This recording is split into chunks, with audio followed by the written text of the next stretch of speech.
Guys, we got another video, and we definitely got to get into this one. Diddy daughter breaks silence while revealing shocking details of Diddy prison life.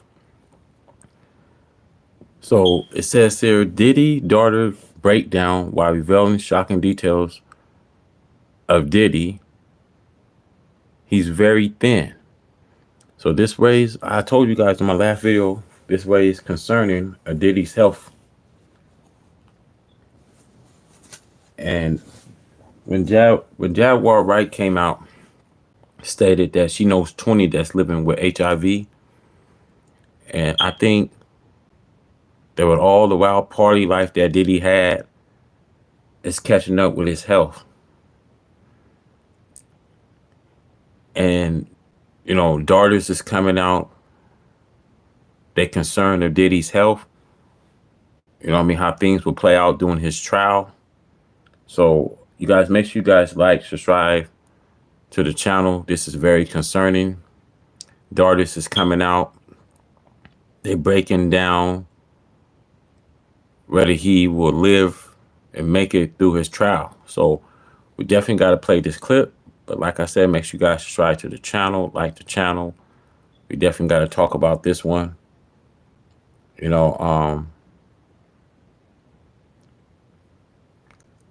His health is like I said, his health is an issue. Why he won't come out of his cell. And like I said, man, when you can't eat the proper nutritions and you can't get the proper care, you see these things happen. So let's roll this video. We got a lot to cover. Share, like. Prison is not going well for Diddy. During his most recent bail appearance, Diddy had lost a ton of weight, and now reports are coming in that Diddy's family has started to distance himself from Diddy too. Rumors of Diddy's alleged sexual relationships with his family have started to float around. We're waiting to get this hearing started. It was interesting too because this time around, Diddy was brought in first. He was brought in about a couple minutes after 2 p.m. today, and we were all kind of waiting to see. We had heard mumblings that his mom might be in courtroom, that we were waiting for the children, but then nothing happened. But then, in another twist and turn, the children do walk in, but this time it was a lot smaller bunch than it was the last time. So last time you were having all of Diddy's children, except with the exception of Love, who is just a 2-year-old child, so she wasn't at court. But you had all of Diddy's children there except Love. But this time around, you just had Justin Combs and Christian Combs, meaning that there was no Quincy there today. Delilah and Jesse weren't there. Chance wasn't there, and the caretakers of his younger children, who aren't of age just yet, they were not present inside the courtroom as well today. But his mom also wasn't in court today. Thank you guys for tuning in. I really appreciate you guys tuning in. Like I said, this raised a lot of suspicion of Diddy's health going into a trial. Daughters coming out and they concern or they daddy how he would stand trial. Like I always said, fam, when you have a health issue, like Diddy's, and there's a lot of rumors, circulating on what Jaguar Wright says. She stated in an exclusive interview that she knows 20 that's living with HIV. And this raised concern because, like I said, regarding Diddy and his health problems. And she said that, Diddy doing all these wild parties, he kept going, he kept doing it, he kept doing it, he kept doing it. And like I said, this raised a lot of concern with his health, why he won't come out the cell. Why he's continued to thin and lose hair. This raised a lot of concern for his health, man, because he can't get transferred to go to another prison. He can't, get the proper nutritions.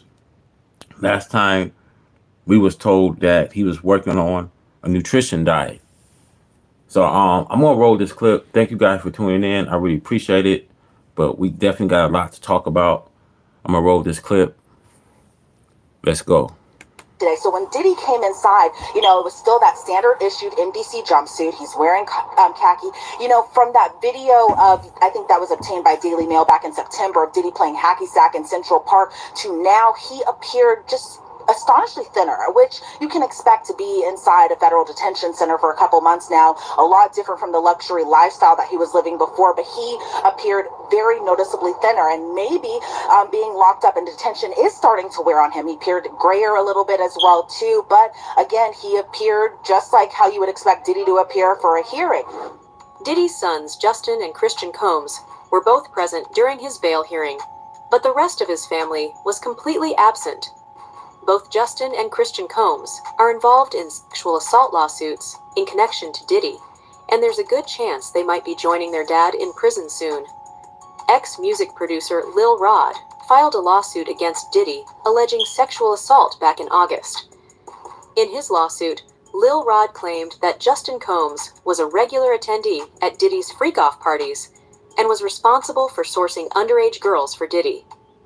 There are also allegations that Diddy forced these victims to have sex with prostitutes as he touched himself. He called these situations freak-offs, and oftentimes he recorded them. Here's where some of the allegations against his son Justin Combs come in. So all this takes us back to February, when Rodney Jones, also known as the producer Lil Rod, filed civil suit against Diddy. In his lengthy lawsuit, Lil Rod straight name drops Justin Combs, describing him as someone who solicits prostitutes, underage girls, and sex workers. There's actually a picture of Justin Combs with an allegedly underage girl shown in the lawsuit. Now, in this specific instance, Lil Rod alleges at least one underage girl came to Diddy's home for a listening party. A sex worker was also apparently solicited, and a freak-off ensued. As an aside, this is the same night that Lil Rod alleges Diddy forced him to take a laced I'm gonna say this. Diddy had a hard life. He didn't have an easy life growing up, man. His dad was involved in a drug dealer, died, you know what I mean, you know, died while he was young. Mama, through these freak off parties. When you have a wild, a child life growing up, man. And we're not gonna sit here and point fingers, found, his mom was to blame of his downfall. Because when it comes to Diddy's parties and we see pictures of these celebrities, man. Now I want to read this clip. It says Sean Diddy Combs' children broke silence Tuesday following his sex crimes arrest early this month, but the kids didn't mention the accusation against their fathers. Now instead, Combs kids put out a statement condemning horrifying conspiracies theories swirling around about the late Mother Kim Porter, the disgrace hip hop.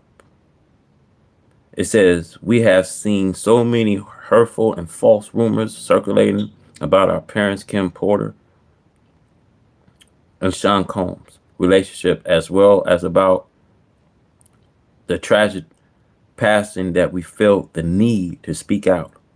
Quincy Brown and Christian Jesse and Combs wrote in a joint statement shared on their Instagram Tuesday night. Now, not to mention where Puff Daddy's sons is being allegedly accused of these freak off parties.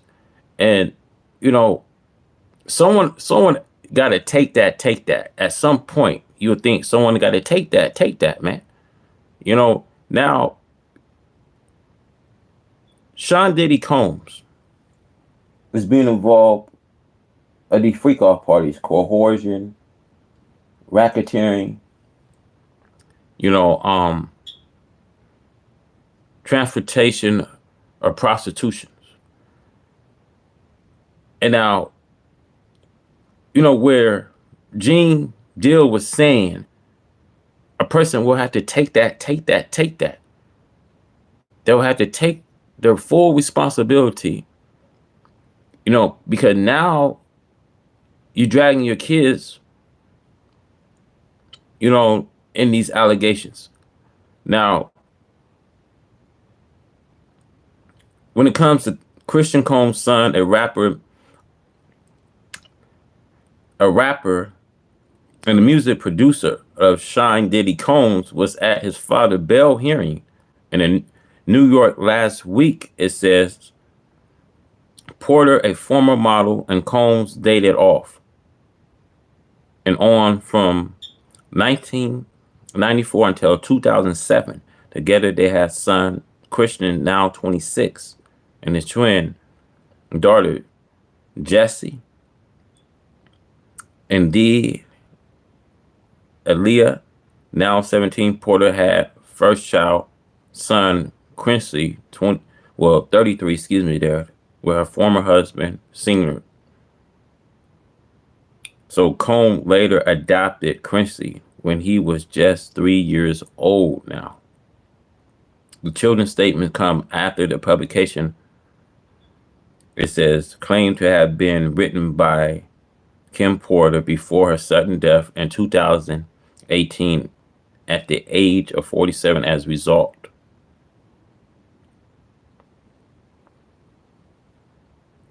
So now it says the star has denied all the allegations against him. I mean, this is not looking good. Now you see Diddy's sons is dragged into these allegations at these freak off parties, man. They being tried. Now, what's going to happen? We don't know, fam. We don't know if the prosecution will allow them to be a star witness of Diddy and his RICO indictment. But like I said, anything can likely happen, during his trial. So I want to roll the clip because, like I said, thank you guys for tuning in. We definitely got a lot to, discuss here. Shot, he started to feel lightheaded and then woke up at 4 o'clock in the morning, naked next to a sex worker. It's important to note Justin Combs is listed as a defendant on this case because, according to Lil Rod, he facilitated Diddy's alleged RICO enterprise. According to court documents, it happened on September 12th, 2022, outside Diddy's Chalice Studios. Lil Rod says Diddy, his son Justin, and Justin's friend who went by G were all there when things got heated. Lil Rod says he heard multiple gunshots ring out and later found G on the bathroom floor in the fetal position. Lil Rod says he was bleeding out of his hip and leg area. Lil Rod says he was applying pressure to G's wounds and then asked the crowd to call an ambulance. At that point, both Diddy and Justin Combs disappeared to another part of the studio. Diddy then gave strict instructions to inform the police that he had nothing to do with the shooting. He also forced Mr. Jones to lie to the police by telling them that G was shot standing outside the studio by a drive-by assailant. So that specific allegation involves Diddy's son Justin, but another allegation and entirely separate civil lawsuit involves his other son Christian, or King Combs. Grace Omar K alleges that Christian Combs sexually assaulted her on a yacht in December 2022, and she says it was facilitated by Diddy. Imagine using your own son for such disgusting crimes. Diddy has always had a horrifying relationship with his family. And what we're seeing now is only some of what went behind closed. You know what's going to happen with Christian Combs and his adopted, brother. The prosecution going to use these two in this federal and weak indictment of Diddy's because they have no priors, they have no criminal history background. So I think what the prosecution and the state would do, they will probably use his sons as a star key witness of the prosecution case, man. And I really think that Diddy he's going to have to take the stand, man, at some point, man.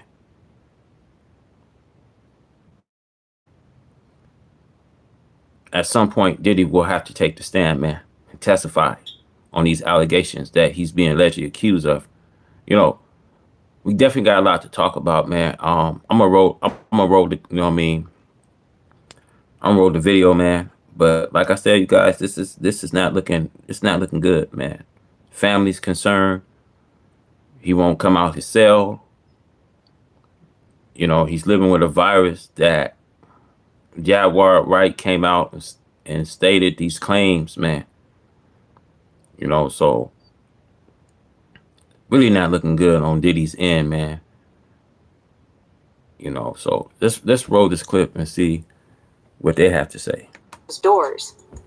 Allegedly, Diddy was sexually interested in his mother too, and would discuss her sexually in front of his friends, and even kiss her on the lips. In a recently resurfaced clip from 2022, Diddy can be seen smoking a joint with his mother, and talking about how there should be a strip club centered around her before kissing her on the lips. My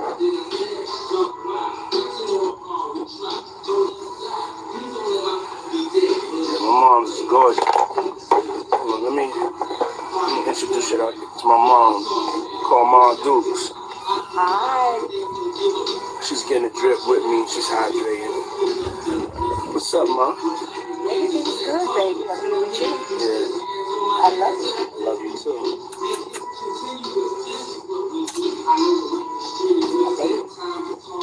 Mom, freshly dipped though.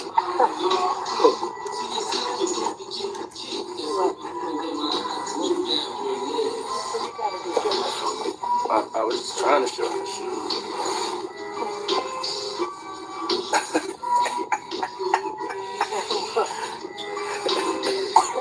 Yeah, my mom's is single. Mom's is single. I ain't gonna hate on my mom's. She's single. Me and my mom talked about one time doing a dating show with her. And she's so picky. She's so picky, they don't stand. But yeah, that'd be the funniest show in the world. It will be. Especially with me. I don't even want to get started when she was doing that. We're not doing that, cause yeah, my mom's single.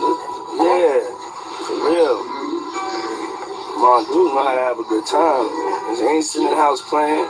They outside moving and shaking, baby. She come with me to the strip club. I don't care. For real. It's my dog. I want to live life.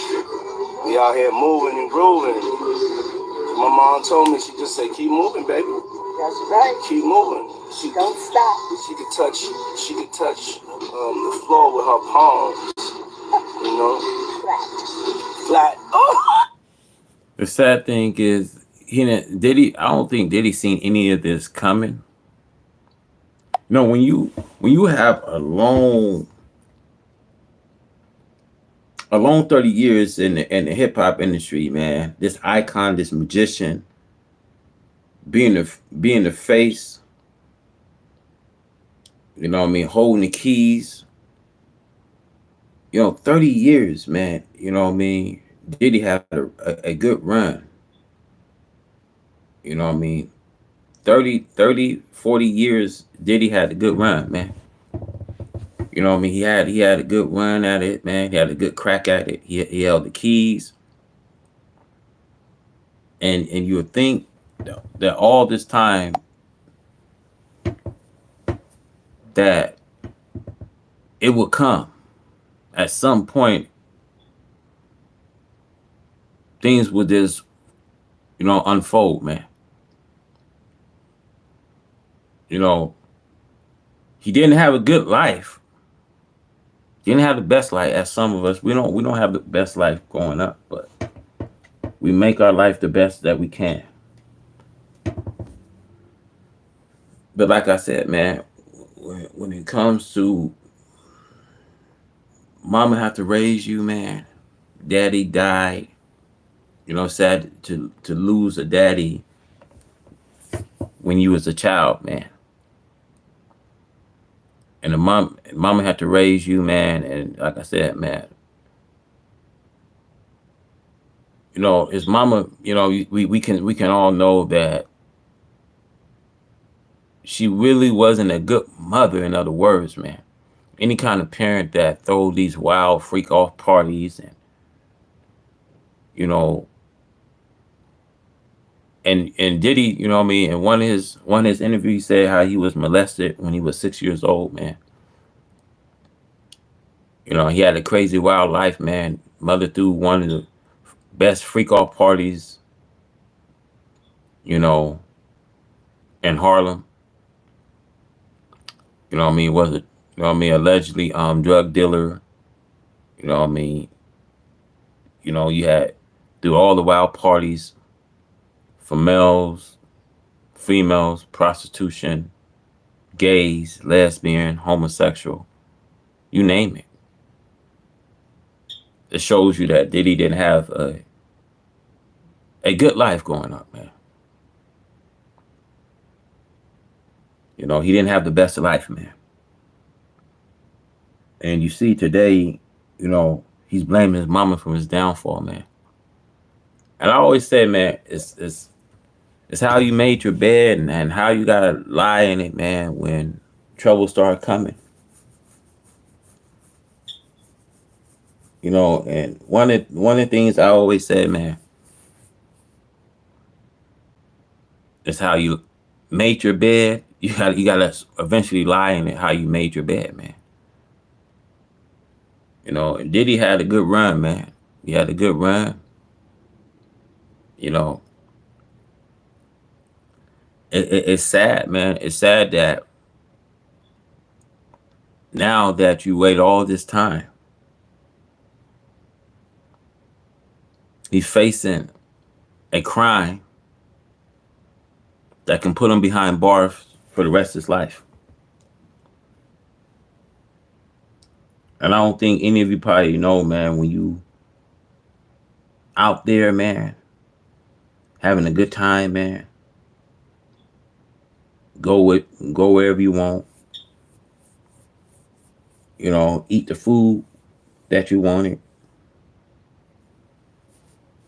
you know, a free man, man, ain't never had the thought of being in no trouble. Because at first Diddy was, you know what I mean, he wasn't a wild person, man. What led him though? What led him to this wild life, man? The Diddy we know, you know what I mean, used to just drink champagne, man. But what led him to this wild life? Like I said, you know, when it comes to, you know what I mean, Fat Joe said Diddy was a good businessman. He was a good entrepreneur, man. He was a man that you know what I mean, want to be around. But what led him to this kind of life, this wild life that he's now locked up? You know, sometime in life, man, we point the fingers for our downfall. And you know, I don't know if his mom was a downfall in his life, but I at least want to say that Diddy didn't have a good life, man. It seemed like man, he grew up. He had to grow up, man. He had to grow up as a man, man, and you know what I mean. And when you don't have a father in your life, your father was murdered. You need see this is where you need that father in your life, that father figure in your life, man. Because when you don't have no father present in your life, man, you have to make these rational decisions, man. And I always say, however you made that bed, however you made that bed, you have to lay right in that bed, man. And I think he's not the only one going down, man. You got Jay-Z, Snoop. It's a lot of these people that finna go down, man. See, when you get into the industry, and nothing good comes. I want you guys to understand, man. No matter if you trying to be an artist, no matter if you trying to be an actress, nothing good comes, y'all. It don't take you to have a nice education, a nice background. It don't take you to have a few diplomas, degrees, college educations. It don't take all that. Just imagine these people that went to Hollywood. See, there was underage girls, underage boys looking for a career, looking to get into the music, you know what I mean, industry. Just think how many people was bribed. Just think how many people was graped it up into sex, you know what I mean, into sex, you know what I mean, activities that they don't know nothing about.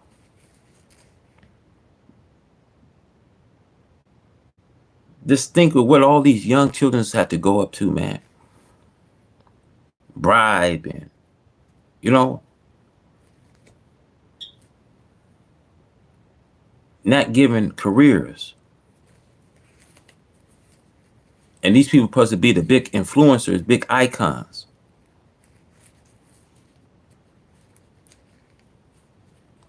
I mean, just look at these when it comes to these entertainers, man. Just look at this. Look, this is the last picture you will probably see of Diddy, man, because you won't see no freedom. This will probably be the last picture of Diddy and his mom, man. Sometimes in life we say, man,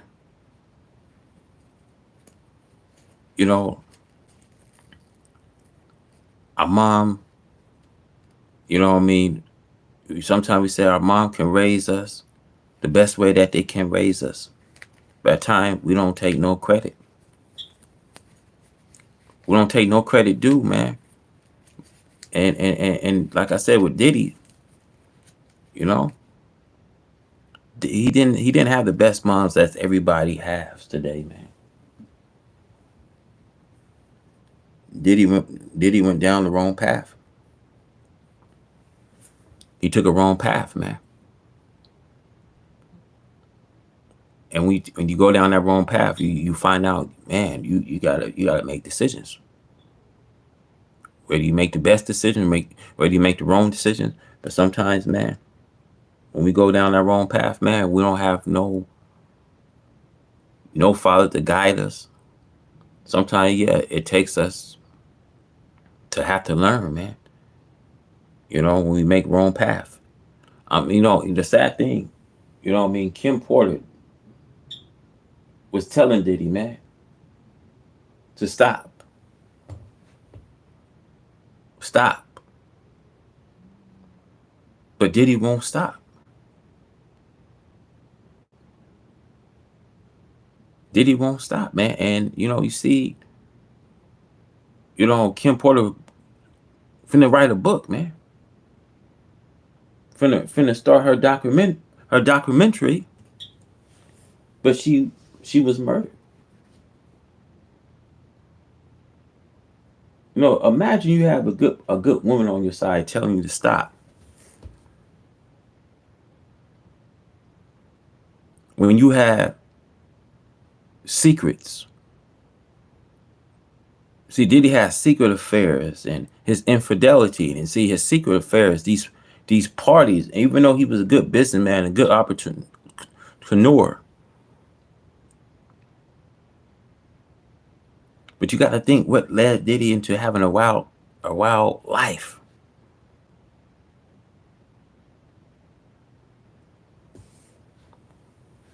Let's play this video for a second. Pew, pew, pew. There have even been rumors inside the industry about Diddy's weird relationship with his son, Quincy Combs. Quincy is the biological son of singer Al Sure and model Kim Porter. Diddy adopted when Quincy was around 3 years old, and now industry insiders are speaking out. Freddie P., an artist who was allegedly blackballed by Diddy and worked closely with him during his early years, has said that something weird was always up between Diddy and his stepson. That nickname, Freaky Man. I look at his kid and everything. It's more deeper questions that I be wanting to know. Like, why were you so infatuated with a child that wasn't yours? Were you grooming that little boy? I don't even want to start those conversations because that's not your child. You know what I'm saying? And for you to keep him that close, it's like you kept him that close because he might got your secrets because he's not your child. So if he's not your child and you that type of person with that type of character, you don't mind actually doing it to him when he finally reaches a certain age because he's not yours. And you know in your mind he's not yours. And now you keep him real close to you. You make sure he don't go to his daddy. Why? You make sure he's separated with him and you provide him with everything he wants. Why? You got one of them little Michael Jackson secrets? You know why? Because Diddy didn't get the treatment, man. He didn't get the treatment from his father when he was young, man. He lost his dad, man. So how can Diddy show that he can be a parent today, man? How can he show he can be a father today, man? You know, it shows you there, man. Diddy he never grew up being a father, man. Cause he you know what I mean, he lost his father at a young age, man. You know, imagine you know what I mean, you lose your father at a young age, man, and you grow up, man. You can't be a father to your own kids today. You can't even take a rap today. Tell your kids, look, man, you guys don't need to be doing this, man. It's sad how Diddy fought his mama and his son fathered the dad, but Diddy didn't know how to be a dad to his kids, man. You know what I mean? And I look at this whole thing, man. This whole federal RICO indictment that he's being allegedly accused in, man. And you drag your kids into it because now they facing felony charges, man. And it's sad because when Gino Deal came out, he said, man, a person got to take that. There come a time that you got to take the responsibilities, man. You can't drag your kids and put your kids involved. It's sad, man. It's sad that, you know, Diddy don't have no concern for his families, man. He only cares about himself, man. Selfish, man. But I've been saying, man, a time is coming, man. The time is coming in the hip hop industry, in hip hop world, man. It's coming. Everything what comes in the darkness gonna come to the light. Jay-Z is he just as guilty too. I won't be surprised. Snoop will be next after Jay-Z, man. They got a list, man. Remember, Tony Buzzy said there's a list that's gonna blow your minds. There's a list that's gonna blow our minds, man. He got one of them secrets that he can't tell nobody because his legacy, I mean, his manhood gonna be, and not only that, his brother don't gonna look at him crazy. Only Puffy know, only God and Puffy. Puffy, right? I don't know. All I'm gonna say is, I don't know. Albie Short son? All I'm gonna say is, who's infatuated with another man's son now, like that? Like you guess that seemed like grooming to me. Allegedly, as a result of Diddy's actions, his sons became just like him, and now they're all involved in lawsuits with Diddy. A lawsuit was recently filed by 26-year-old Grace O'Marque, claiming that Christian Combs groped her and sexually harassed her after drugging her at one of Diddy's yacht parties. You see that? You see that? You see what Christian Combs is doing, man? He's falling after his daddy, man. Now he got the same lawsuit as his daddy, man. You don't need to be teaching your kids this, man. You don't need to be teaching your kids this, man. You think this is appropriate to teach your kids because they following you. See, as a parent, as a father, we got to lead on example. We trying to teach our kids to be better than us, man. Let's roll this back, man. Only God and Talking Puffy. about Puffy, right? I don't know. All I'm gonna say is, I don't know. Albie Short son? All I'm gonna say is, who's infatuated with another man's son now, like that? Like you guess that seemed like grooming to me. Allegedly, as a result of Diddy's actions, his sons became just like him, and now they're all involved in lawsuits with Diddy. A lawsuit was recently filed by 26-year-old Grace O'Marque, claiming that Christian Combs groped her and sexually harassed her after drugging her at one of Diddy's yacht parties. Diddy was present at this party and was allegedly handing out spiked drinks to the attendees. Well, Natasha and Steve, for the first time in his life, Sean Diddy Combs has spent a week behind bars. He's here inside MDC, where he's been since his arrest on Monday night on federal sex trafficking and other charges, to all of which he's pleaded not guilty. There's no VIP section, there is no concierge, only conmen, killers, and kingpins. MDC is so bad, Federal judges have questioned the harsh conditions for those here awaiting trial.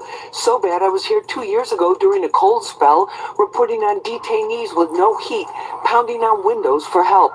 There was even a congressional inquiry. But take the word of a former inmate I spoke with who goes by Esco. It's terrible. The food is terrible. Of course, the inmates are terrible. The guards are terrible. The conditions are terrible. It's just terrible. What you expect when you're in a prison, that the condition will be terrible, the food will be horrible, the air you breathe in there, horrible. What you expect? You expect. See, I don't understand this. When people go somewhere and expect that's supposed to be the same as the outside world, when you're in a solitary confinement place, man, it's not going to be as you as in the outside world. You're going to breathe the nice air you can breathe. You can eat whenever you can eat. You can go out whenever you want to feel like you want to go out. When you locked up, man. You locked up because however, like I said, however you know what I mean, you made your bed, however you made it, you got to lie in it, right? So you locked up, man. What you expect? What you expect how a prison supposed to be, man? You don't have no privileges, man. Last time I was told, man, you in state property. Nothing changed. Nothing changed in the prison system. So we gotta get that taste out our mouth, man. And take responsibility. You in there for a reason. You in there because you being accused. You know what I mean?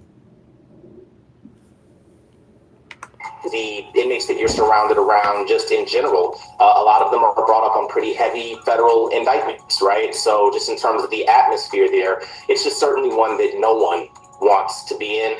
Combs was placed in a special housing unit and on suicide watch, the standard protocol for high-profile celebrity detainees. The disgraced mogul was denied bail by 2 separate judges. His attorney, Mark Agnifilo, asked the court to transfer him to the federal detention section at the Essex County Jail, but the judge deferred to the Bureau of Prisons.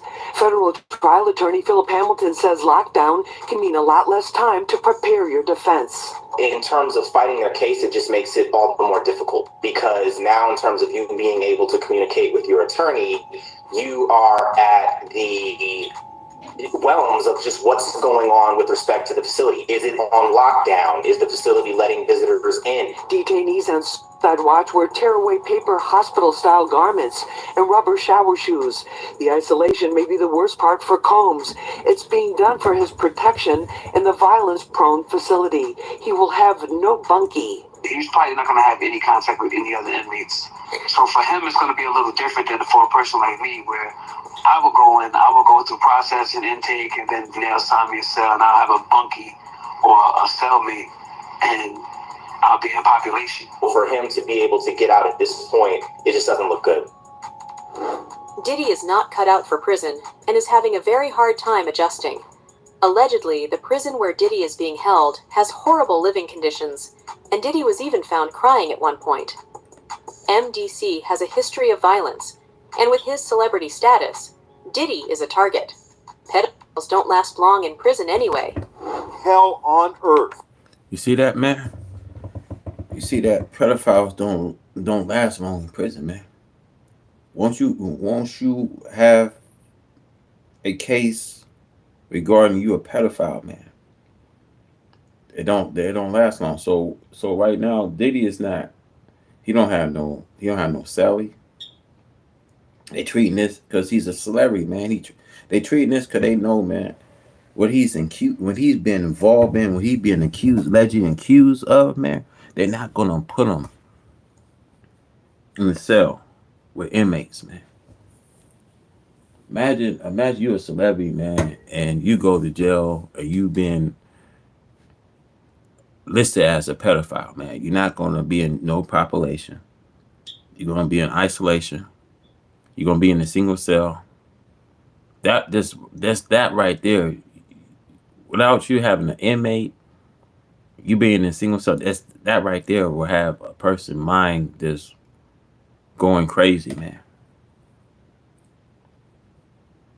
It's a stress itself, you being in there, man. And like I said, man, hell on earth, man. Nobody want. I don't care. Even the toughest people don't want to be in jail, man.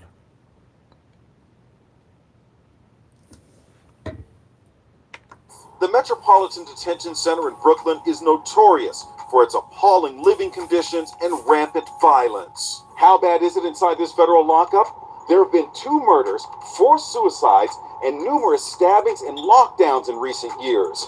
It's so out of control inside that 4 federal judges are reportedly refusing to send any more prisoners here. Donald Trump's former fixer, Michael Cohen, spent a harrowing year in federal custody. He says for someone used to a life of luxury like Diddy, prison life is a severe shock. You have a desk, you have a plastic chair, you have your bed with a 1.5-inch mattress, no pillow, and you also have a locker.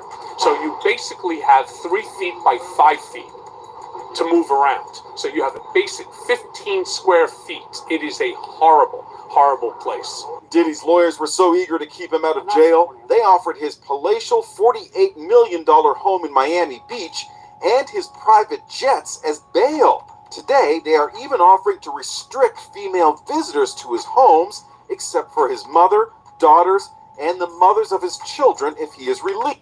You see that look? That look is like nobody gonna feel sorry for you, man. I don't care how he got a look.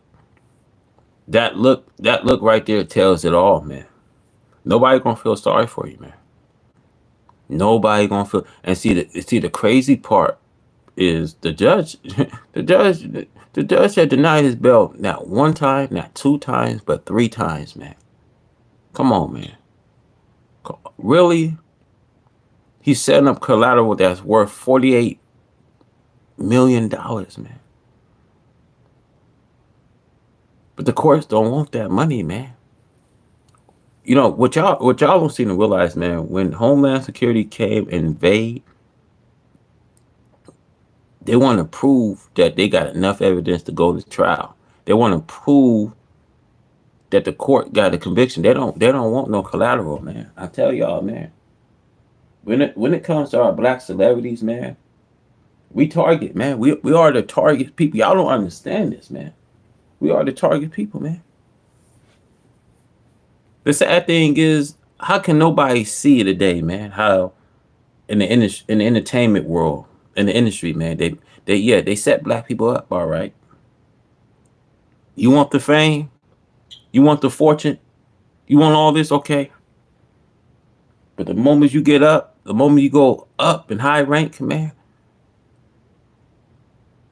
everybody will start coming at you. You start seeing the hate.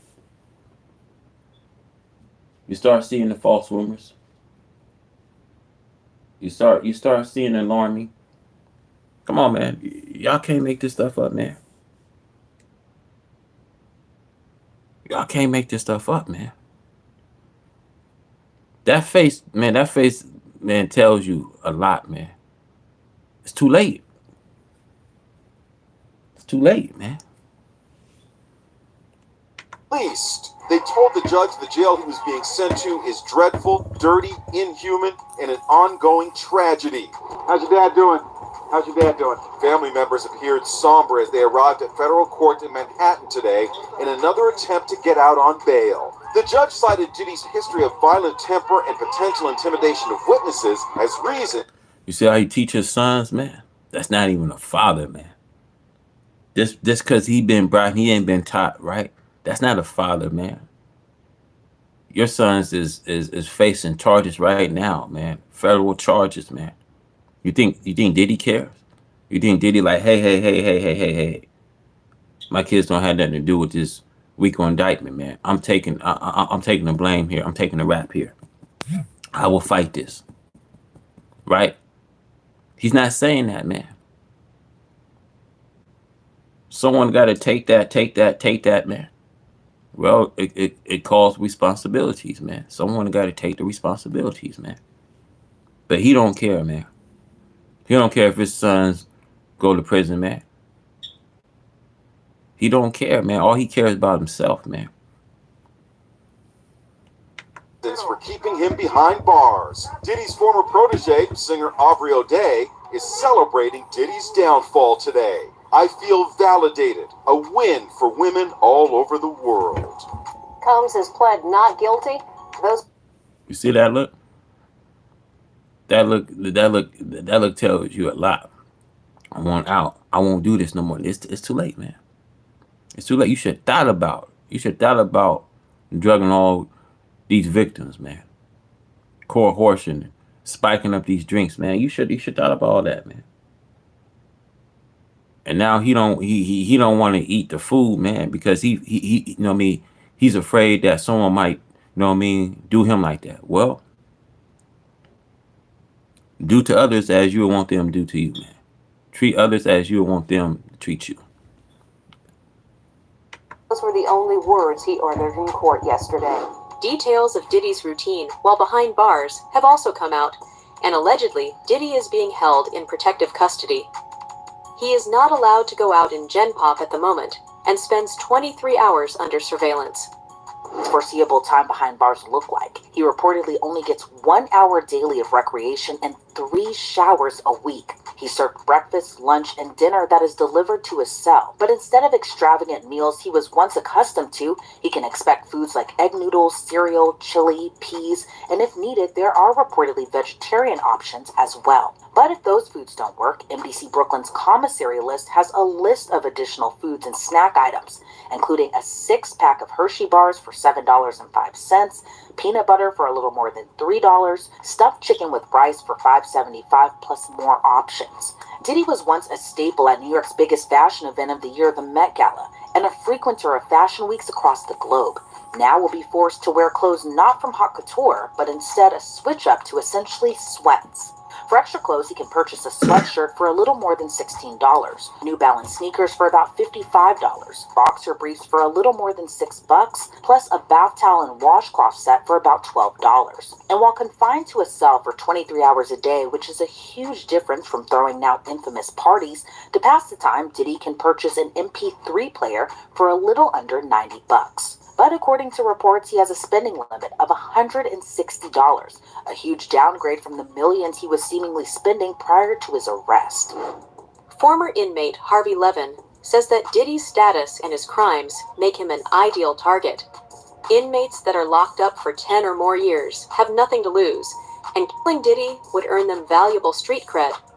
Additionally, there have even been reports that the people Diddy was blackmailing have started to order hits on Diddy.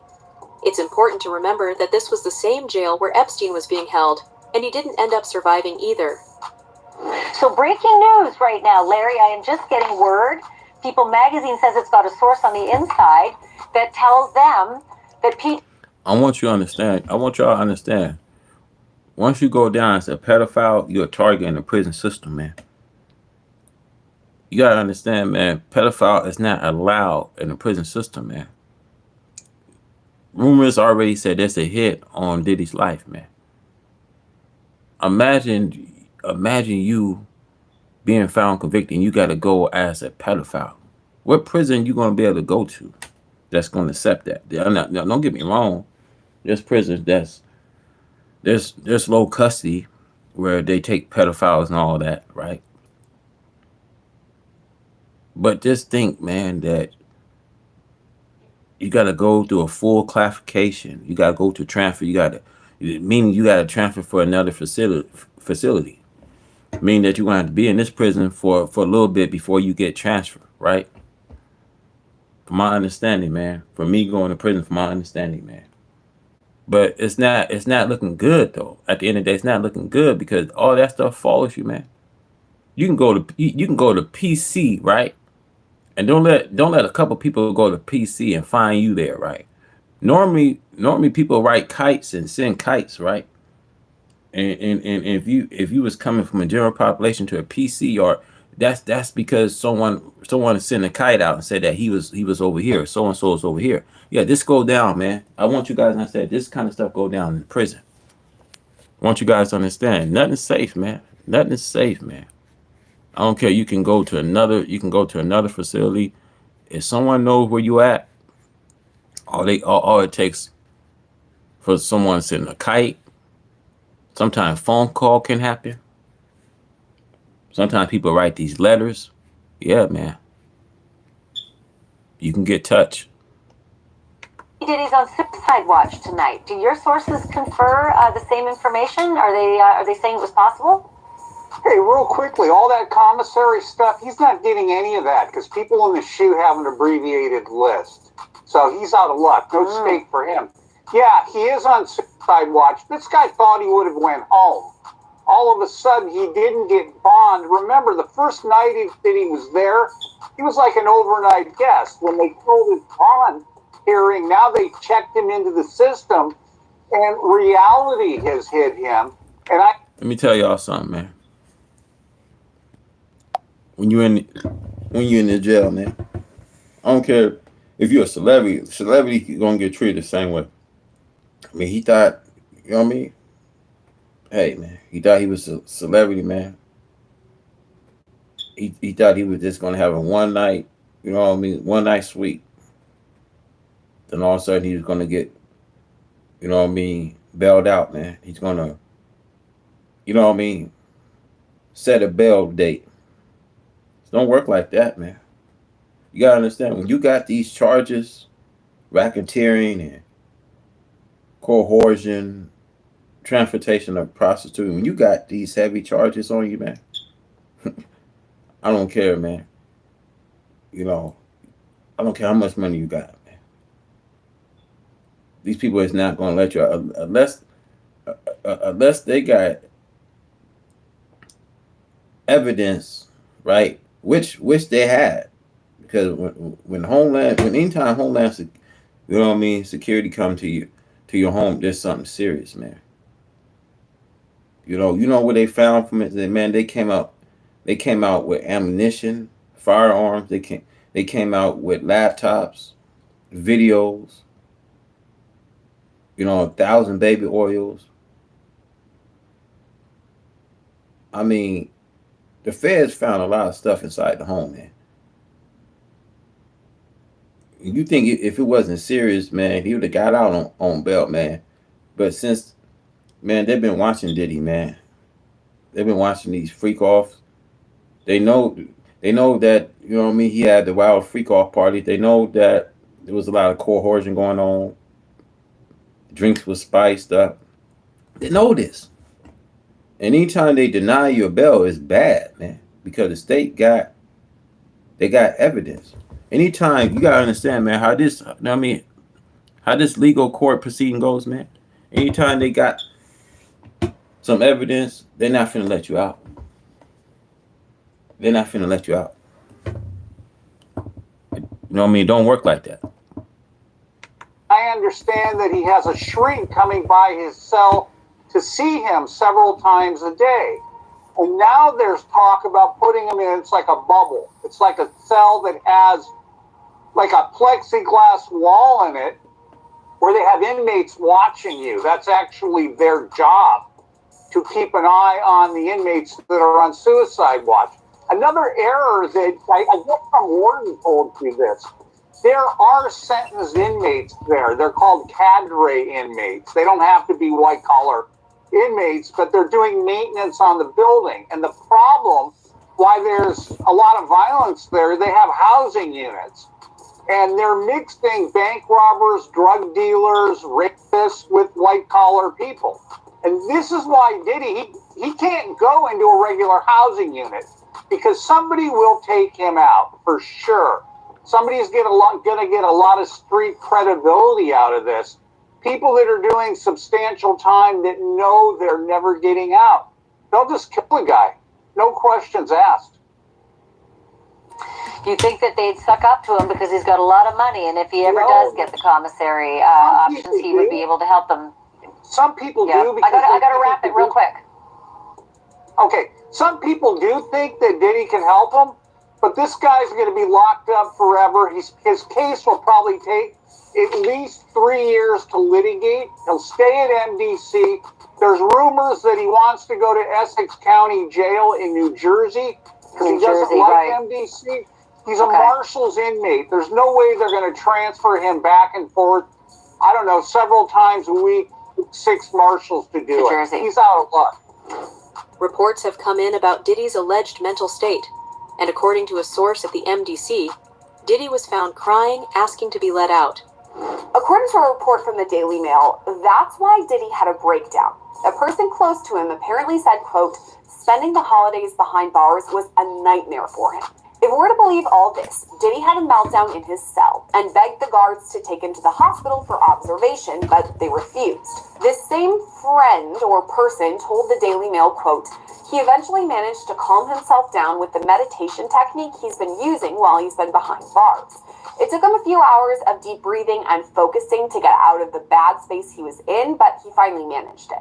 This isn't the first time Diddy's mental health has come into question while he's been at MDC. When he first arrived, he was on suicide watch, which the U.S. Department of Justice National Institute of Corrections describes as supervisory precautions taken for suicidal inmates that require frequent observation. Diddy's suicide watch was only temporary, though. He was housed in a special protected unit of the jail after that for the first few weeks of his stay. But Diddy right now is in Gen Pop, meaning general population, the place where majority of the inmates stay. And that's where he apparently had this meltdown. With so much pressure on Diddy and how he is reacting to it, it makes sense why his lawyers would be worried. Sources close to Diddy have all confirmed that Diddy is not cut out for prison, and if everything continues the way it is right now, Diddy might actually harm himself. Diddy was placed in suicide watch for this exact same reason when he first came into the MDC. Diddy is not a hardened criminal and has always had guards to protect him. Now he's alone, and the same people he was blackmailing are coming after him. Yeah, that makes sense. But you knowing Diddy personally, do you think it's possible he might take his life?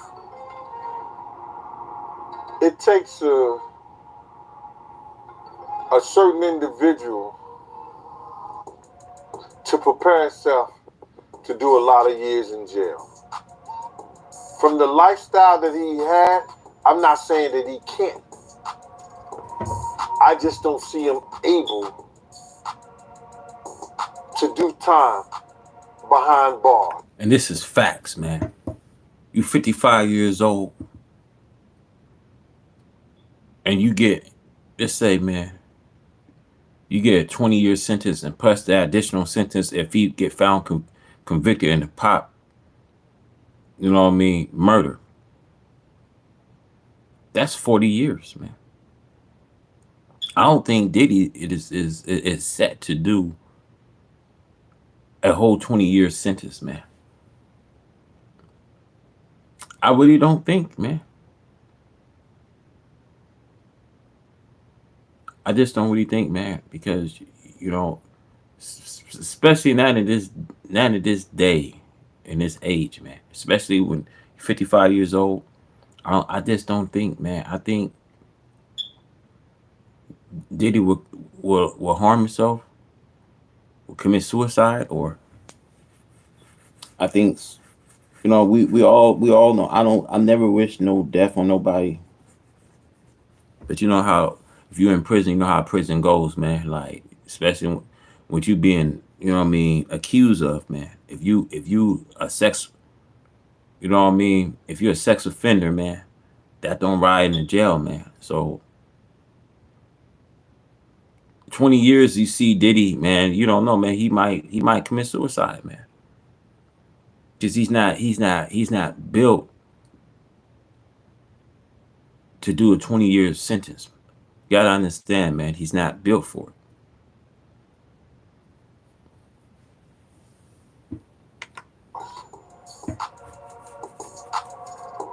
Maybe if he'd be in a camp type situation, that's a possibility.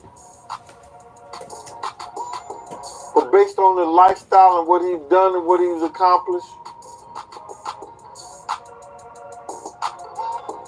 if he had to go behind those bars for a lot of years, I think that he may commit suicide. He'd do an Epstein. Why do you think he would pull a Russell Simmons and leave the country? They was watching him, bro. They was watching him. And then I think that he had to turn over his passport. Even if you own your own private jet, they have a system up there whereas that they supposed to check your passport and anything that you need to fly as if you were flying commercial. He's suffering the consequence, and I don't feel bad for him at all. Because people was trying to talk to him. People was trying to tell him. You couldn't pull him by the coat and let him know anything. You understand? They messed up the game, brother. When he put that shit out with them, money, power, respect, it ain't never been like that. It ain't never been like that. You got your respect in the street that gave you your power, that brought you your money. Totally different thing.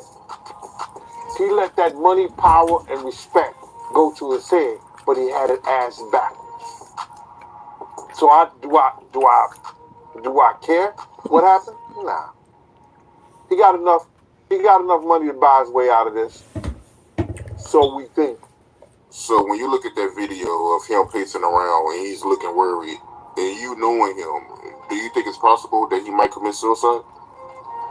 When you're a narcissist, there's always a possibility because you're suffering.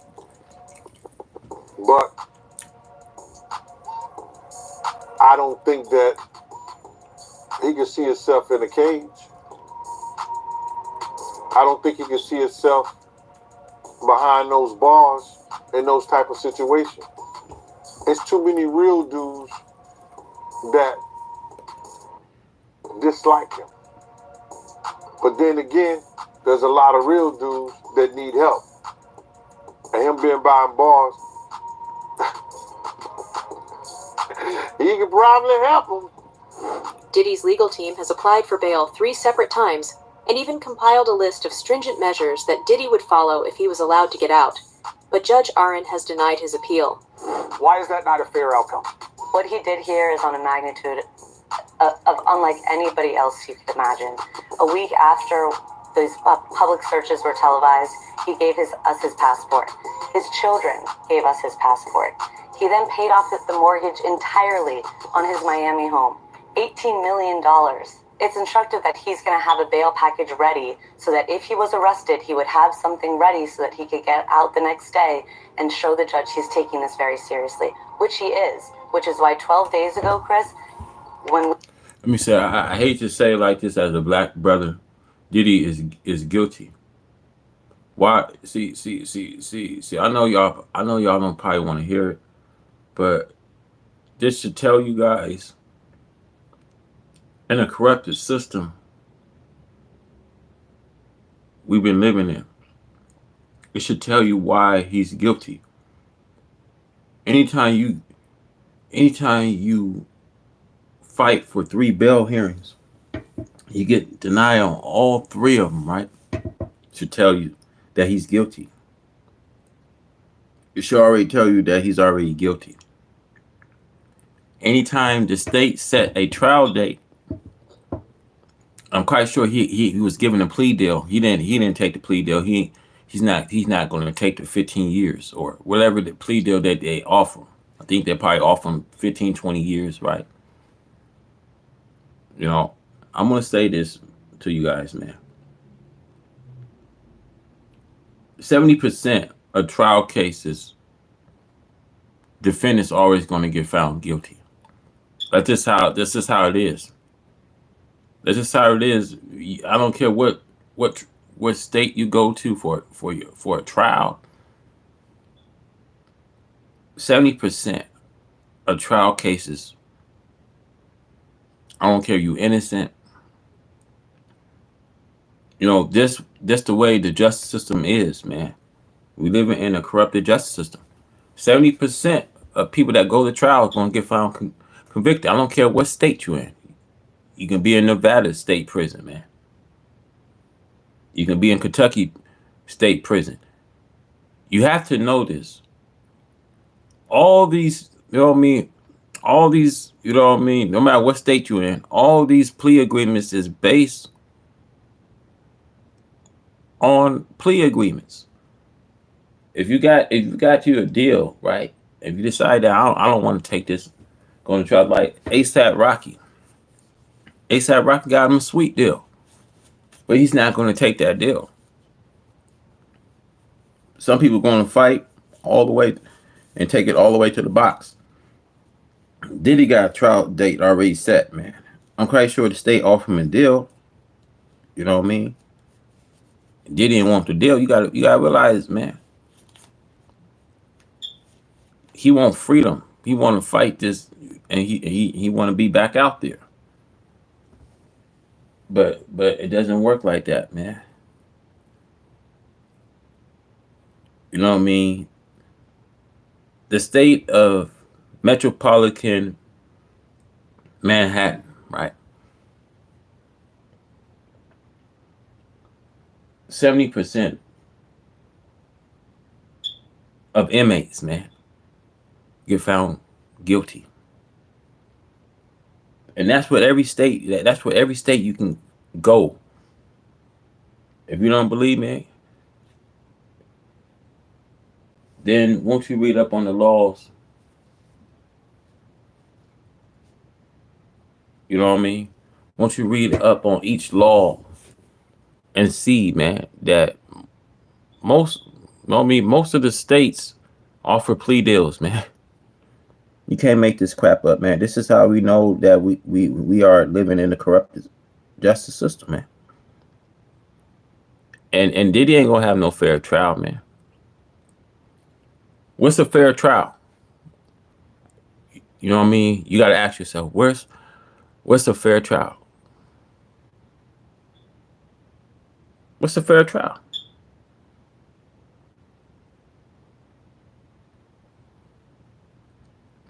What's a fair trial? Since nobody can't answer that, then why people always put on there, I hope you get a fair trial. But you guys need to know how serious this case is and how serious he opened the door for the feds to pick up this case, man. Diddy opened the door for the feds to pick up this case, man. There was cameras of him throwing these freak off parties. There was people passing out, man. Come on, man.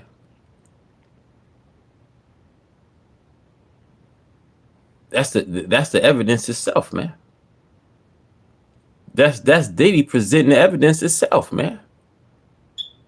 They got camera of Diddy throwing these wild freak off parties, right? And the camera shows the victim drug passing out, right? Photos that Diddy showed at these wild freak off parties, right? You can't even make this, you know what I mean? You can't even make this stuff up, man. It's like he put himself there. When it comes to coercion, when it comes to giving these women man's drinks, these spiked, that every drink was spiked. Come on, you can't make this stuff up, man. It's like Diddy put himself there. Right? He put himself there, man. He incriminated himself, man, by putting himself there, these videos, man. And don't think that the feds don't have these videos, man. And don't think that why he was denied 3 times of his bail, man, because it shows you on these videos what Diddy was talking about, man. People come to my parties, yeah. You come to one of these parties, you gonna fall out. Come on, man. That's enough. That's enough evidence itself, right? We thought there's an indictment that may be coming. He flew to New York the very next day. And that's an extraordinary move for a defendant who's been under investigation that he's been aware of for at least 6 months. He has done everything somebody under investigation can do. I can't think of anything else that he could have done. He's fighting. He's innocent, and he's going to be able to show it. What do you think about that counter argument? Because his team has said we're going to put together the proposed bail package, a $50 million bond, co-signed by him, his mom, his sister, the mother of his oldest daughter, and his 3 adult sons. It's going to be secured. Look at this, man. The defense proposed the following bail package: a $50 million bond, man, co-signed by Sean Combs, his mother, his sister, the mother of his oldest daughter, and his 3 adult sons, his siblings, secured by Mr. Combs' residency located at 2 West Star Island, Miami, Florida, man. The appraisal value of the home is about $48 million. The home is Diddy's in anticipation of the bail hearing on August 20th, 2024. Mr. Combs paid off the remaining mortgage, about $18 million, so that the home could be used to secure a bond and be free of the mortgage. He spent $18 million to secure that mortgage, man. So that way it could be a collateral, so that he can collateral one of his homes in Miami, so that he could be posted out on bond. But the court denies that. You know, the court won't deny a bail hearing unless it ain't serious. But the reason they denied the bond hearing, because it was serious, man. This was picked up by the Homeland Security, man. The feds picked this case up, man. And since the Fed picked this case up, I don't care how much money you got. You gotta understand, I don't care how much money you got to show the courts. Once the court deny you a bail hearing, not 1 time, not 2 times, but 3 times, you know a conviction is coming soon for Diddy, man. I don't wish that on the man, but you know, the state won a conviction, man. They won a conviction. That's what that shows, y'all. He's not getting out. They holding him at the Metropolitan Manhattan.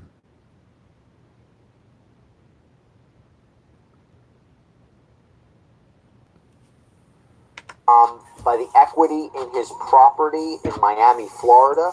Home detention, his passport will be surrendered.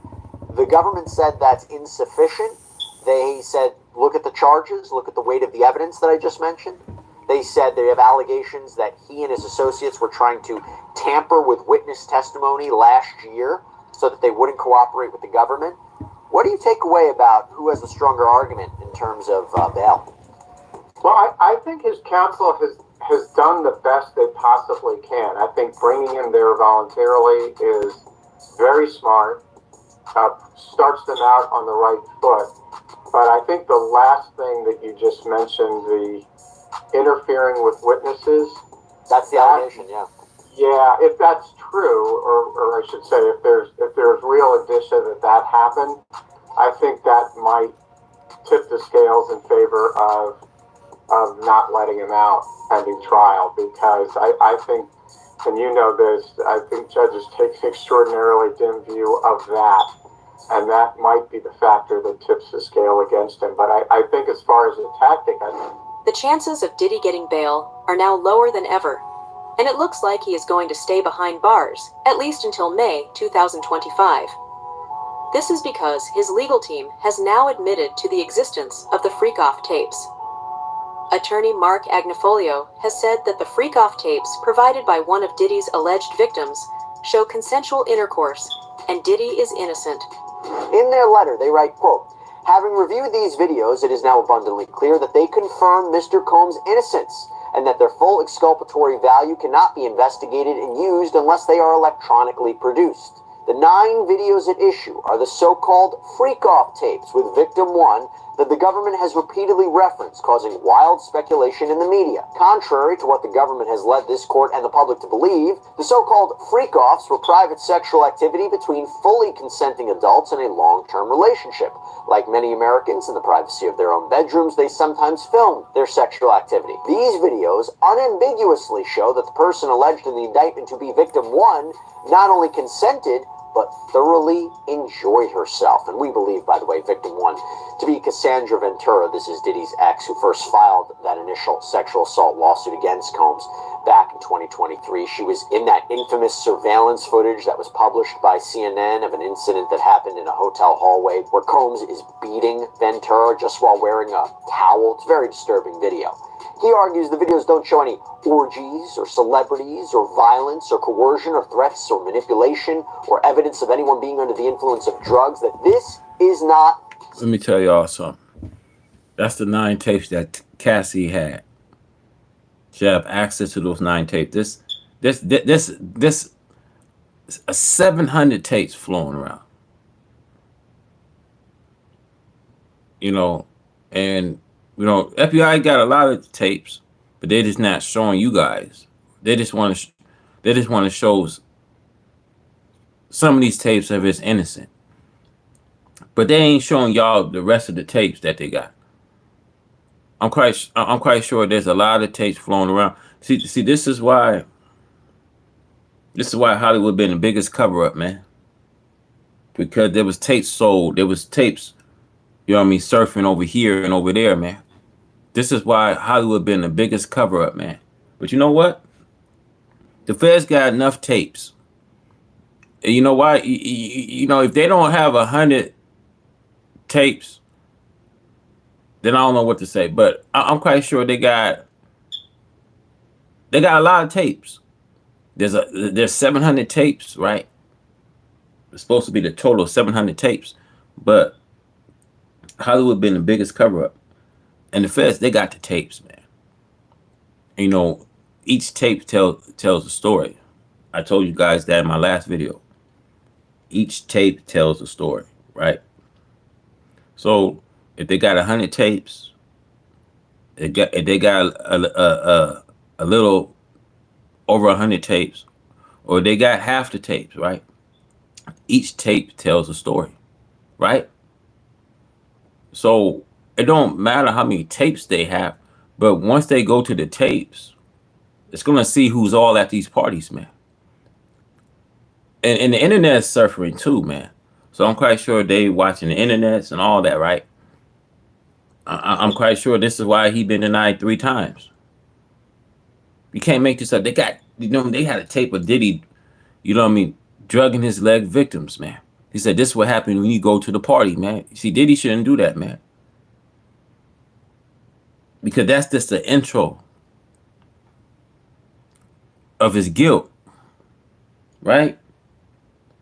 I don't think y'all peeping to play. That's the intro of his guilt, man. Anytime you show video of you showing these wild parties and saying, yeah, man, this is what happened when you come to Diddy's party, man. Diddy incriminate himself, man. I told y'all, man, all they gonna do is go back to these tapes, man. Each, you know what I mean, tape tells something. I want y'all to hear me. Each tape tells something, man. And once they start seeing these tapes, you gonna have all these people at these parties, man. They're gonna, I'm telling you, man. This will make me think the Fed's gonna drag this case. Man, it could be 2, 3 years, 4 years, 5 years. There's a lot of celebrities on these tapes, man. Each tape tells a story. Remember that, man. Remember when they investigate, when they do the thorough investigation on these tapes, and they see all these people at the freak out, all these people gonna have to come in. All these people gonna have to come and get a statement. His case gonna take so long, man. I'm telling y'all, man, it's gonna take up to like 2 or 3, 4, 5 years. Because they gotta question all these celebrities, man. Gotta remember, y'all. I told y'all, man. I told y'all this in my last video, man. People, they brand is up for grab, their endorsements, reputation. This is some serious stuff, man. I don't think you're gonna have all these people gonna ruin their reputation, their careers and stuff. I don't think you're gonna have a lot of people gonna just like, yeah, man. Cause you gotta understand, man. Like 70 to 120, you know what I mean, celebrities lost their homes. Man, you think for a second that they're gonna remain quiet? Do you think for a second that these people are gonna remain quiet? you know, especially if this was an inside job, you know what I mean, that Diddy was involved of having these celebrities' house burned. If this was the inside, if they know this was the inside job, remember, keep in mind now, Diddy is, you know what I mean, Diddy is charged with arson. But if this was the inside job coming from the jail, and you remember, man, whoever has the best theory in these cases, man, between the prosecution and the defense, Diddy's defense team, whoever comes with this best theory to make the court believe beyond a reasonable doubt that crime was committed, a crime took place, because that's all they got to have, man. That's all the parties got to have. Whoever have the best theory, man. And I just think that now, you know, what got Diddy in this mess. These people seeing the tapes, man. They saw these. They already know how they throw these wild freak off parties, man. They already know that coercion played a part in these wild freak off parties, man. Come on, man. But Diddy messed up, man. I told y'all, man.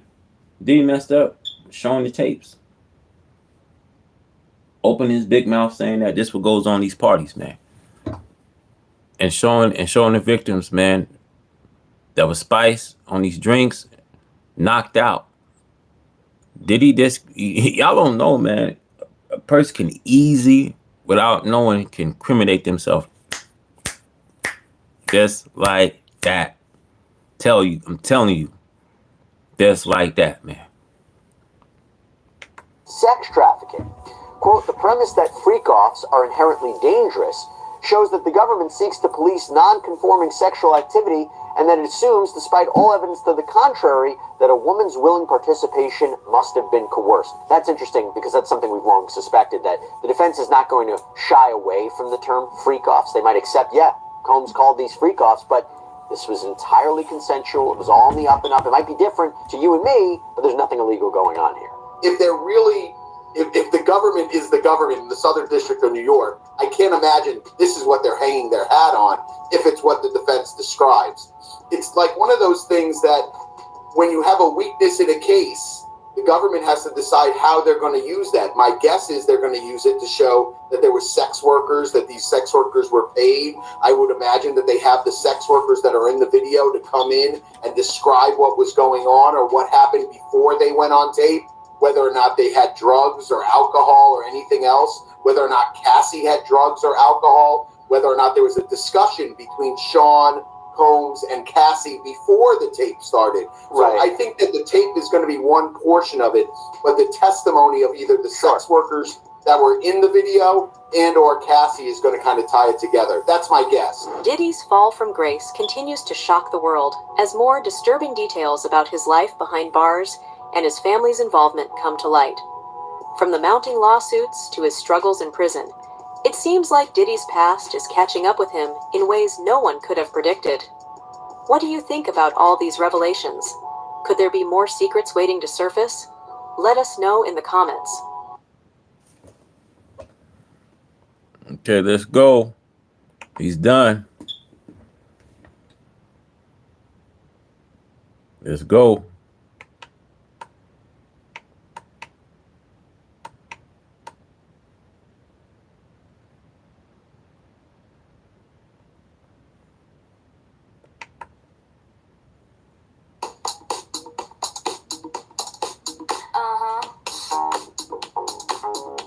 Authorities say she went into cardiac arrest while fighting flu-like symptoms.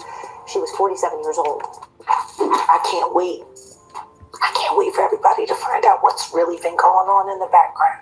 You guys, Diddy's daughters Jessie and Delia are stepping into the spotlight, and what they have to say about their father is nothing short of jaw-dropping. As the fallout from Diddy's shocking arrest sends shockwaves through their lavish lives, Authorities say she went into cardiac arrest while fighting flu-like symptoms. She was 47 years old. I can't wait. I can't wait for everybody to find out what's really been going on in the background. You guys, Diddy's daughters Jessie and Delia are stepping into the spotlight, and what they have to say about their father is nothing short of jaw-dropping. As the fallout from Diddy's shocking arrest sends shockwaves through their lavish lives, the sisters are ready to wage war against their stepbrothers Justin and Christian and spill the secrets that have been locked away for far too long. With accusations of mistreatment and tragic family history being dragged into the light, it's clear that this family is on the brink of a scandalous and violent collapse. In case you're wondering why the sisters are finally breaking their silence, well, whispers of deep-seated resentment and a desire for justice against their father, a man they once idolized, are igniting a fierce battle within the Combs dynasty. What's happening in Diddy's family is straight out of a Hollywood drama, y'all. There is a lot to unpack here, so sit tight and let's get right into it. I guess that's what the whole name Bad Boy comes from. That people don't really understand. You see how this whole bad boy come about, man. When you label as a bad boy, you've been a bad boy all your life, man. From a child, from growing up. Now this breaks up families, man. You see nothing good comes out from this industry, man. This Diddy's and his bad boy lifestyle, it's gonna break up his family. It's gonna cause feud. It's gonna cause betrayal. It's really gonna break up the families, man.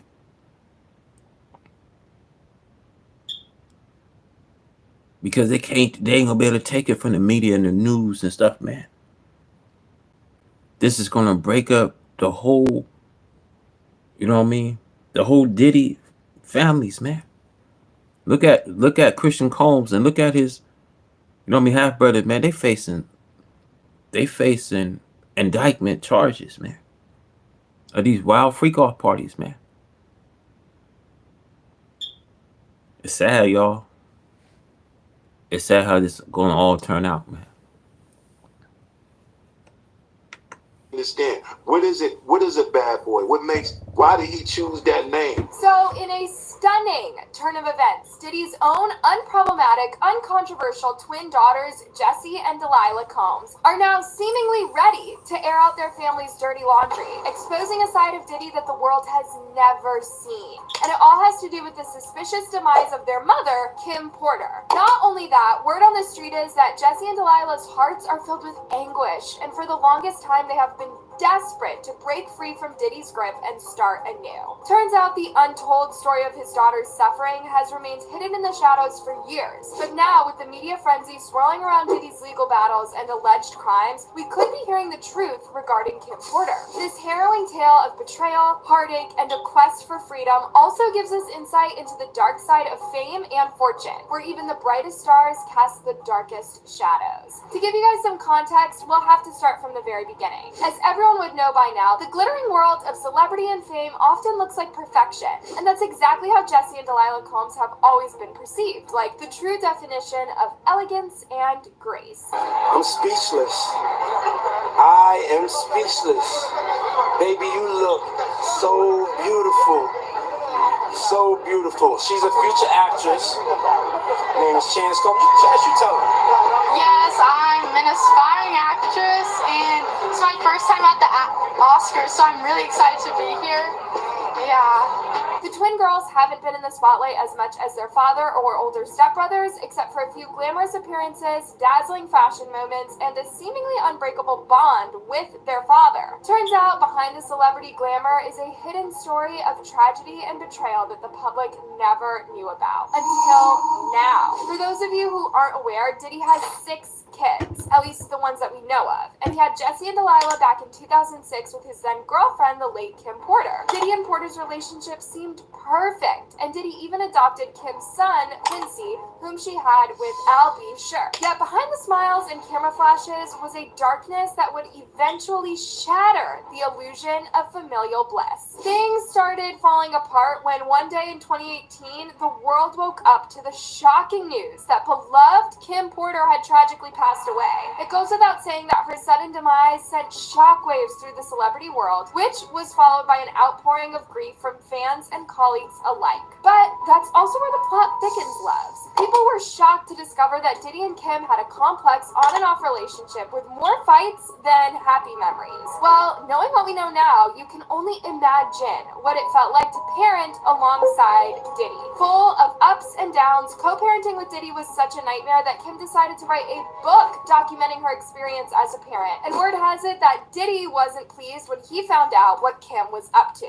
Kim Porter was working on a book before she died. It was around that time that she passed, and the cause of death was ruled as lobar pneumonia. Even at the time, it didn't quite add up that someone who seemed perfectly healthy succumbed so quickly to a respiratory illness. Too many coincidences. Too many. Kim's death left... You know, pneumonia. Kim Porter died from. Kathy Wright died from a brain aneurysm. All these things was false. You know, it's sad because we can't get justice from Kim Porter's death. We can't get justice from Kathy Wright's death. We can't get justice from, you know, Aaliyah's death. But all this you can find on the internet. This internet is surfing. This is why when it comes to the internet, man, the internet is defeated, man. You know, you think the feds could just go on the internet and find everything that's on the internet, man. You know what I mean? You know what I mean? For some reason, man, I always pray that justice will be served for Kim Porter's and, you know, Kathy Wright and Aaliyah and the Pop and Biggies, man. Justice will soon be served, man. I just want to say this, man, how long these people had to run with this industry, man. 30-something years, man. You had to run. You can, you know what I mean? You can be like setting yourself to get other people in the industry, man, but not doing this wicked stuff that, you know what I mean, the industry do. You know, kids was dragged into this. Kids was promised careers. You know what I mean? Both boys and girls, right? And the reason I want to bring this up, man, because Snoop Doggy Dogg is no worse than Diddy and Jay-Z, man. If they got Snoop on the tape saying that he was hiring girls and boys, man, if they got that, because that's what he's being accused of, that he hiring boys and girls into these freak-offs, like. The FBI confirmed that they got Snoop Doggy Dogg on these private tapes with Diddy, man. Hiring girls and boys, man.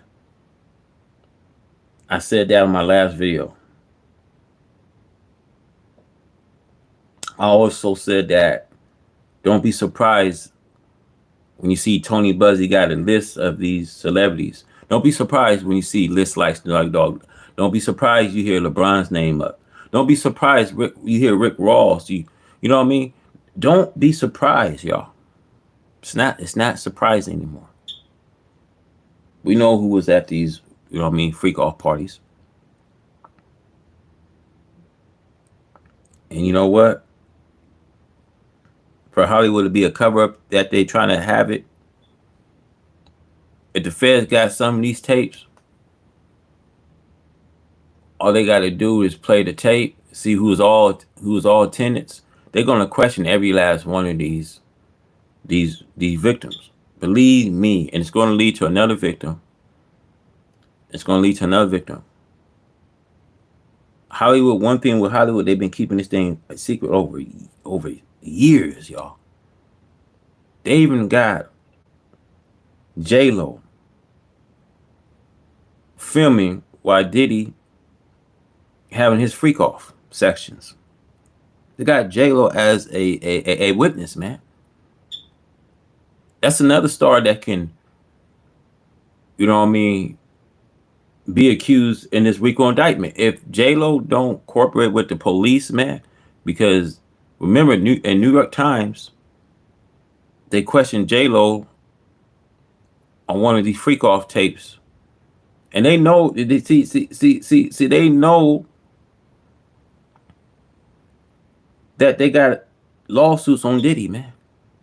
They know that these people are coming for it, man. So, like I said, y'all, it's lawsuits is coming. Allegations is building up, and it's not looking good for either Jay-Z and Diddy. Left a trail of unanswered questions and unresolved emotions. But back then, no one dared to go against the almighty Diddy. So for years, rumors have been flying left and right, left and center, that Diddy's actions leading up to her passing played a significant role in her tragic end. Kim's former partner, Albie Schur, for one, has gone on record for years claiming that there was foul play in Kim's demise. On several occasions, he even took to social media and has made several now deleted cryptic posts about his suspicions. They suggested Kim might have been running from something or someone right before her passing, and even hinted that Kim had confided in him about this. I think he's very capable of doing it. It's in his character. That's who he is. That's what comes with power.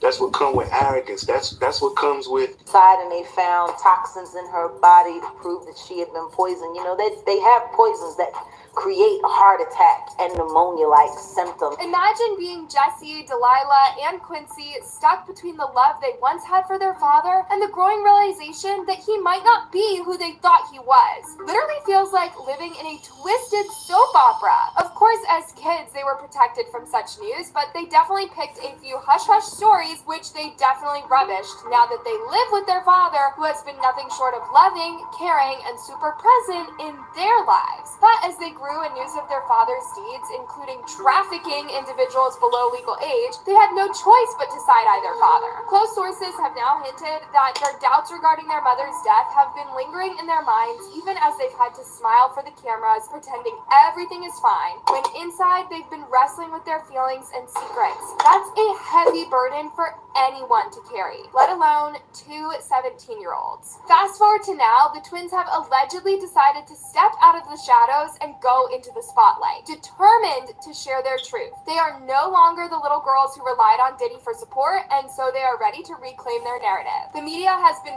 buzzing, but the real story lies in the pain that they've kept bottled up. Is it just me, or does it feel like the weight of their mother's loss has been compounded by their father's arrest and dirty secrets getting exposed? Come to think about it, there's a good chance that Diddy's definition of being a present dad was throwing money at his kids and not. You ask me, it's too compelling, man. You know what I mean? Diddy have not been the best father that, because he never been. You know, you got to understand, he wasn't treated. You know what I mean? You know what I mean? You know what I mean? He wasn't treated right when he was a kid, man. He was sexually abused. You know what I mean? Didn't have a father figure. His father murdered. You know, you live a wild life like Diddy, man. You know, nothing good comes out, man. You know, I always say, man, if you had experience having a rough childhood, you want to make up for it. You know what I mean? You want to at least be a good father figure, man. You know what I mean? You don't want to grow up where your kids got to make decisions, man. You want to at least take the experience from your childhood and make the best of it, and being a father today, because one day you're going to have kids, man. You know, I won't want my kids to run all wild. You know, and see, this is tough, man. And it's backfiring, and Diddy don't realize it's backfiring. He's putting a hurting on these kids, man. You know what I mean? You putting a big hurt, because, like I said, you ain't taking no responsibility for your actions, and that's why should no one feel sorry for you, man. You putting a burden on these kids. You know what they got to grow up not having a daddy. You know what I mean? Daddy may be facing life in prison. It's sad. It's sad, man, because of what Diddy, you know, man, at his childhood, he didn't have a good childhood. But you want to let it be a lesson learned. Let it be a lesson learned that you can be a father today to your kids. Your kids can have long life on this earth. Your kids don't have to make the rash decisions and stuff. His sons is making the wrong decisions, man. When I found out that, because I didn't know Kristen Combs and his adopted son that was in legal troubles, man. I didn't know. I didn't know they was involved in these freak offs, man. You know, and like I said, man, ain't nobody gonna feel sorry for Diddy at the end of the day, man. No one's gonna feel sorry for what he's being allegedly accused of, man. Nobody gonna feel sorry for it. So you can understand, you can take the responsibilities, and not put your sons involved in this freak off stuff, because that's all they learn when they see their father throwing these freak offs. That's all. That's how your kids learn when they watch you. See, brothers and sisters, we come in an era where we want to discipline our kids. We want our kids to be better than us. That's the era, you know what I mean, where someone's come from, man.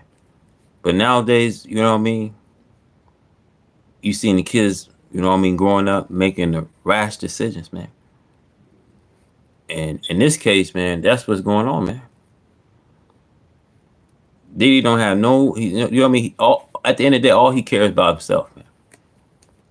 All he cares about himself. He's gonna try to find a way to manipulate the system, to beat the system. But this time it's too late. Because it's too late. It's coming. It's, you know what I mean, the time is coming in. And it can come in a time like this, man. Diddy is finna take a big downfall. He finna take a big downfall.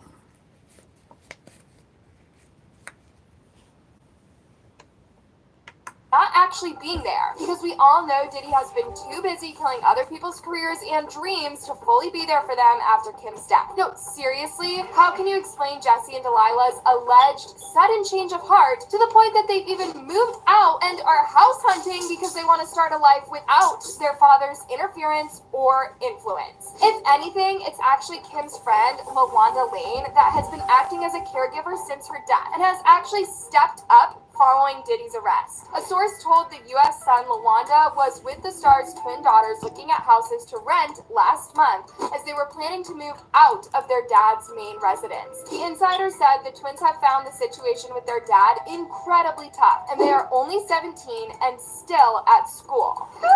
Let's just say that fame and fortune don't equate to happiness or family unity. Even as the world viewed Diddy as a successful mogul, behind closed doors, Jesse and Delilah were fighting to be seen and heard. It's important to understand the context of what these young women are going through. Plus, the pressure of living up to the Combs name right now is super immense. And Jesse and Delilah are not just fighting for their truth, but also for their identity. And before I forget, let's talk about the emotional turmoil they face. Without a doubt, there are definitely some mental health struggles since their mother's passing. The weight of their mother's death, combined with the challenges of being Diddy's daughters, has pushed them to their limits. But just as the emotional weight seemed unbearable, the federal raids on Diddy's luxurious properties in Los Angeles and Miami must have also made the girls realize their father wasn't the hero they may have assumed he was. And with that, they had to reconsider everything they had regarding their mother's death. Isaac was packed here at his home yesterday with Homeland Security agents, though it's still unclear where he was during the time of those raids. But surely there is no way federal agents would have bothered to comb through Diddy's $4 million mansion in the hills if they didn't think those trafficking allegations were unserious. Alright, on to the next part of this scandalous situation. Even as Jesse and Delilah seemed ready to step out of their father's shadow to reclaim their place in the world, part of the price they might have to pay is a complete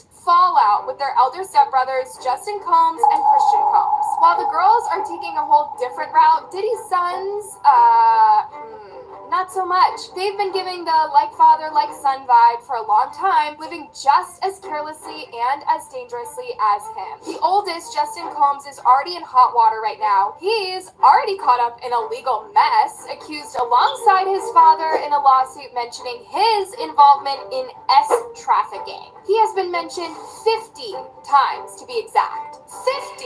Remember when the music producer Rodney Lil Rod Jones served Diddy? Yup. You see his adopted son. See, he ain't got nothing to lose, fam. Y'all gotta understand and bear with me here. Y'all gotta understand, man. He's gonna end up snitching. The sons of his gonna end up snitching, man, because they don't know what this life is, man. They don't know life behind the walls is, man. They kids, man. And this their first offense, man. And you know what I mean? Look, man, someone will have to take that, man. Someone will have to take that, man. Meaning someone will have to take the responsibility, man. Why would Diddy drag his kids involved? It don't make sense, y'all. Why would he drag his kids involved? The kids is picking up this kind of behavior because what Diddy, you know what I mean, seen when he was a child, man. That shows you it shows you that it shows you a lot that Diddy didn't have no kind of parenting when he was a child, man. No kind of good parenting, man. So, you know what I mean? Diddy never been a father to his kids, man. You need a father to give you out these situations that you in, man. You need a father present. And Diddy didn't have that, man. You know what I mean? He lost his you know what I mean, father, you know what I mean, at a young age, man. But the least thing Diddy could did is to treasure all this up, man, and try to be a good father to his kids, man. That's the least thing you can do is treasure up all your past. You know what I mean? Take it, you know what I mean? Take it in good consideration and be a good father. At least try to be a good father. But it's the life that Diddy chose. The life that he went on wasn't a good life. Wasn't going to be a good life for a long time, man. Was going to eventually catch up. The life that he went on and life that he chose was going to eventually, you know what I mean, catch up. Yep, those court documents have now been obtained and the details are literally stomach churning. Justin and his younger brother faced some serious scrutiny during a search at their California crib, but were released without charges. But we cannot overlook the fact that Diddy has made a lot of cases go away. People followed, he has people watched. He does all kinds of he's a piece of Now let's talk about Christian Combs, the rising star who is apparently the heir to Diddy's musical throne. He's got his own set of accusations to deal with, thanks to a former employee who claims he was coercive and harassed her sexually on a yacht chartered by, guess who, Diddy himself. Grace O. McCary, It says, Sheen Diddy Combs' son, Christian Combs, accused of assault in a lawsuit. This is a lawsuit, man. This is a law. Don't y'all see the play? Don't y'all see the play? He got the same charges as his father got. A lawsuit charge. Don't y'all see the play? It's not looking good, man. It's not looking good, man. Don't y'all see the play how it's designed? And you know how they gonna come at Christian Combs. See, Christian Combs, this is his first legal offense that he's being accused of this lawsuit, man. You know what's gonna happen? The prosecution gonna be like, okay, we can cut you a deal, man. What you know about your daddy freak off parties? I'm telling you how it's gonna play out, y'all. I'm sitting here telling you guys how everything's gonna play out. They're gonna see, oh, okay, Christian Combs, he ain't never had no legal troubles. Look, man, they can use some collateral to pay off the lawsuit that he's being allegedly accused of. Because what's gonna happen? Prosecutor gonna say, okay, what do you know that you can give us? Well, what's gonna come in mind, these freak off parties. He's like, yeah, I know my daddy threw every freak off party. He's like, what did you know it was coercion going on? What was going on in these parties? I'm telling you, man. I'm telling you, man. This is gonna look bad because you know how police play. They use scare tactics on the victims, man. They're gonna use these scare tactics. They're gonna say, man, you're looking at life. You're looking at a life sentence. You got a life sentence. On your head. I'm telling y'all, man. I'll tell you how police work, man. How they do their old tactics. How they do old police work. I'm telling y'all right now, man. And you gotta understand, Diddy adopted son, man. You gotta understand, man. You can drag him in it, man. I'm telling you, he been mentioned 50 times, man. I'm telling you, man. I'm telling y'all what I know, man. They don't want to see them walls, man. They don't want to see. I'm telling you, they're gonna work a deal so fast, man. And they're gonna drag, yeah, they're gonna drag Diddy in. They're gonna put their daddy involved in this, man. I'm telling y'all right now, man. I'm telling y'all right now, man. Let's go back. Let's go back to this, y'all. Y'all need it. Y'all need to watch this. It says Diddy's son, Justin Combs, was named in a lawsuit citing trafficking before being detained. This is serious, man.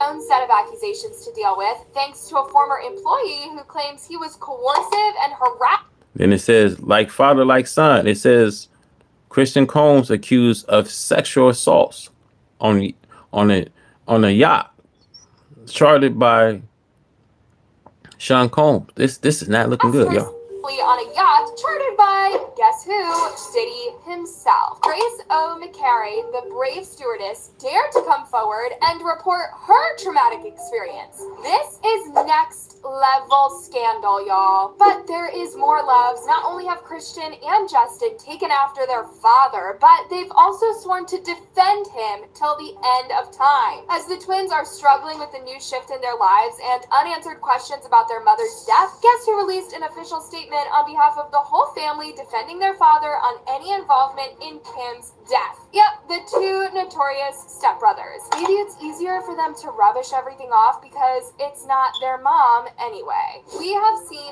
so many hurtful and false rumors circulating about our parents, Kim Porter and Sean Combs' relationship, as well as about our mom's tragic passing, that we feel the need to speak out. Claims that our mom wrote a book are simply untrue. She did not, and anyone claiming to have a manuscript is misrepresenting themselves. Additionally, please understand that any so-called friend speaking on behalf of our mom or her family is not a friend, nor do they have her best interests at heart. Our lives were shattered when we lost our mother. She was our world, and nothing has been the same since she passed. While it has been incredibly difficult to reconcile how she could be taken from us too soon, the cause of her death has long been established. There was no foul play. Grief is a long process, and we ask that everyone respect our request for peace as we continue to cope with her loss every day. This statement followed a new book alleged to be Porter's memoir, which has damning claims of Diddy hurting Kim and tapes of him doing heinous deeds, even with people who have not attained the legal age. The book also exposes Diddy as being involved with an Oscar winner who was also young at the time. Remember when Al B. Sure said that Kim had shared with him that she had discovered really disturbing truths about Diddy and she had evidence, only to suspiciously die soon after? I mean, this new book may or may not be Kim's memoir, but damn, every single detail in there is literally allegations we've heard about Diddy. The 60-page book, published on September 6th, titled Kim's Lost Words, claims to be a collection of the diaries of Porter, leaked by her friends. Even though it appears as though the statement came from the four siblings, Quincy Brown, Christian King Combs, and twins Jesse and Delilah Combs, by now everyone knows the kind of coercion and power play in that family. So yeah, the twins know better not to go against their eldest brothers, but once on their own after house hunting, close sources are revealing an entirely different story. But if you thought Diddy's kids are the only ones questioning their mom's death, well, Kim's father has also joined the chat. Shortly after Diddy's arrest, Kim's dad, 78-year-old Jake Porter, who has been silent for years, spoke to Mail Online, and in a nutshell, he said the truth will come out. It always does in the end. Kim's dad refused to comment on Diddy's arrest or charges, but said that he was aware of everything going on. He also added that he was super Diddy did to Cassie Ventura. I was disgusted. I don't really have much to say beyond that. Everyone's innocent until proven guilty, I guess, but the truth will come out. Not only that, Kim's dad also rubbished the previous investigations into her death, saying they were a load of crap. Another family member who asked to remain anonymous said that they prefer that the case be reopened, saying that Diddy definitely did something to Kim because they all saw the big change in her after visiting Diddy in Cali. And I remember how she grew up. See, all the truth gonna come out. He says, I remember how she grew up to be so beautiful and talented, but I saw the change in her when we visit her out in California. When she was with him, she was changed. Something wasn't right. Now I feel my spirit. He's guilty, but justice will just have to take its course. Yeah, justice is gonna come, man. Because you guys always said what comes out that darkness gonna come into the light, man. You know, justice will reveal itself, man. I'm telling y'all, man. You know, a lot of people gonna be quiet, but the truth of the matter is, man, once the feds go over these tapes, you're gonna see some shocking revelations. You will see some shocking revelations, man.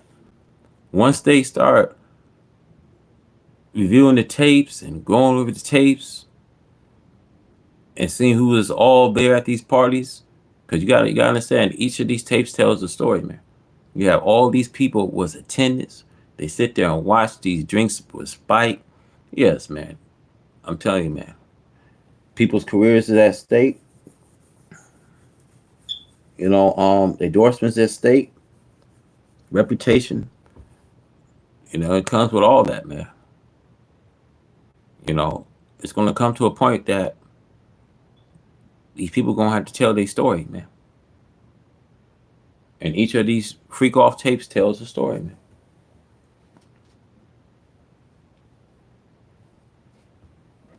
And then you gotta remember, man, Diddy king side bed, man, that 50 that 50-inch bed, man. It held a lot of people in that bed, man. And that in his bedroom, in his, you know what I mean, mattress bedroom, man. You know, I told you guys in my last video, man, that all these people, all these celebrities just as guilty, man. And they got the tape. If they got the tape that all these people was at Diddy's master bedroom, you can see a lot of these people gonna be going down. I'm telling you, man.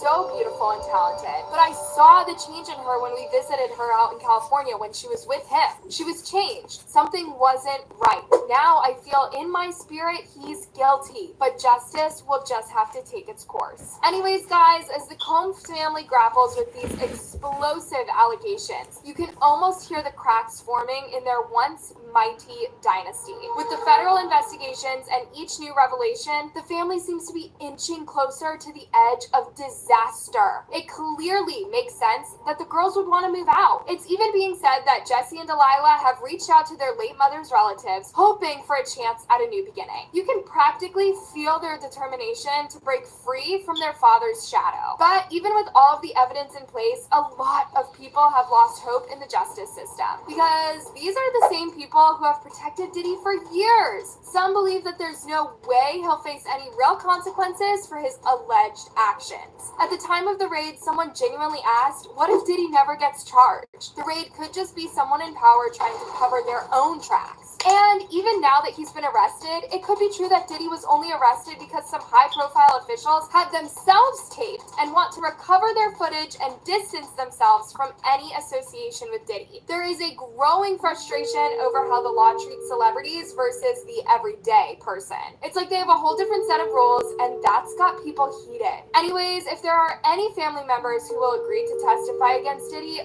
best believe it will be Jesse and Delilah. With every revelation, the mystery deepens and the public's curiosity grows. They'll likely expose the entire truth because as much as their father's influence is still super strong on them, they'll likely do it for their mama. As the story unfolds, we can only imagine what lies ahead for these young women and their father. The world is watching and the pressure is on for Diddy, as this is clearly the beginning of the end. What are your thoughts on these new developments, guys? Drop your comments below and let's stir up the conversation. Until next time, stay tuned for all the latest updates on this unfolding drama, because this is only the beginning. Thanks for watching, loves.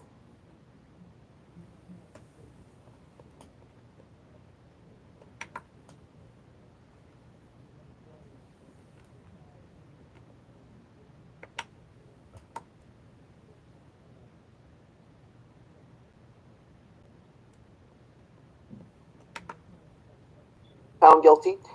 Here's the one thing I trust AI to do more than humans. And ironically, it's brand safety. You spend so much time building up your brand. He's not been found liable in any of these. Hold on, take a look at this. Think you can tell what's real anymore? What you're looking at right now isn't a traditional ad. It's an AI. To the music mogul. We're going to break down these latest shocking details of alleged sexual coercion, abuse, and manipulation, and how this adds to the mounting legal troubles for Sean Diddy Combs. Welcome to Sidebar, presented by Law and Crime. I'm Jesse Weber. Well, it is another day, and it is another Diddy lawsuit. Yep, this time from a man who says he was the former executive assistant of the disgraced rapper and music producer, and he's accusing Diddy of essentially sexual coercion, abuse, battery, sex trafficking, intentional infliction of emotional distress, and it all stems, he says, from what happened at these lavish, drug-fueled nights called Wild King Nights. So this 32-page lawsuit, which was reviewed by multiple outlets, including Rolling Stone, was apparently filed in Los Angeles by a man named Philip Pines, who says he worked for Diddy from 2019 to 2021. So actually more recent than some other suits we've seen against Sean Combs that have been in the early 2000s or even the 90s. But let's hear that again. Lavish, drug-fueled nights called Wild King Nights. So this 32-page lawsuit, which was reviewed by multiple outlets, including Rolling Stone, was apparently filed in Los Angeles by a man named Philip Pines, who says he worked for Diddy from 2019 to 2021. So actually... See, he worked for Diddy for 2 whole years. He was a worker of Diddy's, man. Philip Pine, I'm telling you, man, it's another star witness of the prosecution case, man. Philip Pine, if y'all don't know who Philip Pine was, in other words, he did all Diddy's laundry. In other words, man. And you know what I mean? You can imagine on the 32-page letter, what did Philip Pine wrote in that letter, man? He came across some gruesome stuff, man. Some gruesome stuff that he found on these wild freak off parties, man. You know what I mean? Baby oils and you know what I mean, unsealed condoms, you know what I mean, bloody sheets and condom sheets. Why you think in one of the statements that Diddy paid the hotel a lot of money? I think it was about $50,000 he paid. Man, Philip Pines is gonna be a star witness for the prosecution, man. I'm telling you, man. Let's play this video, man. Let's see what they have to say about Philip Pines. More recent than some other suits we've seen against Sean Combs that have been in the early 2000s or even the 90s. But according to reporting in the suit, Pines is alleging a few different things here. Now, before we even get into it, and there is a lot to get into, you might be wondering, what the heck does that name mean? What are we talking about when we said Wild King Nights? Well, part of this lawsuit alleges that Pines had to prove his loyalty to Sean Combs, who was dubbed the King, by performing sex acts for him, hence the name Wild King Nights. The suit even reportedly says that Pines was treated, quote, like an animal playing fetch in order to prove his loyalty.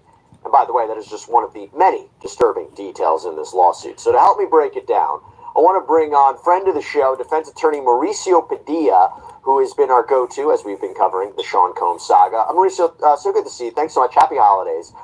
Before we get into the as well. Yeah, thank you. Before we get into the specifics here, you know, I feel like we're almost becoming numb to the lawsuit after the lawsuit after the lawsuit. And do all of the allegations against Combs so far that we've seen make the claims here, these new claims, do you think it makes it more or less true? In other words, does the fact that a lawsuit comes out in late 2024, as opposed to maybe at the beginning of the year or right after he was arrested, But, on the heels of all the allegations so far, how should we all be thinking about yet another lawsuit against Sean Combs? I think little by little it's chipping away at whatever he's got left as far as reputation-wise. I mean, I think when I read it, the biggest key factor for me is that we're talking about somebody that was under his employ, if that allegation is true. If this was actually somebody that was employed by him from 2019 to 2021, he's got a problem on his hands, because it's not just a Jane Doe or John Doe or a random person. This is someone that was, in his circle, under his employ. So the allegations are serious, and as we've seen, could be foreshadowing testimony in the criminal case. When I read this, I can't fathom that the prosecutors aren't going to want to talk to him or include him, especially regarding the allegations of scrubbing his cell phone and other devices for evidence, things of that nature, that when you read it, it really, it goes hand in hand with the indictment. I want to get into that, especially the time frame, because let's keep this in mind. Prosecutors have alleged criminal conduct from 2008 to 2024.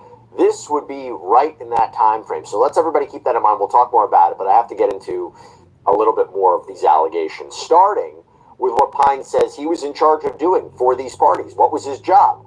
So one of the things Pines alleges here is that he was responsible for setting up these gatherings, which reportedly involved heavy usage of various illegal drugs and alcohol and sexual paraphernalia. And sometimes it would take place inside of Diddy's bedroom. He says that Diddy instructed him to prepare spaces with these specific items. Quote, plaintiff was instructed by Sean Combs on multiple occasions to ensure his personal bedroom and or various hotel rooms were set up with red lights, ice buckets, alcohol, marijuana joints, honey packs for male libido, baby oil, Astroglide, towels, illegal drugs, and I'm sorry to say this, power banger sex machines. That's the way it's categorized. Now, if you're unfamiliar, Astroglide is a lubricant, and also on that list allegedly was an erectile dysfunction drug called Cialis and the morning after pill. So these party supplies, he says, were kept in a bag called the MVP bag, according to Rolling Stone, who says it reviewed a copy of the lawsuit. Pine says he couldn't just leave the supplies in the hallway and walk away. No, he alleges he had to be let into the room, meaning he ended up seeing what was going on behind closed doors, so to speak. By the way, as you can see from a lot of the stories that we cover on Sidebar, it just goes to show you how important personal safety is. And by the way, that is especially true when it comes to protecting your privacy online. I think you would be shocked at how much of your personal information is out there, like your address, your phone number. Do you ever wonder why you get so many spam calls and emails? That's because all that information is all public. But that is where our sponsor, Incogni, comes in. So this is a service that helps you take control of your online privacy by removing your personal data from data brokers, the huge companies that sell and trade your information without your permission. Here's the kicker. These data brokers have to remove you from their database if you ask them to. Now you're thinking, I don't have time to call a data broker. Well, again, that's where Incogni comes in. They contact those companies for you. You don't have to do a thing. And then they alert you once that request has been completed. So I highly recommend giving Incogni a try. And right now, anybody who uses code SIDEBAR and Incogni.com/sidebar gets 60% off of an annual Incogni plan. Now, Mauricio, there's something very interesting here I want to talk about, is that Pines makes mention of the fact that he was exposed to what was allegedly going on inside these rooms, that he couldn't just drop the stuff off and leave. If those allegations are true, how does that impact the strength of his claim, the strength of this lawsuit? Because allegedly he's a key eyewitness. Anyone with $10,000 or more in credit card debt or personal loans may qualify for help from National Debt Relief. Minimum payments could literally keep you... He's a key eyewitness, and not only that, but he says that he was forced to look at the videos that memorialize these parties and these events when he was scrubbing the videos off of his phone, and he actually says that he was intimidated and threatened that if Sean Combs' family were to ever find the videos or images, that he would never work in the industry again. So not only was he live seeing the actual events that occurred, but he was also referenced to have to look at the videos and images that were when he had to scrub the phone. I mean, listen, this case is all-encompassing to the point that P. Diddy has successfully vilified baby oil. And if anybody thinks that that's not true... So let me say this to you guys. Philip Pine was one of Diddy's workers from 2019 to 2021, 2 years. I'm telling you, man,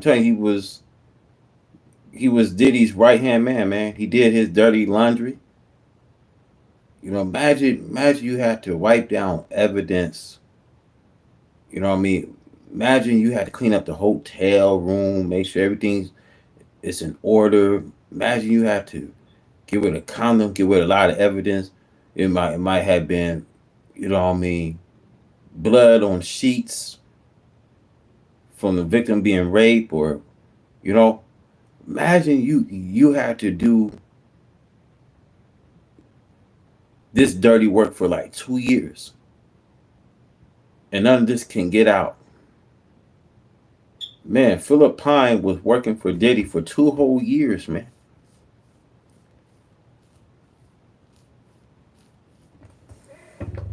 Let's go back to this video, man. True. This Valentine's, show up to your bedroom with a bottle of baby oil, see what your spouse says. Wow. They're not gonna like it. What is that? I mean, what a year. What a year. One of the things is, the thing that stuck out to me, you mentioned it before, these allegations are so consistent with what the allegations are that are laid out by prosecutors when they describe the freak-offs in their indictment, right? These sex-fueled parties, these drug-fueled parties, the baby oil, the Astroglide. And it makes me wonder, A, do you think Mr. Pines is a cooperating witness for the government? B, if so, do you think he was one of the people that they originally spoke to when they were coming up with this, when they were drafting the indictment and coming up with the charges? Or do you think he's come out after? Because again, I think the timing of the lawsuit's important too, at the end of the year, right now. Talk to me about what you think his role might be. If I had to guess, I would figure that the feds already talked to him, just because I know from my experience dealing with them how all-encompassing their investigations are, and if he really was his executive assistant from the time frame that they allege in the lawsuit, I can't see a scenario where they wouldn't.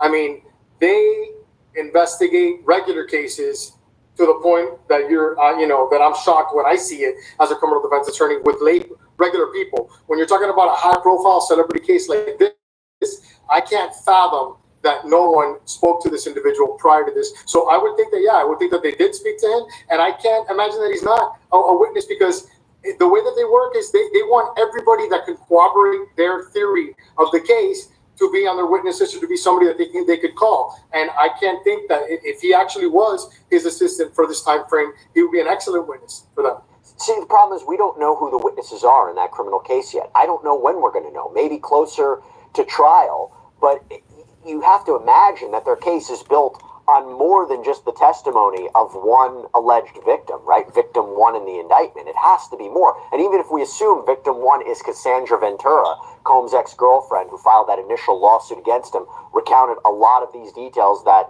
are consistent with the indictment, talking about the freak-offs and all this, it has to be more than just her. So when I hear something like this, I will tell you, out of a lot of the lawsuits that I've covered over the past several months, this is one of them, one of the few that I actually think is the most consistent with what prosecutors are charging Sean Combs with, right? Sex trafficking, racketeering conspiracy, transportation to engage in prostitution.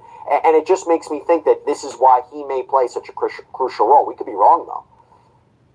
And it also talks about Sean Combs physically attacking guests, that he kicked somebody in the stomach, that he kicked somebody in the buttocks. So it's really tying together the theory that the prosecution has put out there in their indictment. And I believe that he is a witness. I mean, it's really mimicking a lot of the same things that the federal government is saying that Sean Combs was up to during this time period. And because the government says, it was a racketeering conspiracy, it was a criminal enterprise, he had associates of his who would set up these events and also clean up these events, which, by the way, let me get back to this lawsuit, because Pine says his role didn't just stop at preparing this. He also says he had to clean up these rooms afterwards. And the cleanup. See what I'm saying? Y'all not hearing me, man. I told you Philip Pines did Diddy's laundry, man. He was a cleanup man. He had to clean up East Hotel, make sure it's swept in order. He had to just imagine you had to get rid of evidence, man. Just imagine you had to get rid of all this stuff, man. Philip Pine knew Diddy from 2019 to 2001, man. You see what it's saying. You see what they saying, that he had to clean up the hotel rooms. And come on, man, I told you guys, man, he can't make this up, man. The feds already, you know what I mean, got a statement and everything, man. I'm telling you, this is why I'm telling you, for all you guys are saying free Diddy, man, and all this stuff. You know how sick it is, man. And you know how serious this case is. When Homeland Security picked up this case, man, when they raided and they found 1,000 baby oils, and they found ammunitions. They came across fine laptops and videos. Come on, man. Y'all can't make this stuff up, man. Look what they saying, man. Hear what he's saying, man. Philip Pines was Diddy, you know what I mean, right hand man, man. He did Diddy laundry, man. He don't have to make sure the hotels was clean. And man, come on, look what kind of work he had done, man, for Diddy, man. Is not any less disturbing. According to the lawsuit, plaintiff would remove any evidence of drugs, condoms, sex toys, remove bodily stains like blood, urine, and fluids from any sheets, furniture, and pack away all the items used during Wild King nights. And all of this cleanup, he says, was also part of a cover-up, so that no one would suspect any... You see that? You see that?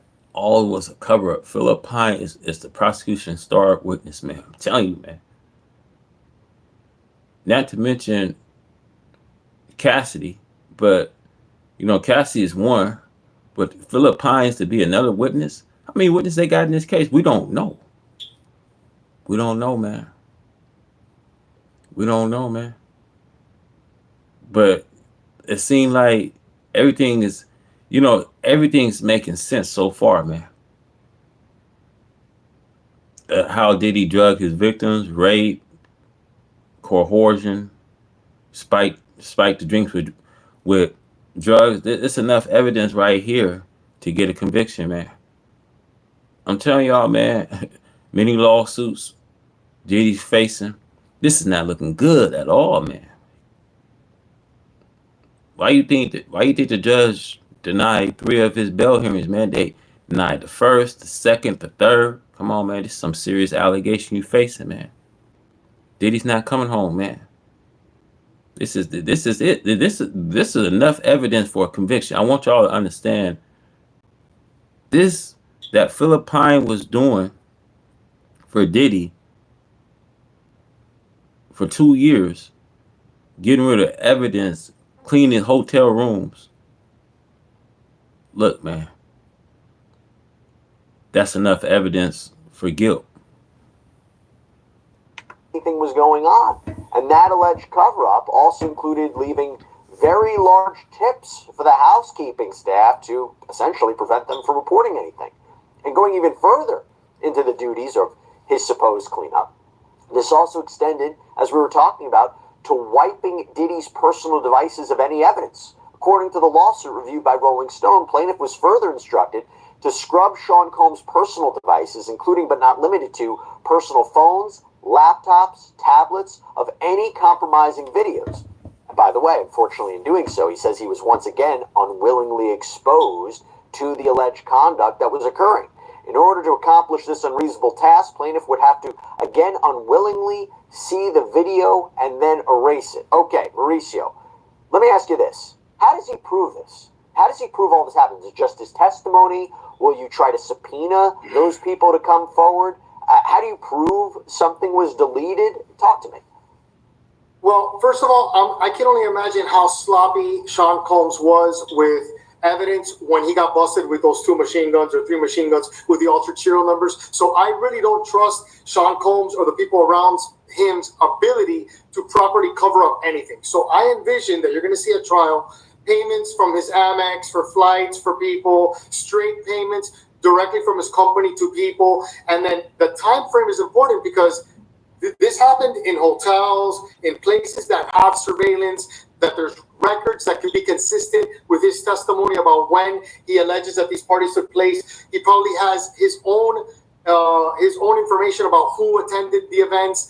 When you're somebody like Sean Combs and you're such a celebrity and you're engaged in this type of behavior, people around you are memorializing it on their own. So I feel like like this guy probably was creating his case prior to him even filing this lawsuit back when it was happening. Because when you're, part of this, and if this is true, that he's, threatening you with the threat of being fired, with the threat of, being ostracized in the industry, he may have taken steps to memorialize this himself, saying, you know what, I may have to defend myself in the future, and I'm going to start keeping records of what's going on. So I wouldn't doubt it if we see something like that. Does it hurt or help him that, I'm talking about Mr. Pines, that he could be seen as an active participant in this, that he was complicit in it? Does it hurt his case? Does it hurt maybe if he takes the stand and testifies against Sean Combs at a criminal trial? I mean, listen, it's a double-edged sword. If it hurts or it helps, yeah, he was complicit. He even admits in his lawsuit that he went as far as to start having sex with this woman when Sean Combs forced him, but then he felt bad. So a lot of people are going to be like, well, you felt bad about it, but you got an erection and you started to have sex with her, so how badly did you feel about it? And I'm sure that his lawyers, Sean Combs' lawyers, are going to attack that. Like, yeah, you were a willing participant. You actually had sex with this woman. You penetrated her, and all of a sudden, years later, you want to back out and say, I wasn't a willing participant. I was forced. And I think you're going to see that a lot in the criminal trial as well, where they're going to be like, oh, well, all of a sudden, Sean Combs flew you to a destination, paid you $20,000. But I'm gonna tell y'all something. Why they charging this man with coercion? These people was coerced. You know what I mean? When Philip Pine, when Philip Pine was involved in this girl, don't think that he was involved, but his intention was raping her. See, Philip Pine didn't have no intention of even probably, making no kind of contact or the involvement he was in. You know what I mean? It was, like I said, you gotta remember, man, when there's tapes and there's recording, and you know what I mean, and you being recorded, you being filmed, you being monitored, you gotta understand something, man. That's Diddy MO. You know what I mean? So, like I said, Philip Pine, he's not going to be charged with the crime, man. I think a lot of people was coerced, you know what I mean, was forced in doing something that they didn't want to do. You know what I mean? And like I said, you know what I mean, maybe he was given a drink that has some spice in it. Maybe he was not in his right state of mind when Philip Pine allegedly had sex with this woman. So, like I said, man, I think his statement would be inadmissible because he did say, remember when you hear he said, you know what I mean, yes, you know what I mean, I had sex with this girl, whether it was consensual or not. You gotta understand what Diddy's being accused of: coercion. He coerced his victims, man, and I'm quite sure there's gonna be similar statements that Philip Pine made on, on his statement. I'm quite sure there's going to be many victims coming forward having the same statement that Philip Pine had. Don't be surprised, because a lot of these women was drugged, it was a lot of coercion going on. You know what I mean? These people was forced to doing these sexual, activities. So you can't put nothing behind that Diddy was behind, all these freak off activities. Let's roll this video. We got a lot to cover. Thank you guys for this tuning in, man. To take part in an orgy, gave you drugs, but you're the victim. You're the victim. You didn't want to do it. And I think that we're going to see that a lot, not only from Mr. Pines, but from a lot of the witnesses that are going to come forward in the actual case, where Sean Combs' attorneys are going to be, labeling them as willing participants in something that is not illegal. The problem is that, as we've discussed before, even if you were doing this on the regular since 2008, it's illegal. And it's illegal to pay somebody to cross state lines to perform a sex act. And it's illegal. And it's illegal to cross state lines with drugs, to have these orgies. This stuff's illegal.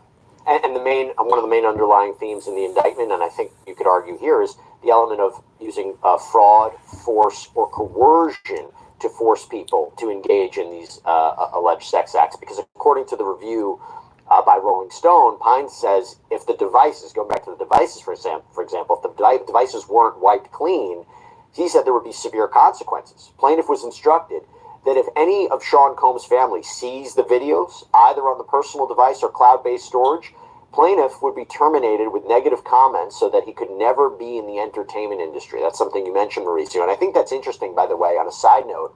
If that is true, why maybe in the face of all of these allegations, his family has stood by him, right? So if all of this is true, if all of this is true, and again, Sean Combs has not been found guilty, he's not been found liable in any of these lawsuits, but if all of this is true, it makes me wonder, did he compartmentalize his life and keep it away from his family because they have been backing him? So let's start there. So what do you think about that, Mauricio? Well, I mean, listen, it seems to me from the lawsuit that I read involving his son that he really wasn't compartmentalizing anything with his son, because apparently his son was involved in these parties, at least the one on the super yacht that ended up in a lawsuit. The issue is, I mean, when you're Sean Combs' son and you're 20-something years old, and your dad isn't drawing boldly defined lines in what's acceptable and what's not, one can imagine that maybe his son was mimicking his father, committing the same mistakes as his father, and that's a problem because as we discussed before, the federal government loves superseding indictments and they love to rope in your family members. That may not be the issue in this case because they could lose the battle of public opinion. People may be like, wow, they're going too far in indicting his son, but that's something that I've seen a lot in my career, and I think a lot of criminal defense attorneys have seen. So far, what we've said in the indictment, has Mr. Pines committed a crime? Why do I ask that? You think he has been offered some sort of immunity to testify? Again, assuming he would be a cooperating witness in a criminal case based on these allegations. Has he done something illegal by wiping the devices, by paying off the house staff, by cleaning things up? Stop asking research questions to ChatGPT. Its answers are not reliable, and they are difficult to be fact-checked. It's just not meant up where he would be offered immunity to testify against Sean Combs. I mean, maybe theoretically, he could be part of this sex trafficking operation or this racketeering operation. What's your thoughts? Well, listen, anytime that, from what I've read, if they wanted to say that he was part of the conspiracy, they could, because anybody that helps in furtherance of the conspiracy can be roped into it. So if you were handing out drugs, if you were scrubbing devices, if you were, picking up sex workers at the airport and bringing them to the hotel, yeah, you're part of it. So I would envision that if the government wanted him to testify, they would offer him immunity, because you're right. Some of the things that he says could lead to, admissions of guilt and wrongdoing in the criminal sense. So I would envision that they would offer him immunity. That's a good question there. I think that they will offer Philip Pine, a community, like a plea deal, because not only they can get him with conspiracy, but this is what coercion come in. This is what was he forced? These questions that the state will ask. Was he forced to do, Diddy's dirty work? See, when you working, when Philip Pine got to work with the feds, and he gonna have to be a key witness for the prosecution. Because when you doing these dirty work, you wiping off the tapes and getting rid of evidence. Yeah, you're gonna have to. This is the kind of thing that you have to, talk one-on-one, and get the best statement that you can to the feds. So let them know what happened. So that way, they can probably use you, for the state. And I think now, Philip Pine will be a star witness for the state, for the prosecution case. So let's go back and see what they saying here, because it kind of makes sense, man, that, why Diddy is involved in this coercion and sex trafficking and, and racketeering and things like that, and transportation of prostitution. Interesting. Now, by the way, his responsibilities, we talked about him allegedly setting up and cleaning up these, alleged escapades, but that is not where the lawsuit ends. Mauricio was talking about it before. There was another harrowing allegation of what could be considered sexual coercion in a very particularly graphic revelation where Pines claims that Diddy allegedly forced him to expose himself to a female guest at Diddy's command, to which Pines says he participated out of fear of consequences. And the way he says this played out, according to the lawsuit, began with Diddy allegedly massaging him, forcing him to take a shot of tequila before pushing him into a female guest. And remember how we mentioned that this was what the supposed meaning behind these Wild King nights was? Well, it's Rolling Stone who mentions that this appears in this lawsuit. Combs was sexually rubbing the shoulder of the plaintiff Pines, informing him to show loyalty. Let's read this right quick. Combs was sexually rubbing the shoulders of the plaintiff Pines, informing him to show loyalty to the king. You can imagine, yes, he was giving a couple of drinks. I told y'all, man. These drinks were spiced up. And like I say, he coerced him into performing, a sexual act, man. Like I said, man, this is why he's being charged with sex trafficking, racketeering, coercion. This is why Diddy's being charged with. To the king. And the next part is just graphic, but let me just say it involved Pines supposedly having sex with this female guest and then exposing himself to Combs as well. And now after he says he went along with this because he was fearful. He was fearful. And then he steps out of the room, apparently upset.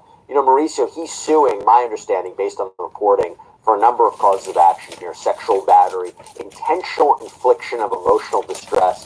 Does that apply to these circumstances, everything I've described so far? Yeah, I mean, listen, intentional infliction of emotional distress based on what he's describing here is completely a count that could survive. Everything that he's saying is the type of thing that it could be defended, but it's definitely something that Sean Combs has to worry about civilly.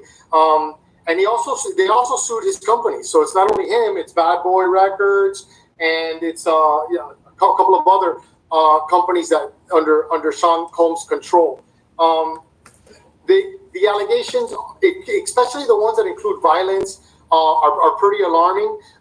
Listen, if I was going to cross-examining this guy, at the end of the day, he admits that he penetrated this woman. And if you penetrate somebody, there's an issue of were you aroused or not. I mean, are you forced or not? Did you want to or not? And when a man penetrates a woman, the argument is, and I'm sure this is going to come up in trial or in deposition, you wanted to do it. At least at some level, you were erect and you penetrated her. So. Well, I mean, the other way is look. The other way of flipping the narrative is like, look who I'm around. Look what I'm witnessing. Look what he's doing. And you mentioned it before. Pines also alleges that he actually witnessed Combs kick a guest during a party. That during a birthday celebration in Turks and Caicos, Combs didn't tell anybody he had COVID. Actually gave another person COVID, and Pines was instructed to keep quiet. Again, we're talking about Sean Combs, not in 2024, but Sean Combs years ago, who was at the height of his power, wealth, and fame. I mean, that is something that is a common theme throughout all these cases, and one of the reasons why you have seen a number of these lawsuits come out after Sean Combs was either indicted or arrested, and particularly after his bail was denied.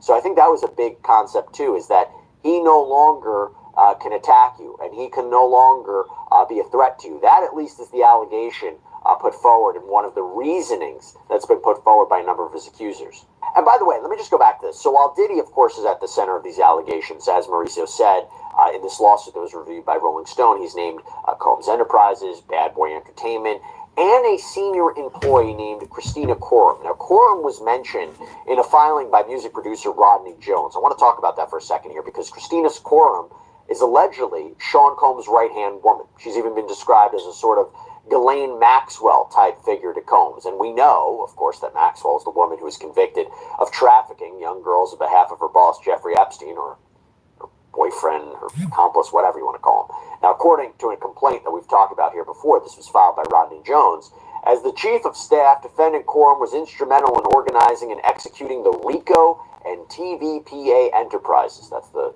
sex trafficking enterprises. And of course, we can't be totally sure what her alleged role is in these Wild King nights, but that is just some background a little bit on Ms. Quorum. And Mauricio, I want to circle back with you on this, because I do wonder, Sean Combs is the only one being charged right now. The government's been a little bit cagey about whether or not there's going to be a superseding indictment. Why do you think there hasn't been additional charges? Do you think there would be charges against additional other people after Sean Combs' trial in May? Or do you think that is a situation where people are going to be cooperating with the government and testifying against it? I think it's the latter. I think people are going to be cooperating with the government, testifying against them. I see it all the time in regular cases. I don't see why that would change in a case of this magnitude. And I believe that people around him must have been complicit. I think that he felt that he was above the law. This is somebody that got. When there's a strong connection between a therapist and a client, it's transformative. You can see. Got Obama to pardon one of his best friends that was in prison for drugs. This is somebody that actually thought that he was above the law. So I can only, think that, he was sloppy in the way that he did these crimes, that there's probably a trail of evidence, not only involving him, but everybody in his circle that he would, delegate these responsibilities to. And those people, when they're faced with the reality of, hey, do you want to testify or do you want to, possibly do time? I think we're going to see a lot of people testifying against him. And it's not that just even a power dynamic between an employer and employee. It's the power dynamic between a Sean Combs. You see, just like I was telling you guys. That's what I was telling you. There's going to be a lot of people coming forward, because you got a lot of people. Record deals is at stake. You just got a lot. There's so much at stake. People brand, people reputation. When so much is at stake, yes, people gonna start spilling the beans, man, because they know at some point Diddy gonna start talking. He gonna start talking, man. When you think you guilty, I want you guys to listen. When you think you guilty, right? When you think that you're not getting out, Diddy. I want y'all to understand something, man. Diddy gave up. He gave up once he got denied. Once he went for that last bail hearing, he gave up. He gave up all hope. His empire, he's seen his empire start to fall. Yes, Diddy's going to start dropping names, man. He's just going to do it just to see, can he still put his empire in position where he's going to, give it a chance. But like I told y'all, I told y'all when he started rolling that dice, man, because you got to remember, man, Diddy, he had the keys to Hollywood. He threw all these freak off parties, man. All these wild freak off parties he threw. And he holds the keys in Hollywood. He holds the keys in his Miami home. He holds the keys in Brooklyn, man. This was once a powerful man. You gotta understand something, man. He was once a powerful man, in the industry, man. And when you roll the dice going to trial, and it's not only that he got to testify, yes, you're gonna have to take the witness stand. It's no ends, it's no buts about it. Diddy gonna have to take the witness stand, man, because you're gonna have all these people that's gonna incriminate him. Man, y'all don't see the picture, man. You know what I mean? This RICO, this RICO charge, this is not like Young Thugs.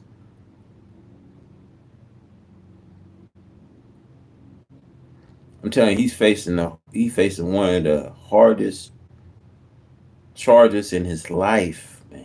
I'm telling you, Diddy's he's gonna tell. You know what's gonna happen. Everybody's gonna tell how these freak off parties went, and all it takes for people to have the same story, man. Once you get a few people tell one story and it's the same, yes, he allegedly coerced his victims. That's all these people gotta come and say, man. Yeah, he spiked the drink with drugs. Yes, he He sent his victims in his room. He locked the door. Look, man, I'm telling y'all, man, it's gonna be one witness after another witness after another witness. Can't make this stuff up, man. As your employer and you as the employee. I think that's going to be a big theme, as I mentioned before. Now, as for Sean Combs, we mentioned he's facing federal charges of racketeering and sex trafficking. He's pleaded not guilty to these charges. He's presumed innocent until proven guilty.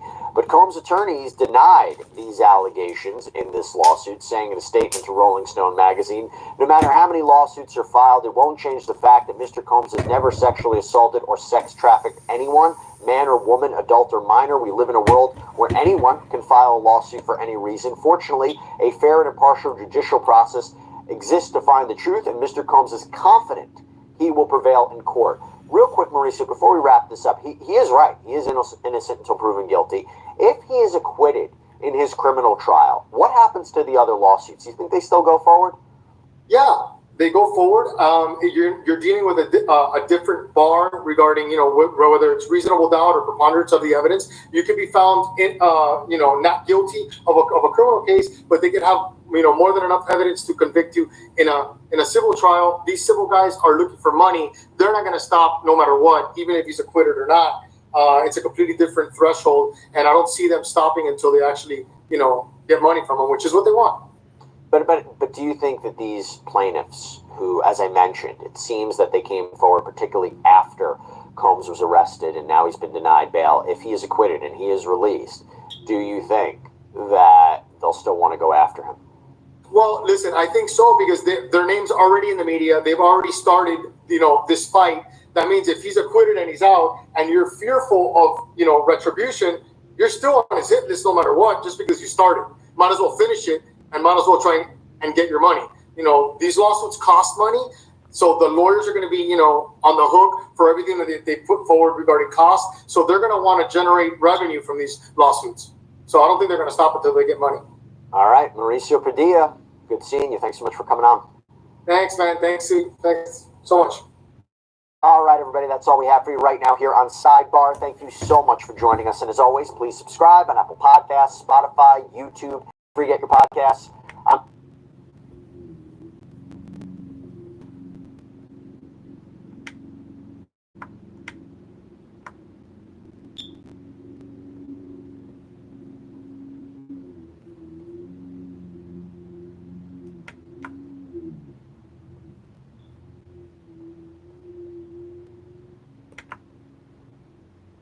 A lot of people don't know this, but if you have a Zillow app on your phone, you could be using it to make over $10,000. Let's bring in criminal defense attorney Stacey Schneider. And Stacey, you say today's indictment reads like a mob indictment. What was most shocking to you of all these allegations? Yeah, the fact, Jake, that the government in this indictment presented evidence alleging that Sean Combs was running a criminal enterprise, and they actually named it in the indictment, the Combs Enterprise. And they said that this enterprise consisted of him as the alleged leader, his employees, assistants, staff, allegedly, that were able to procure women and alleged male sex workers to engage in performances for his own sexual gratification. Where it differs from a mob indictment, it has all the elements of putting together this racketeering allegation of all these moving pieces using resources. The Fed's been watching him, man. I'm sorry, man. They've been watching him. They charging him with an enterprise. He was the man of the enterprise. I'm telling you, man. He was doing business from his home. They've been watching it. They've been watching these freak off parties, man. They've been watching it. The Fed's been watching this, man. It got so bad. The attorney called Diddy and says, "Look, man, you might as well just turn yourself in, man." His legal attorneys told Diddy, man, when Diddy was on that run, when Homeland Security came to his home and he flew, look, man. His legal team, man, just do what's best, man. Just go and turn yourself in. They looking for you. And the first thing he said, he got back to to the feds, Diddy's legal attorney said, "Look, man, Diddy's gonna turn himself in." Cause it was serious, y'all. He was running enterprise, y'all. He had his own sex workers. Remember, man. Remember what I tell you guys, man. Remember what's gonna come out next, man. The FBI, just confirmed that they got tape of Snoop Doggy Dogg throwing a private party with Diddy, with males, girls. We don't know the age though, but you know what I mean. Y'all hearing that there was underage boys and girls at these parties, man. You can't make this stuff up, man. They said Snoop Doggy Dogg hired boys and girls at these freak off parties, man. I'm telling y'all, man. The FBI got tapes. They coming for Snoop Doggy Dogg just a matter of time. When this trial gets underway, man, it's gonna be new, revealing, shocking revelations. Telling y'all, man. Telling y'all what Tony Buzzy is saying, man. There's a list, and there's celebrity, there's stars that's gonna, you know what I mean? It's gonna shock your minds, man. But they gotta go in order, man. Like I said, y'all, they're gonna come once this trial gets underway. They're gonna come question. You know what I mean? J Lo, yeah, they coming after J Lo because you know why? J Lo is the star witness too, and she can easily criminate herself, man. If she don't go to court to testify on Diddy's trial, because it got the New York Times statement that they got J Lo failed not to cooperate with the law enforcement, and this can get her in trouble. I'm telling y'all, man. I'm telling y'all how they gonna do it, man. They're gonna come after J Lo. Then once this RICO trial gets set underway, and once they start with the tapes and who is all on the tape, Snoop Doggy Dogg, they're gonna come. His name gonna ring the bell. I'm telling y'all, man. I'm telling y'all how this stuff works, y'all. Once they start cross-examining Diddy, once they FBI, you know what I mean, and they show these tapes of these freak-offs, Snoop Doggy Dogg gonna be next in the indictment, man. He's gonna be on the indictment. He's gonna be, his name's gonna be on the federal indictment, man. I'm telling y'all, man. But they want to make sure they do a thorough investigation. They want to make sure they have the right people. Listen to what Tony Buzzy is saying. They want to make sure before everything gets said and done, they want to make sure they have the right people. I'm telling you guys, man. I'm telling you guys how it's gonna go down, man.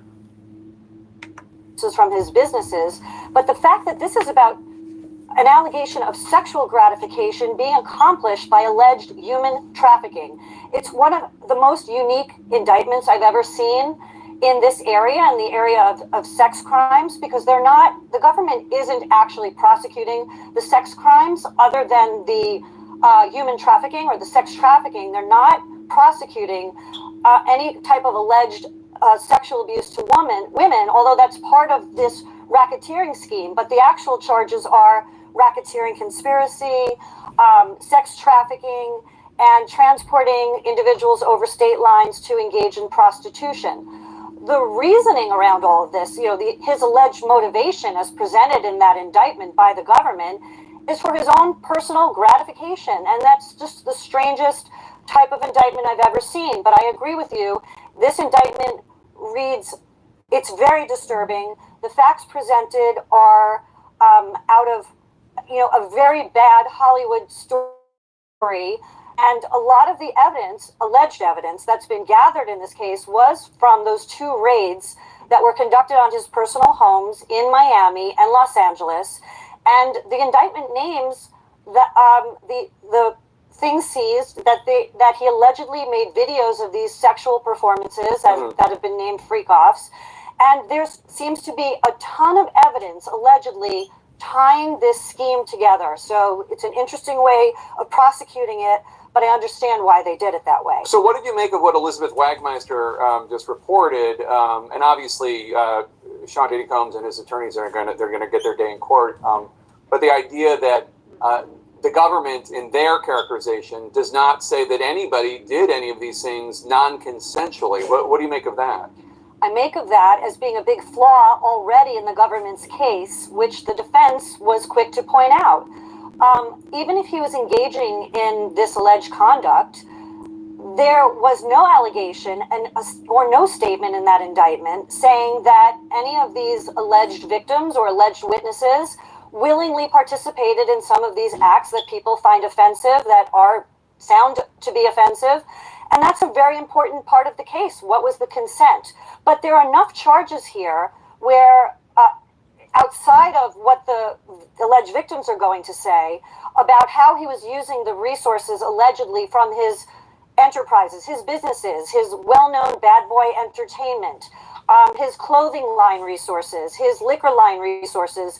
Allegedly, there were funds used from the resources to engage in this alleged prostitution activity across state lines, and that's why it's a federal case, because it's across state lines. So there are some problems that the defense has brought up originally, but it seems like, just from reading this 14-page indictment, that there's enough physical evidence to perhaps get a conviction in this case. We shall see. These are allegations. So the Office of the Southern District of New York seems awfully confident about their ability to handle the scope and complexity of the case. But still, why do you think it took them so long for them to go after Combs, considering they allege his crimes have been going on for more than a decade? My theory is that the government had an easy time putting together this final prosecution because of all the civil actions existing against Sean Combs right now. The case with Cassie, which that video was shown, his former girlfriend, where he was seen assaulting her. It looked like certainly that he was assaulting her on video. I think the government and investigators were able to accumulate all this easy evidence that was just handed to them from the attorneys who prepared the civil cases that are now pending against him. I think things just started piling up, and eventually Sean Combs got to a place where... I want you guys, listen. Everything is this rapidly piling before May comes. You're gonna have a line of celebrity, this people.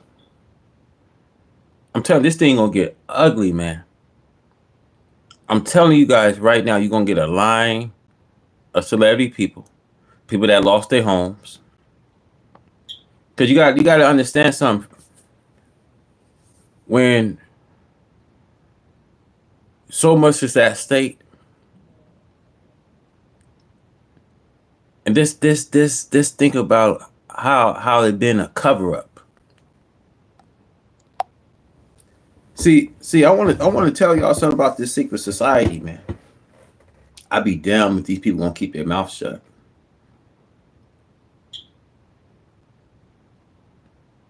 Hollywood always been a secret society, a secret organization group, man. And I'd be damned that they keep their mouth shut. You know, just think about it, man. These people homes, they don't even have no home to go to, man.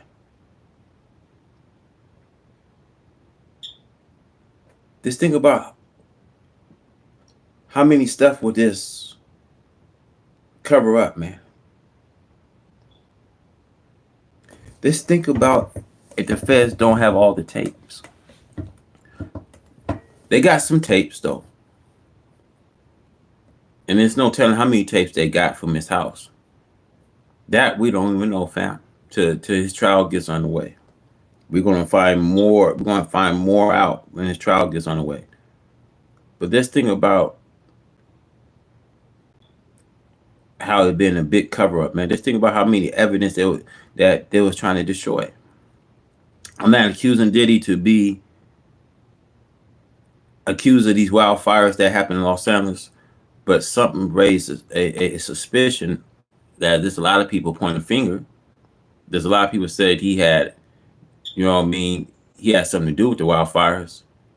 There was an inside job that, you know what I mean, they're going to look into that.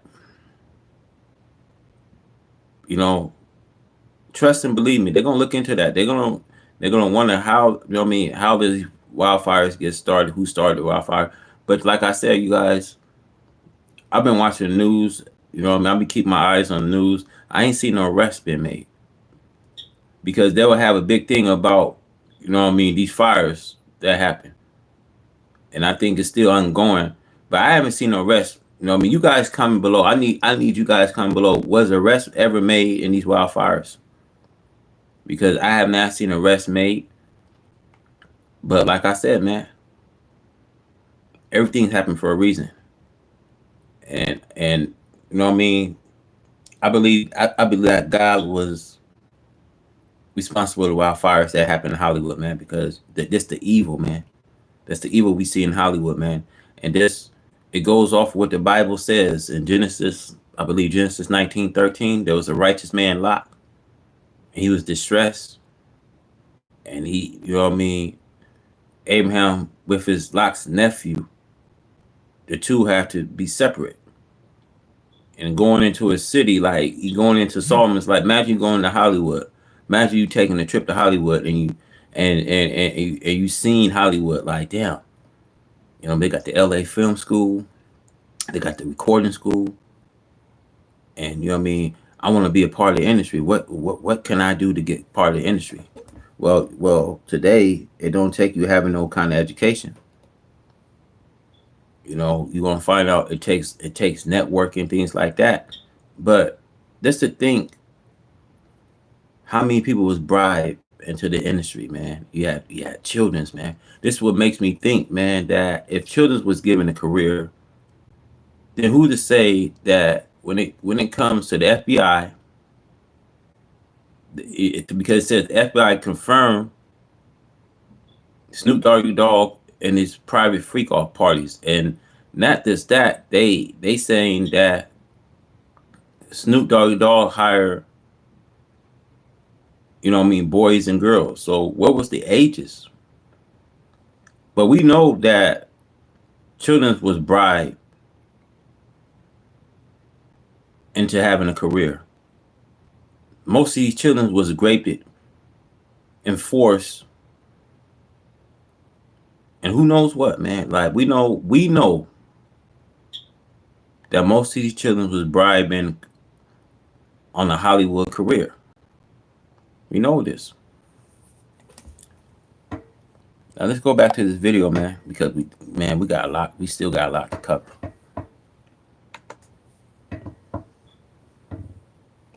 His luck ran out, and therefore he was indicted and arraigned. We're going to fight this case with everything we have, as is he, and eventually he's going to be shown to be innocent. That was the attorney for music mogul Sean Diddy Combs vowing to fight for Combs after a judge denied the rapper and music mogul bail and ordered him to stay in federal detention until the beginning of his criminal sex crimes trial.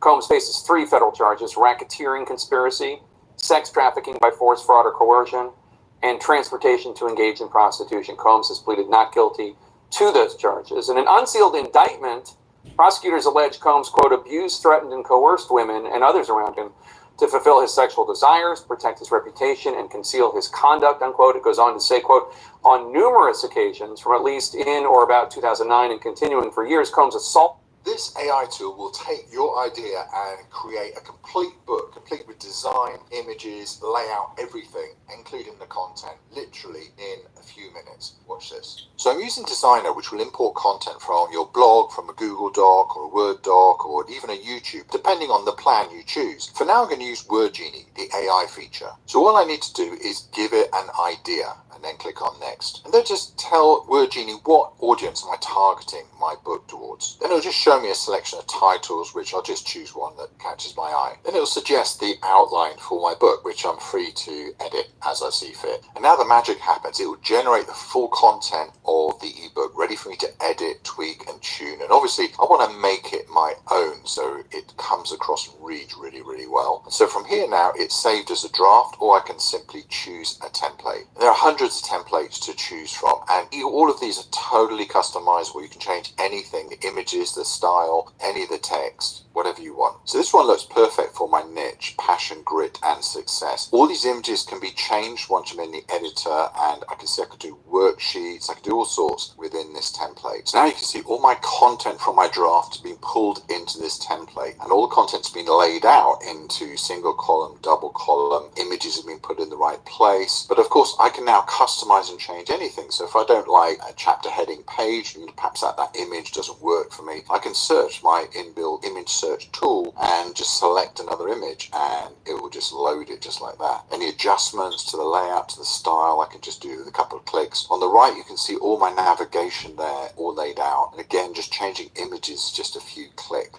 including the layout. You know, if I don't want a double column layout and I want a single column, then I can just change it. And of course, I could do that manually as well, but it's a lot faster to use the inbuilt presets that are all set up, because, you know, within a few minutes, I've got my whole ebook all done, ready for publishing. So all that's left now for me to click publish, and it produces this beautiful PDF all ready to go. Or I can just click another button and select Flipbook, and I've got a Flipbook which I can share with my audience. Design is a well-established software company with over 320,000 customers, over 70 countries now. We're the leading ebook designer since 2016. We've won awards. We have hundreds and hundreds of 5-star reviews on Trustpilot, Capterra, GetApp, Software Advice, and all of them. So why not join Designer? Click the link below to learn more. Assaulted women, among other things, striking, punching, dragging, throwing objects at, and kicking them, unquote. Combs.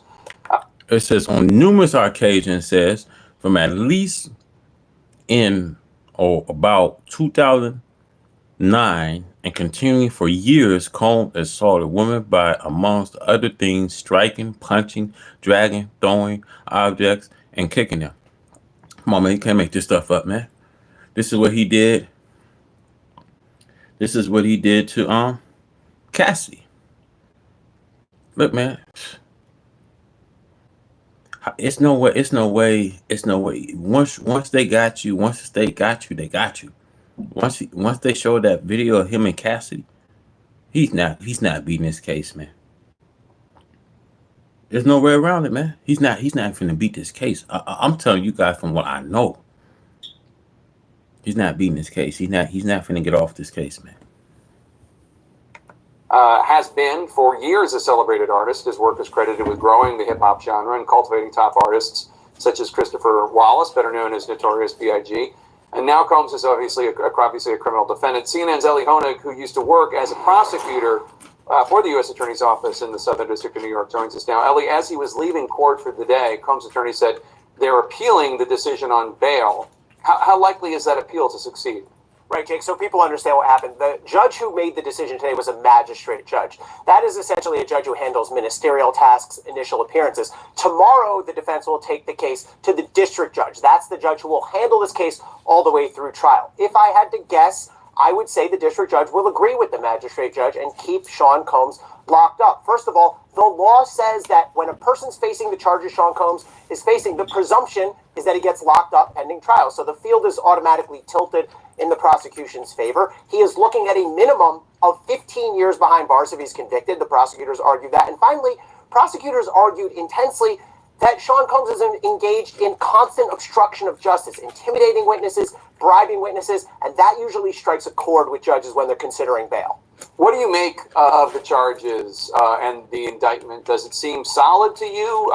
One of the responses from Sean Combs' defense team seemed to be they don't have anybody who alleges that they did anything non-consensual.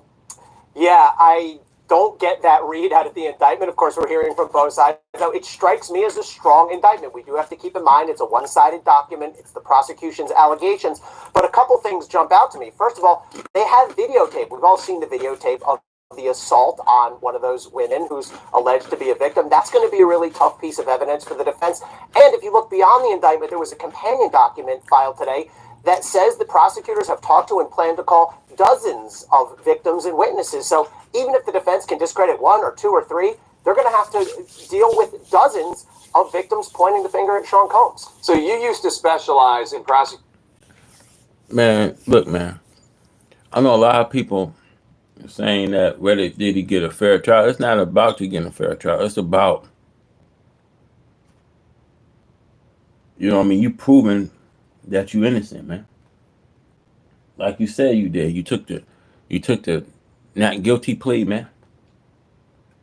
It's proven that you innocent, man.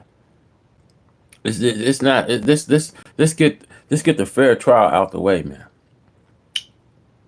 Because how hard it is already you fighting a corrupted justice system.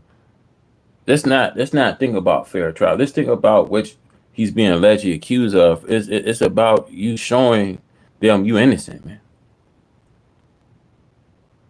You know what I mean? And these tapes was involved, man. And I told y'all, man, each tape is going to carry a story. So whether he's innocent or he's not innocent, man, I don't even want to hear whether this man's going to get a fair trial. It looks like they got all the evidence already presented. It looked like we already see a conviction already, man. I don't, you know what I mean? Look, man. A lot of people think that he's gonna come home, he's gonna be pardoned. Now it don't work like that. Not in the federal court, man. Not in the federal court. It doesn't work like that, man. They're gonna have, at least with this case, they're gonna have at least, I'm looking at 3, 4, 5 years they're gonna have with this case, bro. The reason I'm saying that, bro, because he's a celebrity, man. And there's more celebrities that was involved in these freak off parties. This is why the Fed's going to have a long time with this case, bro. There's over 700 tapes flowing around, man. And by them covering up Hollywood like they did, whatever happened, you know what I mean, how that fire happened. Everybody believes it was God's wrath. I think it was God's wrath, right? Of Hollywood being warned, right? I think it was God's wrath. I think God brought, you know what I mean, shower of brimstones. That was God's wrath. There's make no but about that. Because they had all that time to get, you know what I mean, to get themselves together, man. You know what I mean? I always say, when I say immorality is here, immorality is now here, man. And like I said, man, the Bible is just not a book. A lot of people question saying it's a man-made book. Nah, it's a book of events that must come take place. Look what God did to that Sodom and Gomorrah. Hollywood was next up, man. It's like Sodom and Gomorrah. It's going back to the biblical days, man. And then later on, you're gonna see earthquakes. I don't like using these kind of terms. You know what I mean? I don't like using these terminologies, but I tell you guys, man, what's gonna go on, man. What's gonna go on, man. A lot of people see where we live, man. When we live in a world, we live in a corrupted world. We would like to root for people, free Diddy, and nah, I don't see. That's let you know. For those people that will tell you free Diddy, that's let you know, man, what they represent and what they're involved in and what they like to be involved in. Man, you involved in this, man. If you saying free Diddy, you involved in this, man. That's what you represent. That's what a lot of you guys that get on and said free this man. Yeah, what y'all representing, man? Y'all representing this, man. That's what y'all representing, man. It's sad, but it's the truth, man. That's what y'all represent. Y'all don't represent no justice. No justice from these people that been involved, that was coerced and drug and rape. Y'all don't believe in the victims, man. Y'all don't believe in the victim statements, man. And if it comes out that this man, he walks out, he's free, then look, man. I tell you guys this. I won't even make no more videos. I will step down personally. I won't make no videos of these claims he's being accused in with, you know what I mean? I would literally step down. I won't make no more YouTube videos. But I just want to prove to you guys his guilt, man. I want to prove to you guys his guilt. That whenever they seen the tape of Diddy throwing these wild freak off, and whenever they had tapes when Diddy said, "Yeah, you know what I mean, this will happen when you come to my parties." When he showed these lead victims, man, that's a guilt. That's a guilt. That's the guilt itself, man. So they know how these freak offs turn out. They know, man. And if if they didn't have no case against Diddy, he would have got a bail. That's another thing. That's another thing I want you guys to know, because I had a high profile case, but I was lucky getting a bail. I had got a bail, but you know, like a high case like Diddy's, and they and the state got evidence. This is where they picked up some evidence. I'm quite sure they looked into these tapes, because these tapes was already flowing on the internet. So they looked at one tape. They seen the party. They seen Diddy being, like I said, being the host. They got Diddy at these freak off being host. Why you think that they got him with, you know what I mean, with Enterprise? Yes, they got him with an Enterprise. Look, peep the play, y'all. Diddy he hires sex workers. They said FBI confirmed that that Snoop Doggy Dogg. They didn't talk about Snoop Doggy Dogg, saying that they got private tapes of Snoop Doggy Dogg hiring girls and boys. Now, they don't say the ages, but if you guys fill in the blank, right? It don't take a rocket scientist to fill in the blank. Diddy, you know what I mean? He hired sex workers. And when it comes to kids, y'all, there was promised careers. So we know kids was involved in the freak off parties. We know the kids was, girls and boys was at these freak off parties. It don't take a rocket scientist to figure this out.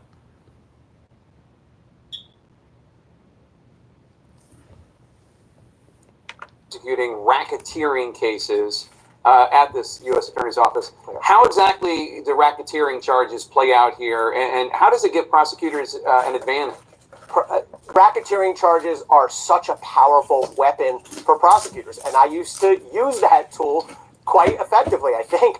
What prosecutors have done here is allege that Sean Combs was at the head of an organization, a racketeering organization, a criminal enterprise that committed multiple crimes that were connected to one another. And what that allows you to do as a prosecutor is to pour in evidence of all manner of crimes. And here prosecutors allege that Sean Combs committed this enterprise by committing assault, extortion, drug trafficking, with firearms offenses, with obstruction of justice. And so you end up as a prosecutor able to put this massive evidence of various types of crimes in front of a jury. So it's a lot for defense lawyers to respond to, and it really is an advantage for prosecutors if they can prove the core allegations. You're familiar with not only this prosecutor's office, but the judge assigned in this case. Tell us about them.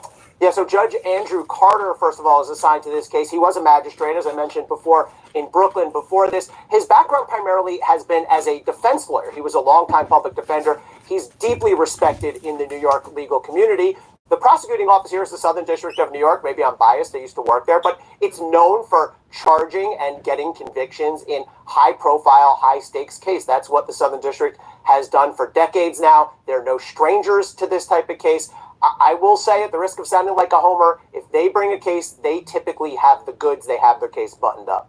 All right, Ellie Honig, thanks so much. Appreciate it. Let's get some more on this with our legal and Paying your bills on time raises your credit score, right? Wrong. In fact, this is one of the 3 major credit score lies you're being told by the big credit companies.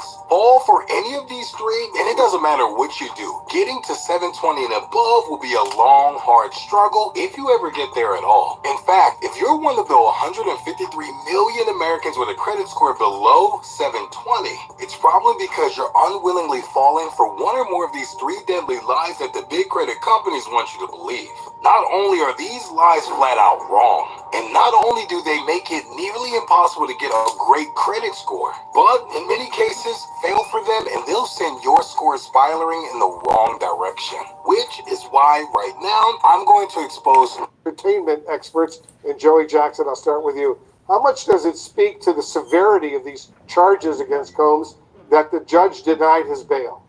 Says everything, Wolf, for a variety of factors. Number one, certainly, generally, you would be given bail if there's any condition or combination of conditions that would ensure, A, you return to court, and B, there's an issue as to whether you're a danger to the community. Because of the manner in which the indictment was laid out, speaking about over a 16-year period, allegations with respect to what he allegedly did, it becomes problematic. Let me tell you what the concerns are very briefly. Number one, you have very motivated accusers, right? Very motivated people. We know that because they laid out the allegations in lawsuits. Lawsuits are civil in nature, not criminal, but I think that provided a treasure trove of information for the federal government to do what they did. Number two, with respect to the seizure of things, right? Evidence from his properties in California and Miami, videos, the other things in terms of Elizabeth's excellent piece moving into this, the lubricant, the cocaine, the other things that were taken, drugs, what have you.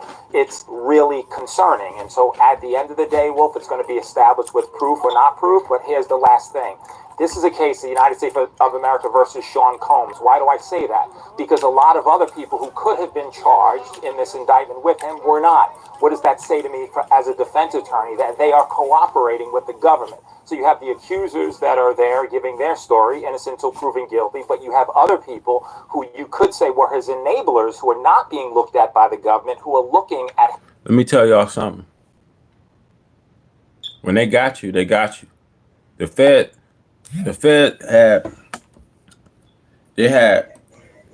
got a statement from one of Diddy's co-workers, Philip Pine. He been a co-worker of Diddy from 2019 to 2021. They got the statement. The Fed got the statement. This is why Diddy didn't get no bail. They got his first statement. They got Cassie's statement, but his statements, you know what I mean? This is why the court didn't get Diddy no bail release, man. Because Philip Pine's statement, you gotta understand. Here's a man that did Diddy his laundry, did all his laundry work, man.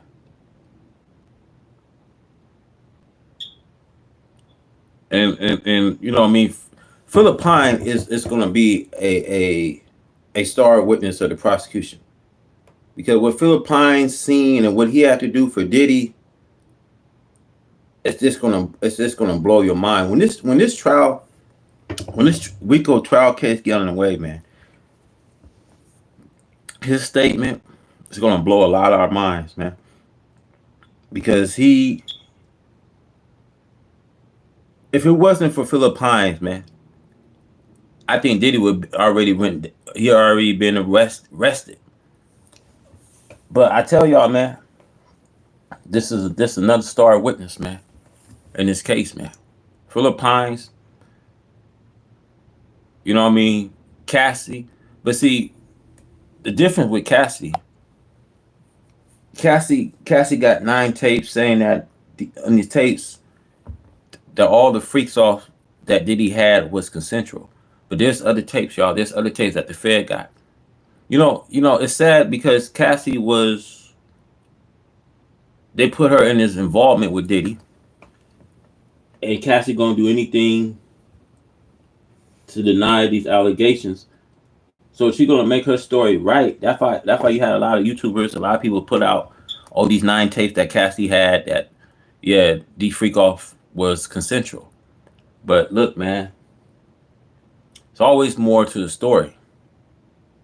But the Feds got y'all not seeing these tapes that the Feds got, and the Feds, they're not finna show the tape till the trial gets on the way. They got some gruesome tapes, man. I'm telling you, man. And they just not finna put it all out yet. Remember what Tony Buzzy said, man? We want to make sure we got the right, you know what I mean, you know what I mean, we want to make sure we got everything right. That's what he's saying. We want to make sure we got our victims come forward. You know, this is what he's saying, man. In other words, we don't want to rush, but we want to make sure we get everybody that was involved in this or these sexual acts. And he said there's a list. Now remember what he said. There's a list, man. And this is why I'm 100% that the feds can drag this case 3 to 4 or 5 years, man. I want you guys to understand, this is a federal RICO indictment case. This is not a state case. This is a federal RICO indictment case, meaning that they can drag it how long they want to.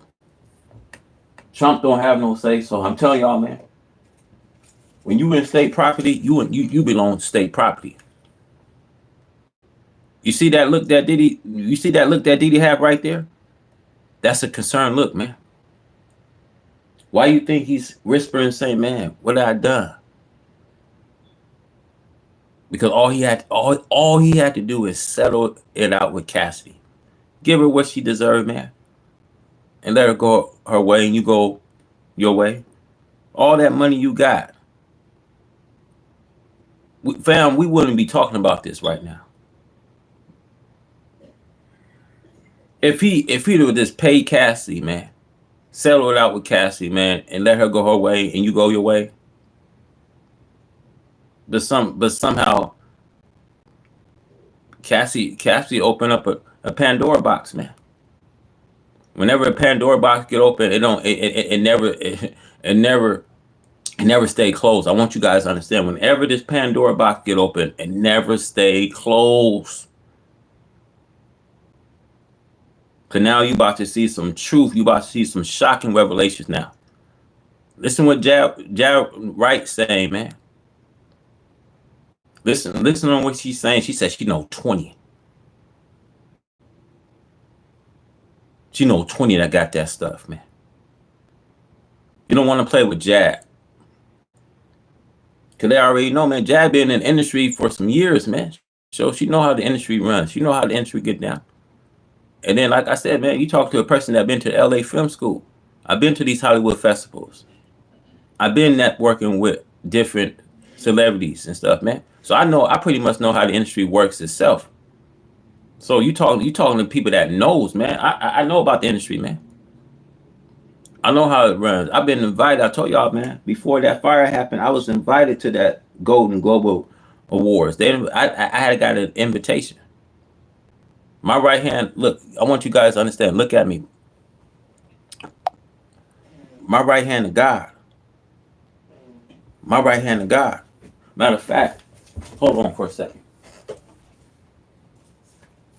You swear to tell nothing but the truth, the whole truth. My right hand to God. I won't lie to you. I got an invite to the Golden Global Awards. I got an invite to the party. And they're supposed to have an after party. And Diddy didn't go down, I might have been at that after party, man. I don't have to lie. I'm not trying to, you know what I mean, do this video for a lot of views, for clout. A lot of people do it for clout. I'm telling y'all, my right hand to God, I'm telling y'all, I know how Hollywood run, man. I know how it run, man. You can't make this kind of stuff up. A lot of times, a lot of negotiation comes from these parties, man. A lot of acting jobs and music jobs come from these parties, man. Come on, man. It don't come from you having nice education. None of that stuff don't even count no more, man.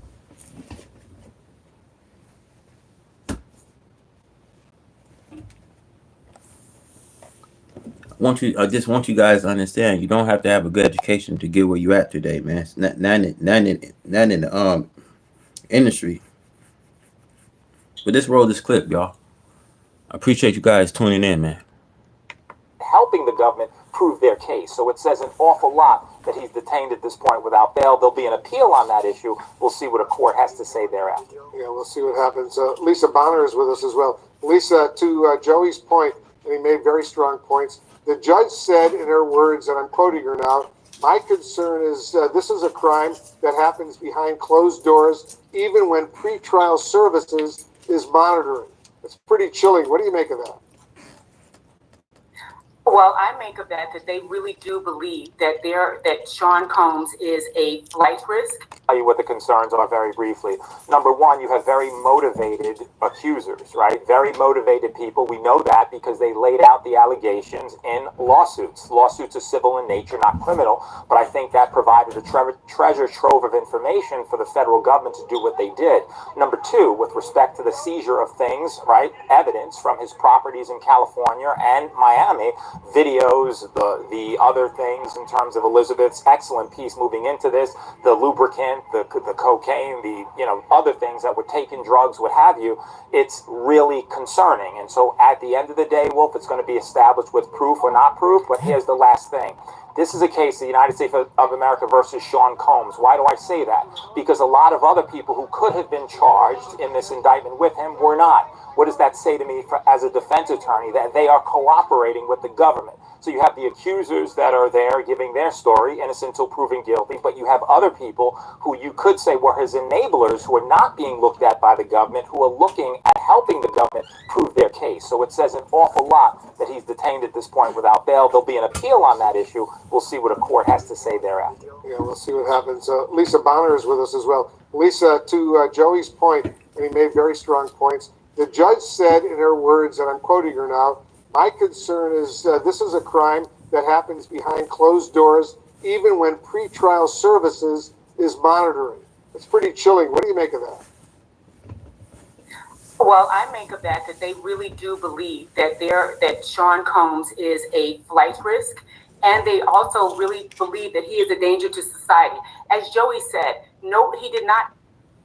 I believe that, man. Because you gotta understand, man.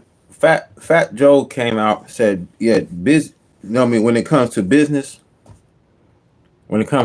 y'all, he said Diddy was a good businessman. He's a good business entrepreneur, man. He established a lot of business from his home, man.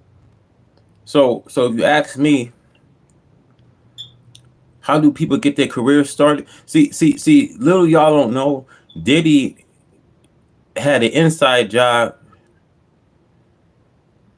that he started a lot of young people their music careers. Like Usher was one, man. There's a lot of names, you know what I mean, that you guys don't even know that he started people with their music careers. You can't make this stuff up. That's why Fat Joe he applied Diddy, saying that he's a good businessman, man. And a lot of these times, you know what I mean, when you're an entrepreneur, you don't have to be an entrepreneur to be, you know what I mean, out in the public.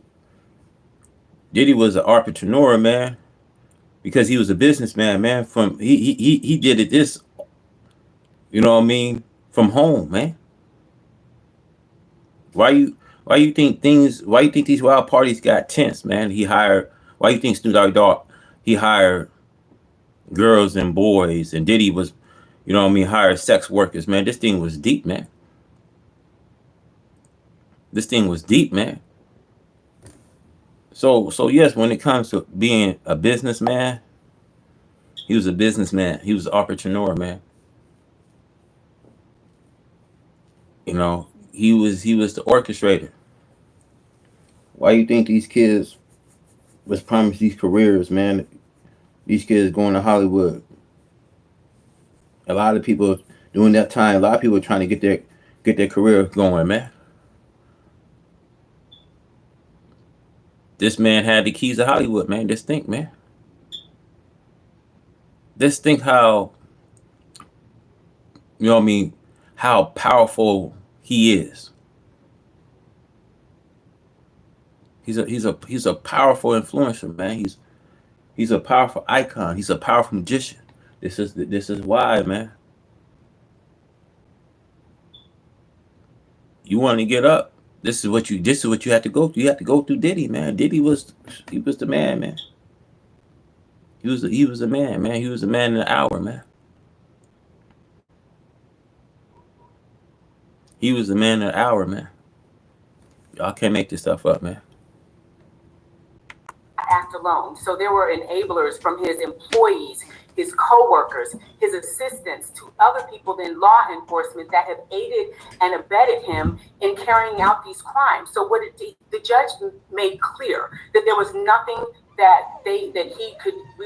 she could determine that would really grant bail. Now, I wanted to point out that this is a magistrate judge, and the magistrate judge is really more ministerial in nature, meaning that tomorrow or the day after or soon thereafter, that this case will be given to the district judge who will be hearing this. Now, at that point, they will indeed try to, his defensive team will indeed try to convince the judge once again that Sean is not a flight risk and that he should be entitled to bail. I personally do not see that happening for the reasons that I mentioned, but that is what the Imagine making $453,000 in a single month as an affiliate marketer without relying on Google, Facebook, or ClickBank, or creating new accounts on Pinterest, Twitter, TikTok, or Instagram. This may sound like a big claim, but I'm here to show you how this is possible in 50 seconds. Hi, I'm Adam Charrington. I've been an affiliate marketer for over 20 years, and I'm the founder and CEO of Charrington Media, an 8-figure affiliate marketing company.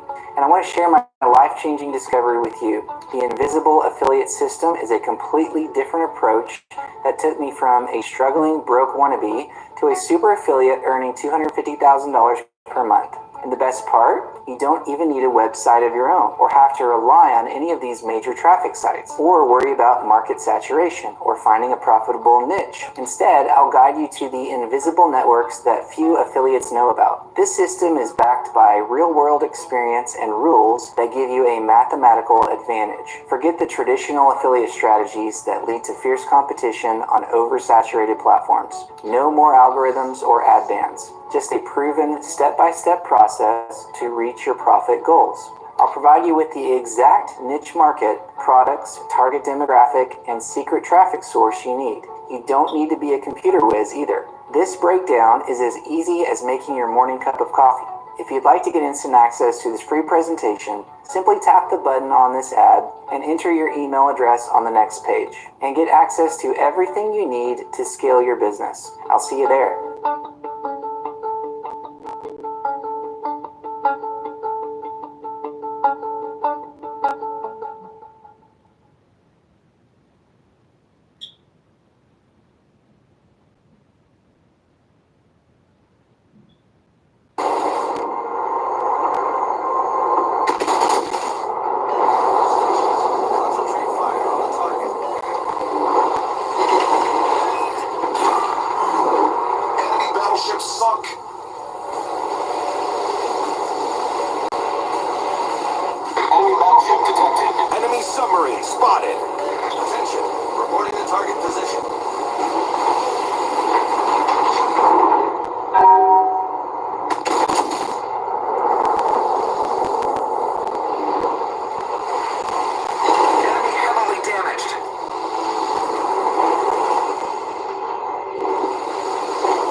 assault, sir.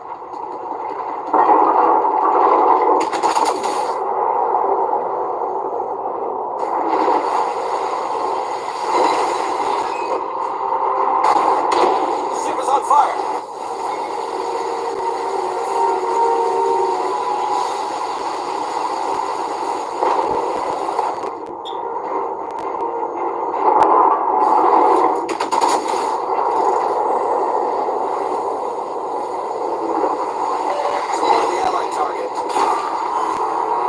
Battleship sunk.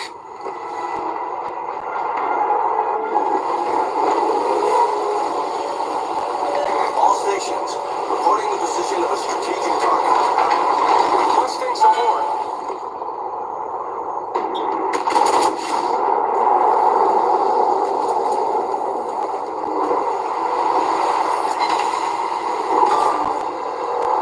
I owe you one. Enemy destroyer blown up.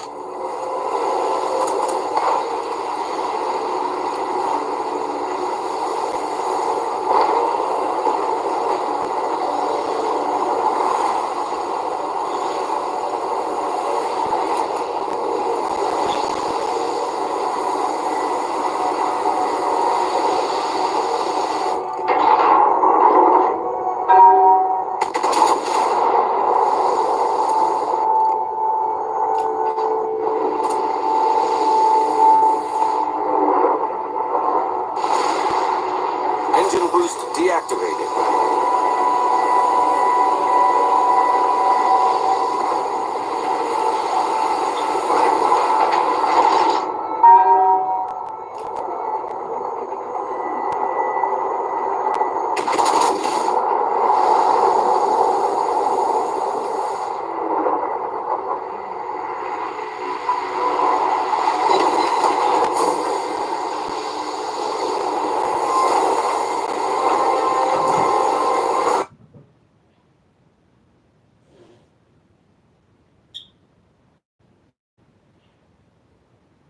That they will argue.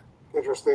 Lisa Respers France is with us as well. Lisa, that disturbing, very disturbing video of Combs abusing Casey Ventura at the hotel in Los Angeles was a key point of evidence in today's hearing. How significant was that? And put into perspective for us Combs' enormous fall from grace. It was very significant because up until that point, people were saying that Cassie Ventura and other people who were accusing him were lying and just going for a big payday. But here we see with our own eyes actually what happened and that her allegations were true. And so it's been very difficult for Diddy because he's a much bigger star than just hip hop. You know, people think of him in terms of being a rapper and a producer, but he had a fashion line. He had spirits. He had a restaurant. Like, Diddy is probably one of the biggest stars of our time. And so to see him go from last year in September receiving a key to the city in New York, where Diddy has literally referred to himself as the king of New York, Wolf. And so this was a big deal. And then in June, after up until that point, people. I told y'all, see, I didn't want y'all don't want to hear it. See, he was the king of Brooklyn, man. He holds the keys, man. Why this don't make sense to you guys? Why would I just bring this stuff up, man? When this man holds the keys in Brooklyn, he holds the keys to Hollywood. Come on, man. I told y'all, man. I won't be bringing this stuff up to you guys, man.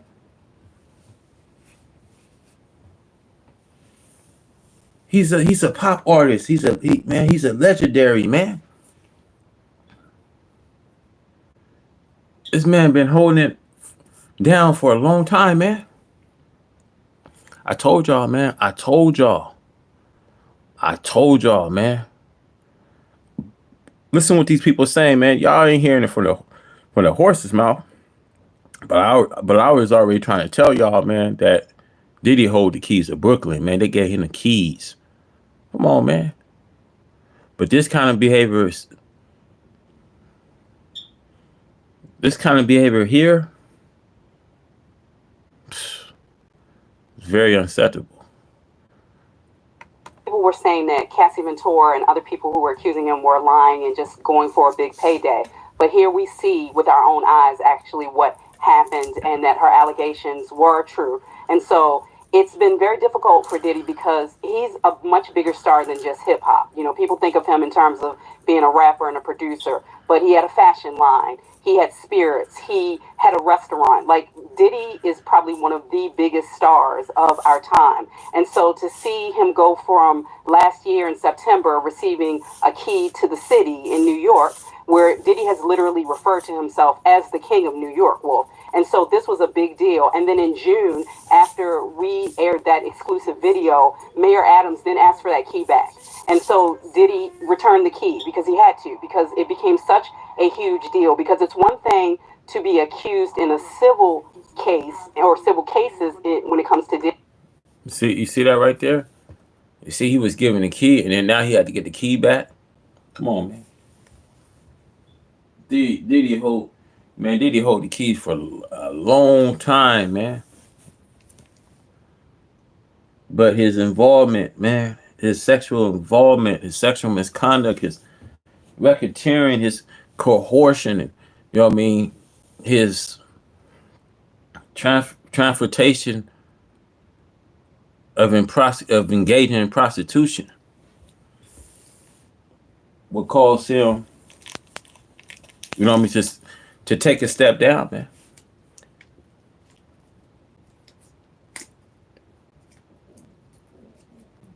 Once you so powerful, man,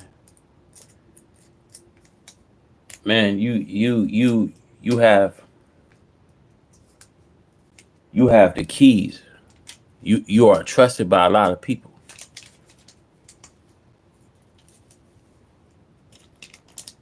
That's all I want to say to you guys, man. Because you know, now it's sad to see how his life is. He's finna ruin his life, man.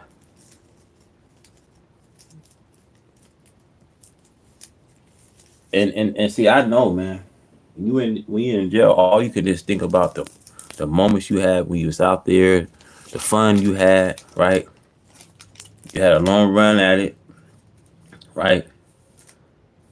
It's sad because you guys, I've been in there. I know how the system works. I've been locked up for 8 years, man. And I know how the system works, man. I've been there with people that was rappers, and they say the same thing, man. They're like, man, you know, when I was out, man, I was involved in this. I had this going for me. You had, but now you don't have it no more. You once used to have. You know how depressed that can come and hunt you all this time, man. You just and sitting in the wall thinking about, you know what I mean? You was this icon. You was this pop star. I was a giant. I was big, man. And everybody at some point gonna know. Yeah, he was a giant. Puff Daddy. He had everything. A man had everything. He was a man that had everything, man. You know what I mean? You can have any girl you want. You just imagine you having everything, man. Imagine all that. You know what I mean? All that can be taken from you. That's what you gotta look at. Imagine you having everything, and imagine everything's just been taken from you. Imagine that. Soon they gave him the keys, and soon that sexual lawsuit case came up. They had to go look for they had to turn in the key, man. You see to prove my point to you guys, man. You could be having all the nice things. You could be on top of your game. You could be sitting on top of the world. You can have everything that kid dreamed of, right? But it can all be taken from you. It could be stripped just like that. That's the thing I want you guys to see, the picture, man. See the big picture. Diddy, but it's quite another thing to see with our own eyes someone being brutally abused like Cassie Ventura was. And so consequently, Wolf, when you had that, it opened up the possibility that other people must not be lying either, is how a lot of people in the industry felt. And I personally, I don't see how he comes back from this. Yeah, we showed our viewers some video of Combs actually receiving. Let's see. You see what he's being involved in. Prosecution Combs lead a criminal enterprise involving forced labor, sex trafficking, kidnapping, arson, bribery, and obstruction. This is what he's being accused of, man. And look, man, this is not this is just the beginning. You know, when you go to court, right? When you go to a trial, you know what I mean. And I went to trials before, but I had to sit and watch other people's trials get on the way. And you know what? Once this person went to trial, they had new allegation charge. They had new additional charges. And you know what? I won't be surprised. And matter of fact, he's involved in Pop's death. Sooner or later, that's gonna be present. The state's gonna present out another additional case that he's being accused of in the connection of Pop's death. I'm telling y'all, man.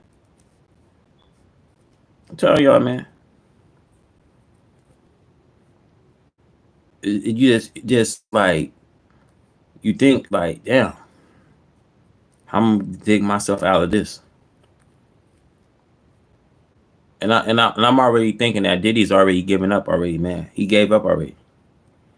That's what you guys don't know. That he gave up already. Yeah, man.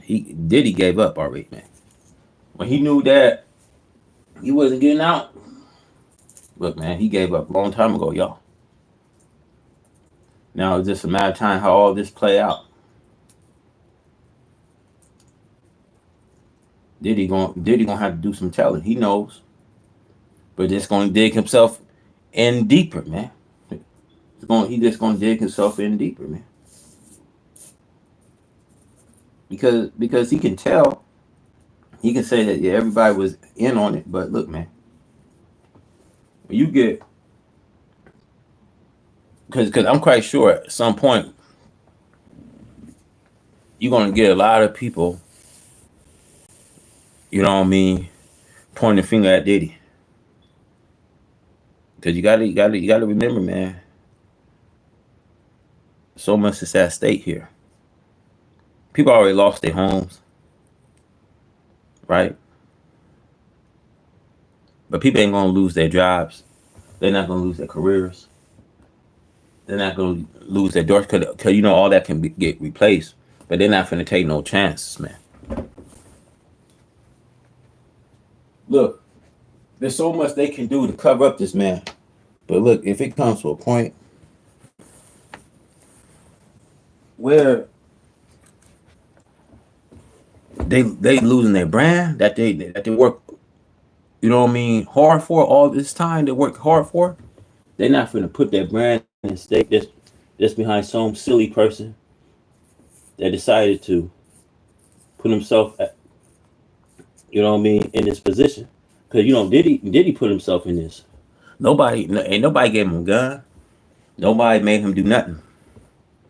You know, Diddy put himself, you know, I'm gonna keep saying this too. If Diddy didn't do the things that he did with Cassie, if he just sell out with her, you know, all that racketeering, all that coercion, all that he's building an enterprise that I don't think the feds will even.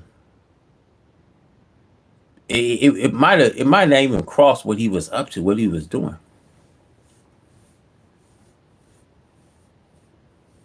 But it led, man. It led to a lot, man. This crackdown on Diddy, it led to the Homeland Security. It led, man, all these people that was at his house, man. All the people that got arrested at his house, man. Few of them is going to the DA. Even his son get arrested, man. You put see this is why I say you drag your sons. You know what I mean? You drag your son in your mess, man. I don't have no respect for a person, man. When you drag your kids and you put your kids involved in this, man. When they came to raid, not this one home, not this two homes, not this three homes. They raided all three of his homes.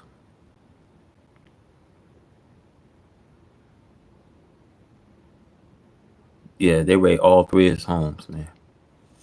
Let's play this video, man. That key to the city of New York. Joey, you heard Combs' attorney say they're appealing this decision in a hearing tomorrow. What would they try to argue to get this bail decision reversed, and how likely is that? So, Wolf, what they will argue is we know that at the outset of this case that he moved to New York. And what they're going to say is that, listen, he wasn't fleeing anywhere. Yes, he's well-resourced. Yes, he can go to anywhere really in the world if he wanted to. But he didn't. He came here to New York to fight the charges. Number two, in addition to coming to New York, he offered to surrender. They chose it as prosecutors to get him at the hotel. Why? That was the indication that they were going to look to detain him, right, indefinitely until the case comes. And number three, they'll argue that, yes, these are decades allegations in terms of 2008 to present, but what they will say is that, you know, he hasn't, as of late, been certainly a danger to the community, and these certainly are allegations. Last point, Wolf, and that's this.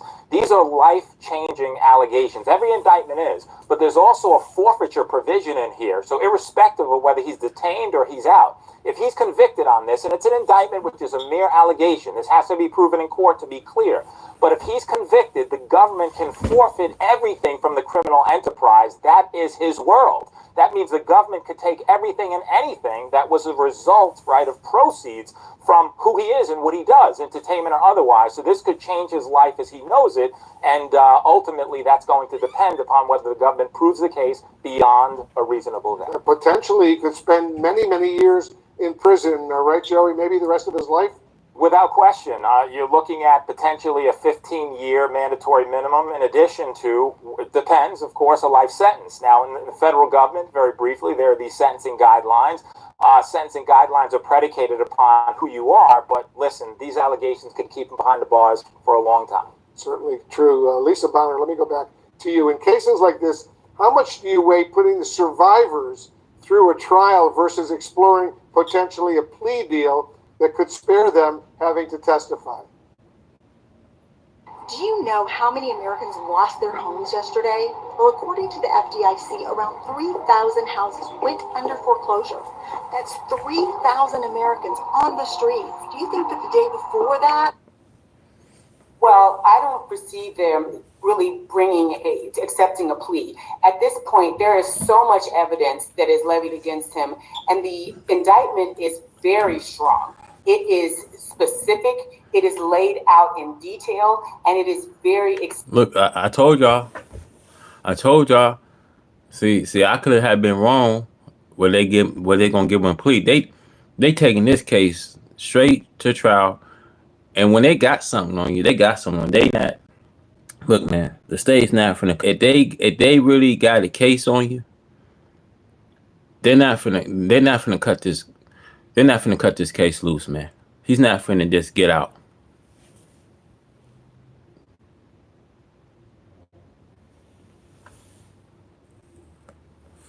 This case gonna go a long time because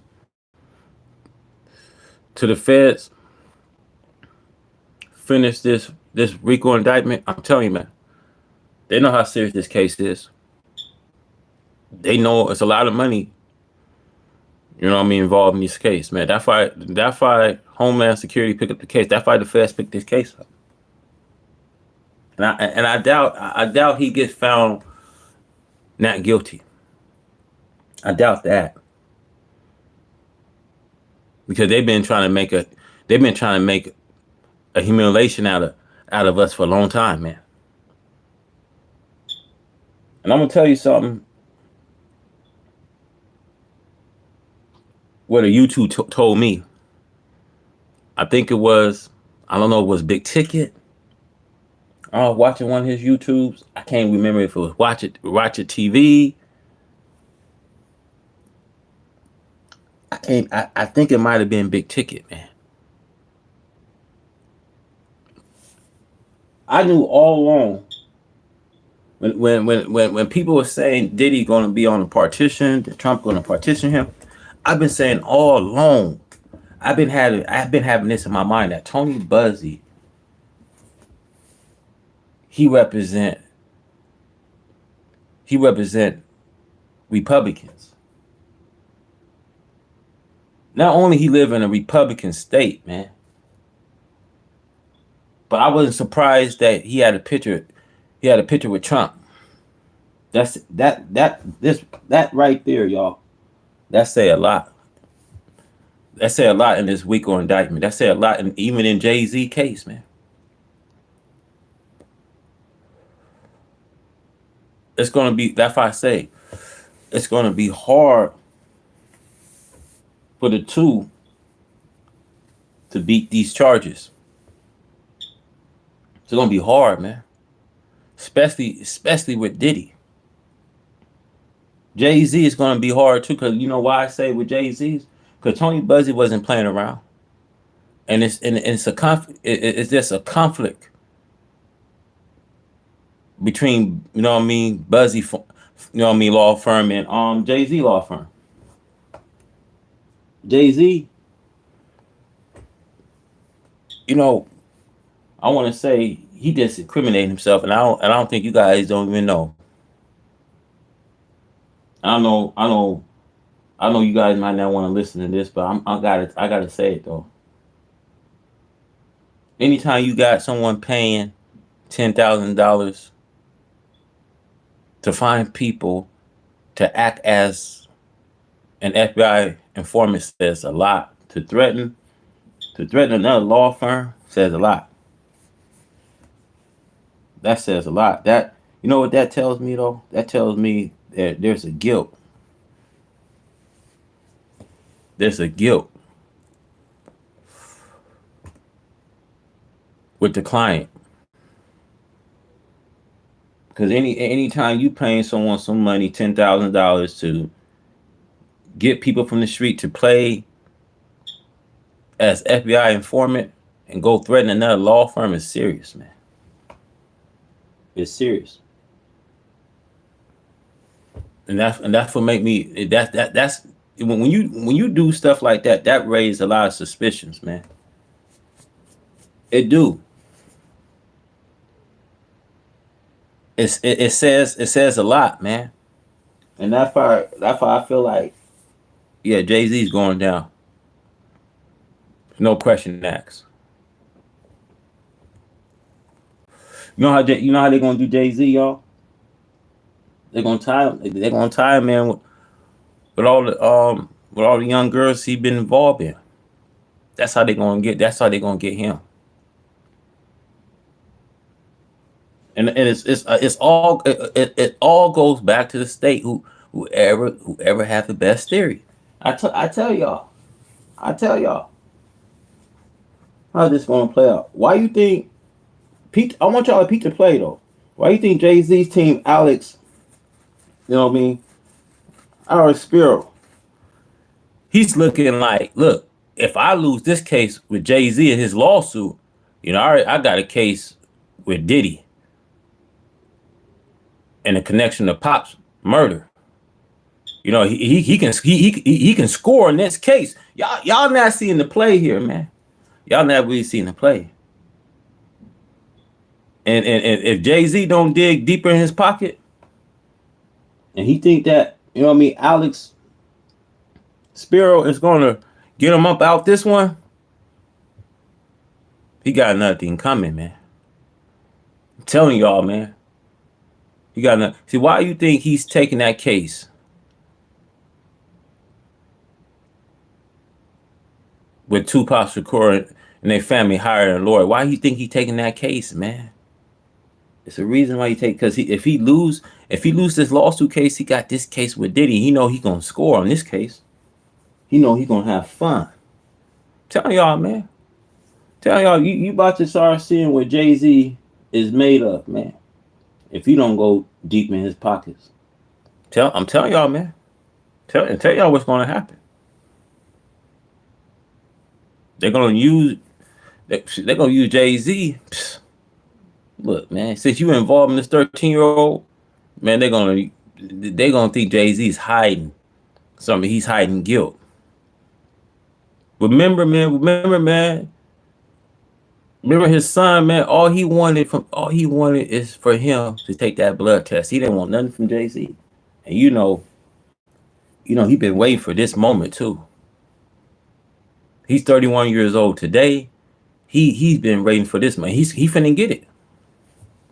He finna get it, man.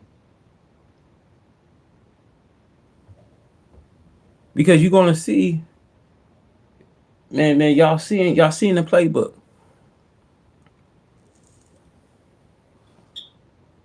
I can write a book about this, man.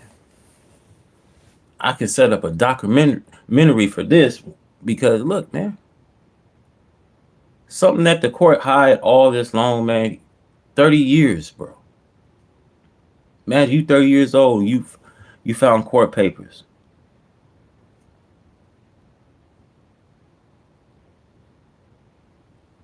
You know what I mean? And this kid, this all he been doing, found court papers and putting into a court hand and no response. Just think about it, man. 30 years ago, man. All you wanted for someone to be the father. That's all he wanted. But now he's finna get his chance. Now the tables is turning. And now he finna get his chance. Now let's roll this clip, man. I tell y'all, man, we got some things to talk about. Extensive.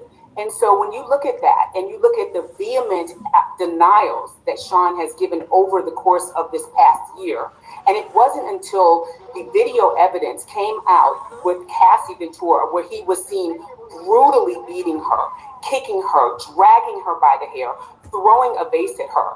And so at this point, really, he was really denying all of that. So I don't really foresee that changing. He had an opportunity at some point. He knew this was coming. He still was trying to negotiate a surrender versus a plea. So I really don't think that they're going to be inclined to offer a plea, or will Sean be inclined to offer or accept one? So I do see this playing out in court, very similar to what R. Kelly did. And that was tried over just across the bridge at the Eastern District of New York. So I really do not foresee any kind of plea. And it is unfortunate for the survivors because we are pitting them up against the evidence and having to speak on that. All right, Lisa, thank you. Lisa, Joey, and Lisa, thanks to all of you. Appreciate it very much. Our legal analyst is Michael Moore. Michael's with me now. Let's just deal with the, if you will, the logistics before we turn to the gravamen. The refusal of bail in these circumstances, bearing in mind he'd flown to New York to turn himself in, so he was preempted by the police. Are you surprised that he was refused bail? Well, I'm glad to be with you. I'm not surprised at all. I mean, the nature of these charges are so serious, the allegations are so serious, that it's not surprising that this hearing I told y'all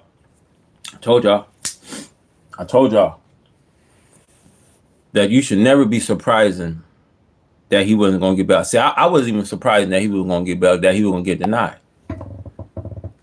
Now, how many times he went up, I was just, wow. Once you've been denied one time, that's it.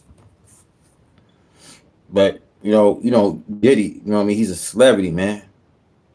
So he said being denied, what I mean, being denied the first time, he didn't think nothing of it. He like, what I mean, let me go back up here, man. I don't think they don't know who I am, man. Let me go back. You went back up there the second time. You was denied. Now it's like, damn. To be honest with you, I don't even know how many times you can go up for a bail hearing. But, he went that third time, after that third time, man, he gave up, man. I'm going to tell y'all, man, whenever you been denied bail, it's serious, man. These allegations say, I told y'all, man, the FBI got a statement for Philip Pines, man. And the Cassie statement. And then what they see when he did with Cassidy, let's think of the statement they got for Philip Pines is matching because Philip Pines was coerced. See, Diddy then horse him with a woman, right? Gave him a couple drinks. Who knows that he's spiced the drink for the victim. See. When it comes to Philip, you know what I mean. Pine, he didn't have no willing. He didn't have no willing to have, you know what I mean, to have intercourse, to have sex with that girl, man. Come on, man.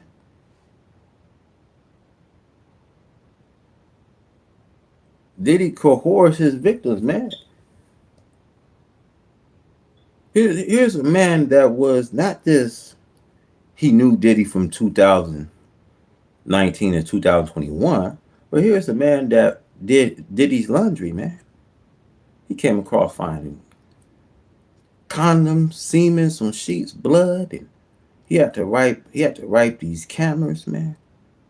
He had to clean up the hotel. This thing, what he all had to do.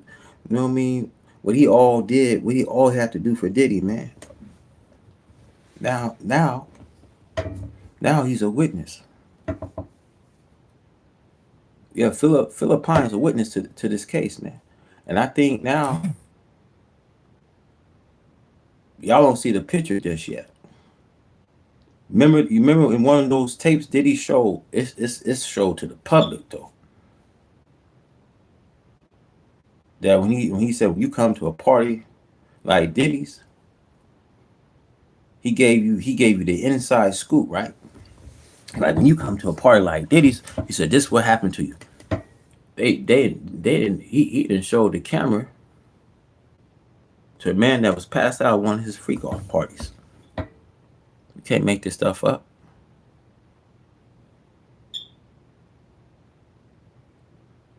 And see that right there, when you decide to incriminate yourself like that, what you expect? What you expect? You know what I mean? You know, the guy's facing multiple federal charges, including sex trafficking. Rapper denied these allegations now. And Sean Diddy Combs denied bail and plead not guilty to charges, but he denied bail 3 times. You know, these are serious charges, man. It's going to be hard for him to beat this case, man. Because the Cassidy situation, man. It's going to be very hard for him to beat this case, man. Because all he had to do is just, man, what I was thinking, man. I didn't bother to settle out with Cassidy, man. Man, what was I thinking that all I had to do is settle out with Cassidy and send her way, and I went my way. That's all you had to do, man.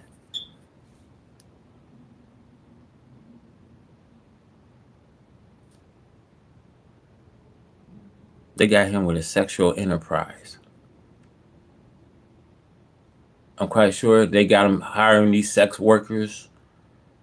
Now Snoop Dogg is dragging it because they got FBI confirmed that they got video of Snoop Doggy Dogg performing on these freak off, and that he hired males and girls on these freak offs. Man, you can't make this stuff up, man. He was denied bail. The judge has to look at things like whether or not he could be expected to return to court. Does he have the manner and means to perhaps evade law enforcement and not appear? Is he a flight risk, in other words? And so I think at this point the judge has decided that the fact that he was doing these acts in secret did not obviously lend much to his statements that he will be open and available. So I'm not surprised at all. But again, we will see what the district judge now does since the case has been, or the decision has been at least appealed up, whether or not there are some terms of bail that might make the court comfortable that he will show up at court. Now, turning to the charges themselves, they are amongst the most serious, which would involve very long periods of incarceration if convicted. But it also raises the question, if there was a plea deal at some point in the future, to plead down from these very serious charges, the lesser accepted offences would also be serious and could end up in prison. I think any plea discussion of the case, because you have such significant impact on the victims of the case, would necessitate that he be sentenced to prison in some way.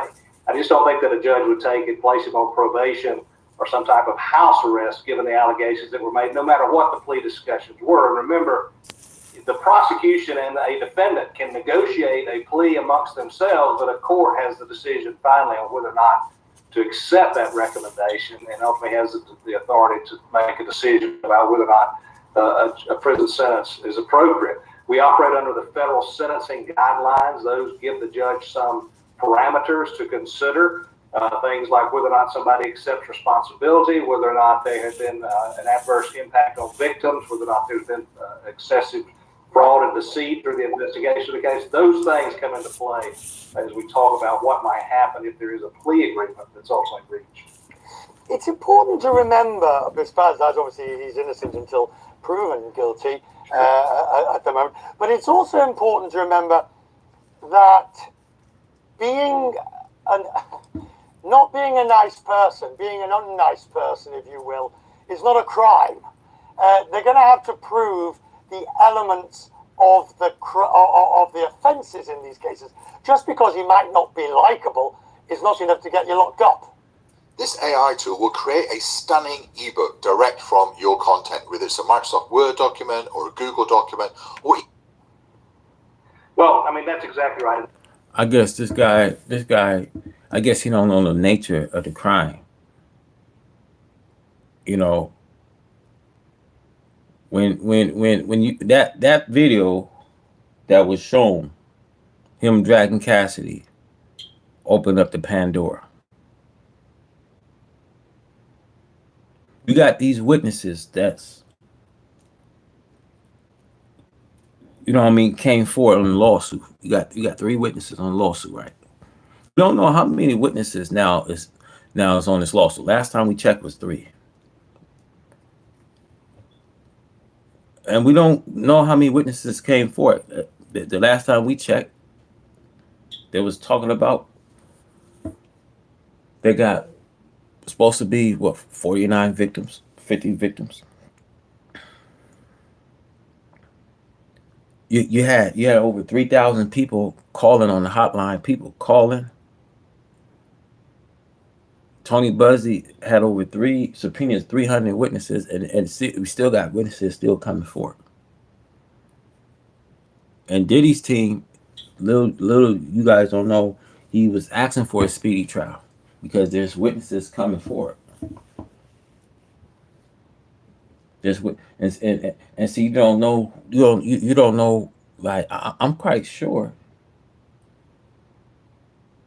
he's not probably informed who all these witnesses is, man. And you know what, man? His attorney can only do so much now, man. I'm telling y'all, man.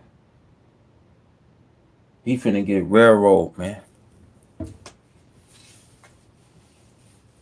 And you know, your attorney's supposed to be in the best interest of you. They must take the case to the fullest and help you to the fullest.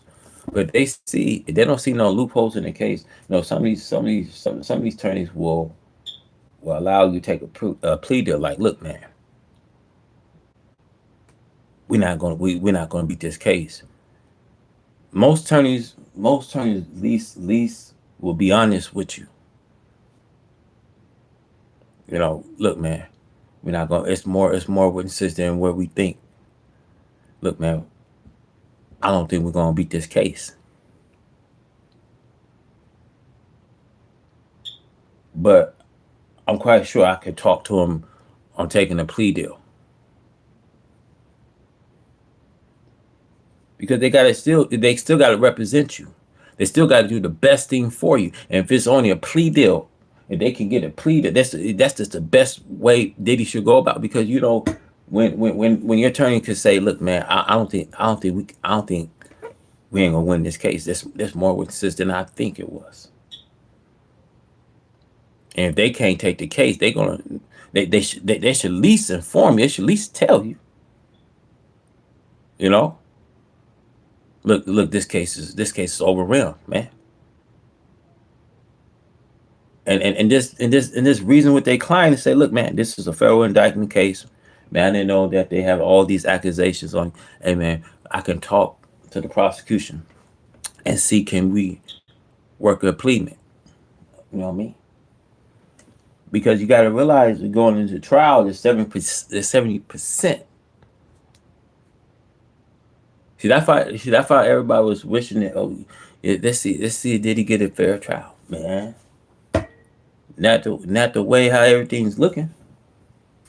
See, it's not about you getting. I always say it's not about you getting a fair trial. It's about what you being accused of, and if you can prove to them beyond reasonable doubt.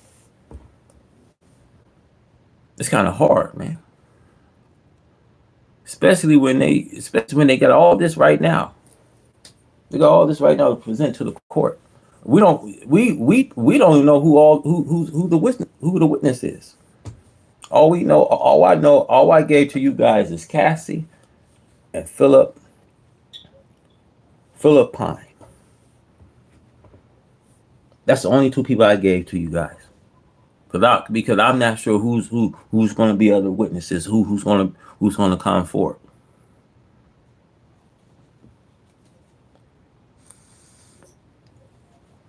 I just don't know who's going to be the other witness in this case. But I tell y'all something, man. I'm gonna tell y'all this. From here on out, this is not easy for Diddy. I want y'all to understand, man. They making this man a monster, man. They're already putting the evidence together, man. And what Diddy messed up at, when Diddy gave, you know what I mean, like you ever watched Inside Edition, right?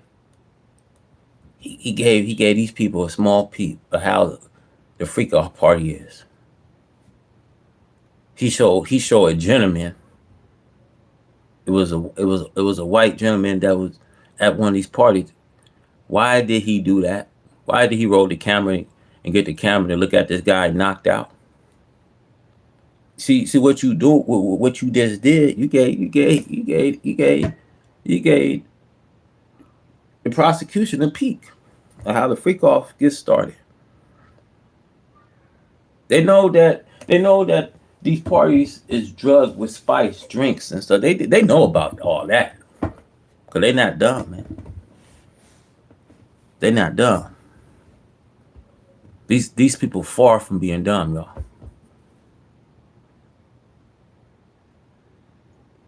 But yeah, I'm gonna have to get ready to close out this live. My battery's at 5%, man. Man, I hate to have to close this live, man. I'm gonna probably wrap it up in the next minute or two. Let you guys hear this clip for a second.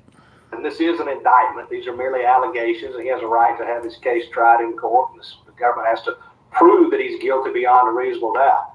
The indictment, the allegations we heard from the United States Attorney in New York, these are sordid details. They are particularly troubling as it relates to whether or not the allegations are true, or whether or not certain people, victims in the case, were given drugs at the time to get them to do these sex acts, whether or not there's been some effort to blackmail or extort or silence victims in the case by the use of videotaped, and to call it pornography would probably be too nice. I would just say dark type of pornography. It sounds like these are things that a judge is going to have to consider as we go forward. Finally, back to the logistics, if you will.